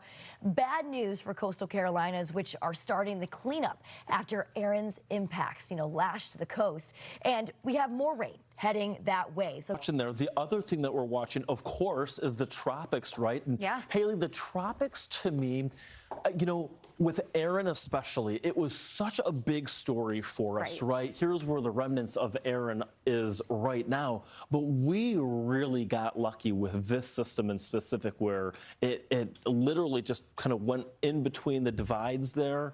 And you know, we were relatively scot-free, but we're not done with hurricane season, that's for sure. We're just getting things ramped up. Yeah, I mean, 2/3 of our hurricanes come from the time span of August 20th through October 10th. So we are in that zone right now. If you look at years past, we do have Invest 90L. It is 100% likely from the NHC, that was the latest update at 8 o'clock, that this will become a tropical depression. So time frame here varies a little bit beyond the models. Some models are highlighting that that is for sure going to happen beyond that 12-hour window.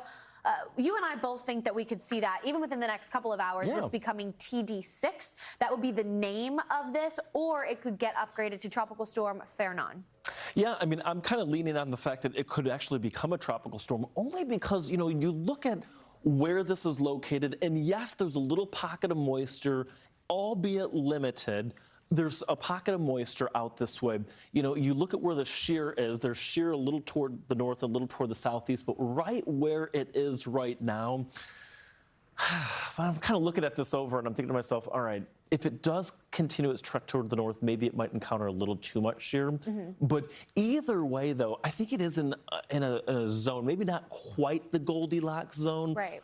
Just shy of the Goldilocks zone, but I still think that we're in a zone, especially when you look at those water temps.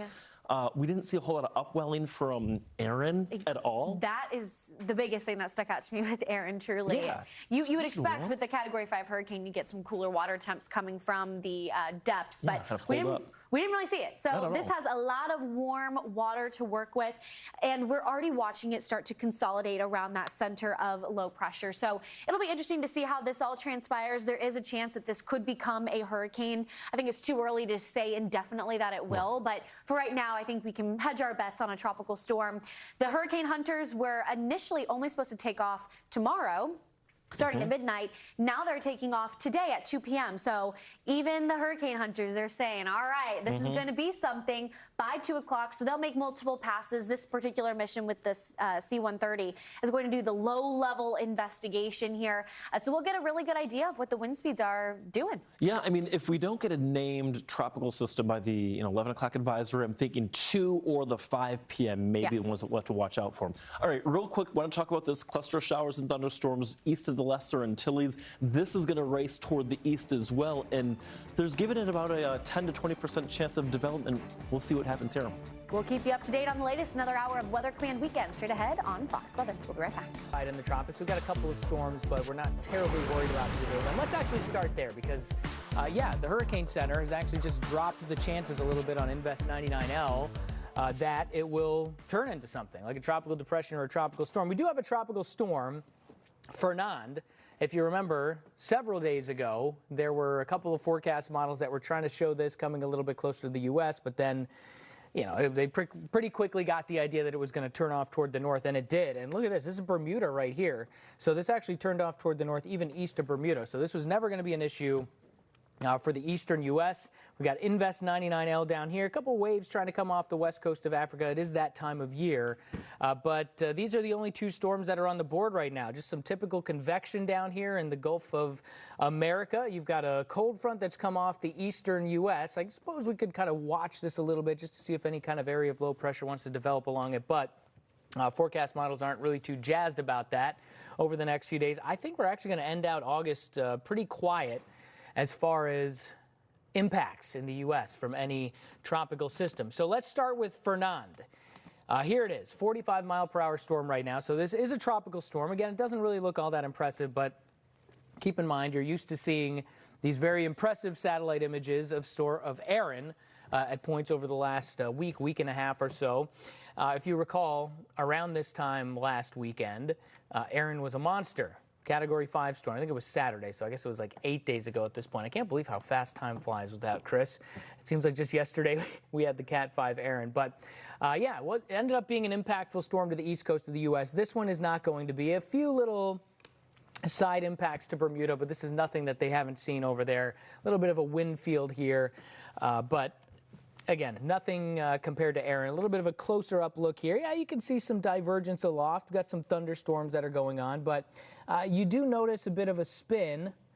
It is a tropical storm, that's for sure. Almost looks like two eyes kind of developing here toward the end, right? When you got no impacts with the storm, you've got a try to find something interesting to talk about. So there you go. You get some googly eyes here toward the end.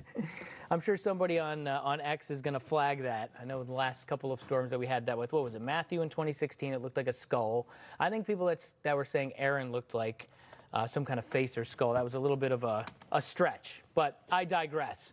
All right, there's the cone with Fernand, and it moves off toward the northeast. It may do a little bit more strengthening here as it moves off toward the northeast tomorrow before it finally loses strength as it moves out east of eastern Canada. All right, here is the second storm. This is Invest 99L. It's been an Invest for the last several days. It is bringing some rain and some wind right now to parts of the Lesser Antilles, but once again, those islands, they deal with this stuff all the time. They're more worried about, hey, are we going to get a direct landfall from a tropical storm or a hurricane? This kind of stuff, especially when it's moving at a pretty decent clip, is usually not too big of a deal. You got to watch for some flooding issues here and there.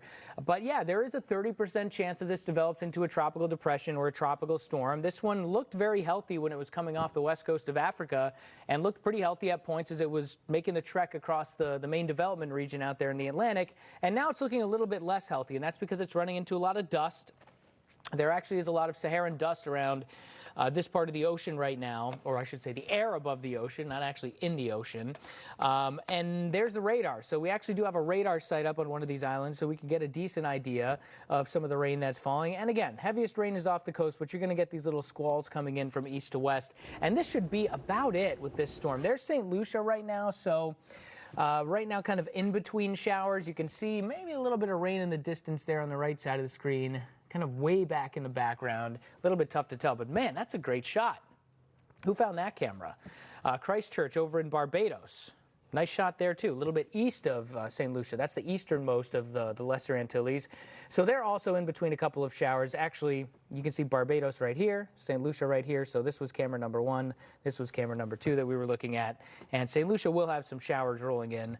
That camera at St. Lucia was looking toward the west because you could see the sun setting. So if you were to look the other direction, we probably could have seen some of those showers rolling in. But that is a beautiful shot there, isn't it? What a place to live. You can only dream of something like that, right? At this point in life, it's just a visit every now and then. You ever been to any of those islands, Chris? No. I've been to Nevis. That's it. St. Kitts and Nevis. I think Nevis is which one? I think it's the little island down here, if I'm not mistaken. Yeah, you got Nevis and St. Kitts, and you have to fly into St. Kitts, and then you got to take the ferry over to Nevis. More people go to St. Kitts, so it was pretty cool to go to Nevis. All right, I digress. Can you tell that these storms aren't very active? We're just going to go into a little personal history here. There's all the dust, so that's going to work to tear the storm apart. There's also a lot of wind shear out there, and then we've got the forecast models here, which are taking it into the Caribbean, which I will say this. I don't want to completely write this off. Now, our hurricane expert, Brian Norcross, he did say in his email that he puts out to us every day, he said, look, this is going to encounter some rough stuff as it moves into the Caribbean. And his exact words were, that will be that. So when Brian Norcross says it's not going to be a big deal, I'm going to go ahead and agree with him. There's just this little thing in the back of my head that I feel like sometimes things in the Caribbean this time of year, you just got to watch them a little bit just in case. But I think we're going to be fine with this storm. By the way, if it does end up getting named, Gabrielle would be the next name. So we got Fernand, and I think the rest from here on out, I don't see any tough names. This is exciting. Very different than the Eastern Pacific. Eastern Pacific can be a little rough sometimes.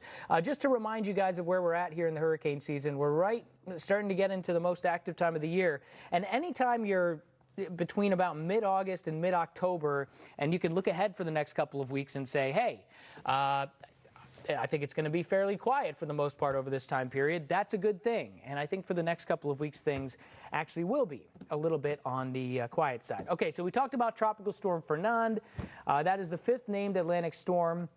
Earlier on Weather Command Weekend, they do this fun little segment where they just kind of go back and forth and either debate, if you want to call it that. They each take a side on a certain issue and they debate back and forth. You got Haley Meyer, you got Nick Kozer, you got Bain Froney, and you got Michael Estime. They're all fantastic meteorologists. Here's what they had to say about what's going on in the tropics right now. Guys, as you know, as folks were up and at 'em yesterday, it was yesterday evening where Fernand ended up forming. It's our newest tropical storm, and it's French, by the way. And so here's the thing. It's just south and east of Bermuda. So the real only impacts from Fernand are going to be in places like Bermuda, where if you're going there, you're going to the beach, there's going to be not just significant waves, but an undertow, so a rip current's going to be an issue as well. This is one thing that Nick was talking about earlier, Invest 99L, 40% chance of formation as it moves over what's called the Lesser Antilles and then into the Caribbean Sea. Gotta watch this very carefully. Haley's gonna be doing a deep dive on that in just a moment. Want to give you the very latest, though. I think this is kind of interesting. If you look at the center of your screen, look at how that red is really literally beginning to pop like popcorn. What this is an indication of is cold cloud tops. So the higher the cloud tops are, the deeper and darker that red color is. This is what we call enhanced satellite imagery. So it means that these clouds are growing pretty big. So there's going to be a little center of circulation like here-ish or so, where our tropical storm is at, 40-mile-per-hour winds, movement toward the north-northeast at about 5 miles per hour. But just seeing this on not just infrared, but also on what we call visible satellite imagery. This is basically like taking like your cell phone camera and just taking pictures from the top-down perspective. That's what you're seeing here.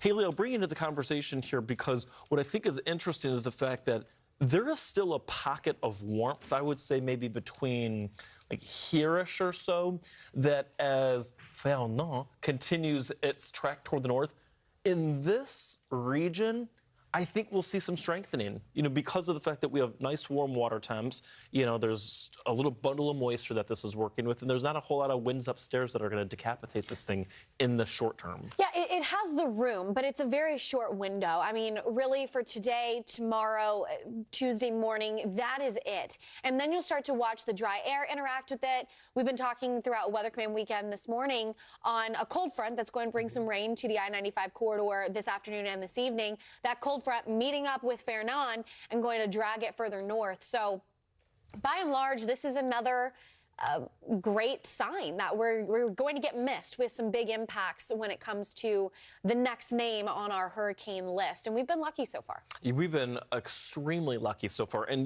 there's the cold front, Haley, that you were talking about right here. So basically, this thing's going to kind of sweep it not just out to sea, but away from not just the United States. But at this point, it kind of looks like the Canadian Maritimes, too. It'll get somewhat close, but looks like it should stay just east of, say, Prince Edward Island. Yeah. So biggest threats here for Bermuda, just going to be some swells. The National Hurricane Center yesterday highlighted the threat that they could see some tropical alerts, and they didn't include that in some of their discussion today. So even that is a positive trend for Bermuda. So good direction. Yeah. Now, what the big focus is, and you're going to do a deep dive here in just a second, is really invest 99L. Yeah, 99L is the interesting one, to say the least. Now, it is not only just a 2-day window where we're watching this, it is beyond that 7-day window. All of us kind of have different perspectives on what's going on, but this could potentially pose a problem as we get closer to Labor Day. Yeah, I mean, we're trying to figure out, we all have 99 problems, right? We're got that right. And this one is one. Is going to be one. And, we've, like you mentioned, Haley, some of us think this could make it into the Gulf by or around Labor Day. Others think not at all. It could die out as it heads into the Caribbean graveyard. And this is where we're at right now. It's got a 40% chance for development over the next 2 days. So that's a short-term outlook. Yeah, and I think the convection on that looks pretty good. I mean, this is something we're going to have to watch pretty closely. But to your point, you guys, there's different paths that this could take and different things, different factors that could either break it apart or maybe even re-strengthen it at some point. So something we're definitely going to keep a very close eye on. Haley, the convection to me, I mean, this is a lot more than what was forecasted for, at least to start. I always love watching those guys go back and forth. Fantastic crew that they have there on Weather Command Morning, as every Saturday and Sunday morning. Fun crew to wake up with. Tampa, Florida. Nice little time lapse there from yesterday. Coming up after the break, we're actually going to talk about some serious flooding that we had in Charleston yesterday on Saturday. Yeah, you want to stick around for that. It was very highly impactful. Hang tight. We'll be right back in just a second. Well, speaking of tropical travel, as the countdown to the end of summer begins, for some people, some folks consider Labor Day that official end. We are looking at Christchurch, Barbados, where Invest 99L at one point was a little more foreboding, but at this point has gone down substantially. Now, 0% chance of development, from 10 to 0. I love it. And, you know, even just a couple of fair weather clouds out there, maybe a stray couple of showers, but nothing that's going to ruin any of your travel plans. Boy, that image from Barbados was just beautiful, though. What I would do to put my little toes in the water there, oh. Wouldn't that be nice? Oh, my gosh. Come on. We'll take Jennifer, too, our travel expert. But I will say, booking a Caribbean vacation this late in the year is a little sketchy for me, just knowing how hurricane season really starts to ramp up at this time. But beyond, you know, Tropical Storm Fernand, we're not tracking much. This storm is expected to move into the North Atlantic, not posing a problem really at all for Bermuda or for the United States. And so I think this is yet another example of these storms that get cut to the north around that ridge of high pressure and leave us on the safer end. Yeah, you know, I think if there's any impacts on Bermuda, although they'll be minimal, it would be perhaps some larger surf and some swells, just meaning the waves could be a little bit more rough and tough at times. And then you have that undercurrent or that undertow. Yeah. The rip current could be a little more strong, so something to be mindful of. But I still think that as long as you're at a life-guarded beach, you'll still be able to get into the water, but just be a little bit more aware as you do so around Bermuda. Well, at one point, Michael, this weekend, we were talking about how the NHC, specifically on Saturday as opposed to Sunday, saying that, hey, Bermuda could potentially be talking about some tropical alerts. Yeah. But this storm has been about 200 miles off to the east, and so tropical alerts are not expected at all when it comes to Fernand. It's dealing with a lot of warm water, especially in its early genesis. It was named Saturday, 5 o'clock Eastern time for the update. 5 o'clock in the evening, not in the morning. And that's when it was right here. We're talking water temps into the mid to upper 80s. Now it's working against it in the later half of its lifespan. Yeah, and you can see it's actually heading toward the north, and those water temperatures falling from the 80s that you just mentioned, eventually into the 70s, and then eventually into the 60s. There's still a little bundle of moisture that this thing is going to interact with. So could we see minimal strengthening? It's certainly possible, but generally speaking, this thing's riding out to sea. It'll eventually interact, as you can see here, with the jet stream and get kind of decapitated, if you will, because of those higher level winds. But other than that, though, I don't want to call it a big nothing burger, but it certainly is going to be following in the footsteps of where Erin was at. Well, you know what, Michael? I will take a nothing burger this time of year. Yeah, I mean, fries with that too. Right? Mm-hmm. I mean, this isn't to say that the rest of hurricane season is going to be quiet. We still have to remain vigilant. We'll be watching things as all the latest trends start to come in. I mean, you think about last year where we were quiet on September 10th. Yeah. We had nothing. Mm-hmm. And then we think about what happened later down the line in October with Helene and then with Milton subsequently. So the hurricane season takes you all the way through November. So it's just important that you continue to keep your brain kind of glued to the tropics with us here at Fox Weather. And then that brings us down to Invest 99L, where we just have a few scattered shower thunderstorms, nothing organized, which is why the NHC has gone down dramatically from 40% yesterday to 0 today. Yeah, it'll be really interesting. It's just going to be basically just a little tropical wave moves through parts of the Lesser Antilles, perhaps even the Caribbean Sea. I think maybe beyond that point, we'll see what happens, especially when it gets into the Western Caribbean, if there is some sort of regenesis on this. But generally speaking, that too really kind of fizzling and fading pretty quickly. So the good news is it seems like we'll have to wait a little bit longer for our next named storm being Gabrielle. Mm-hmm.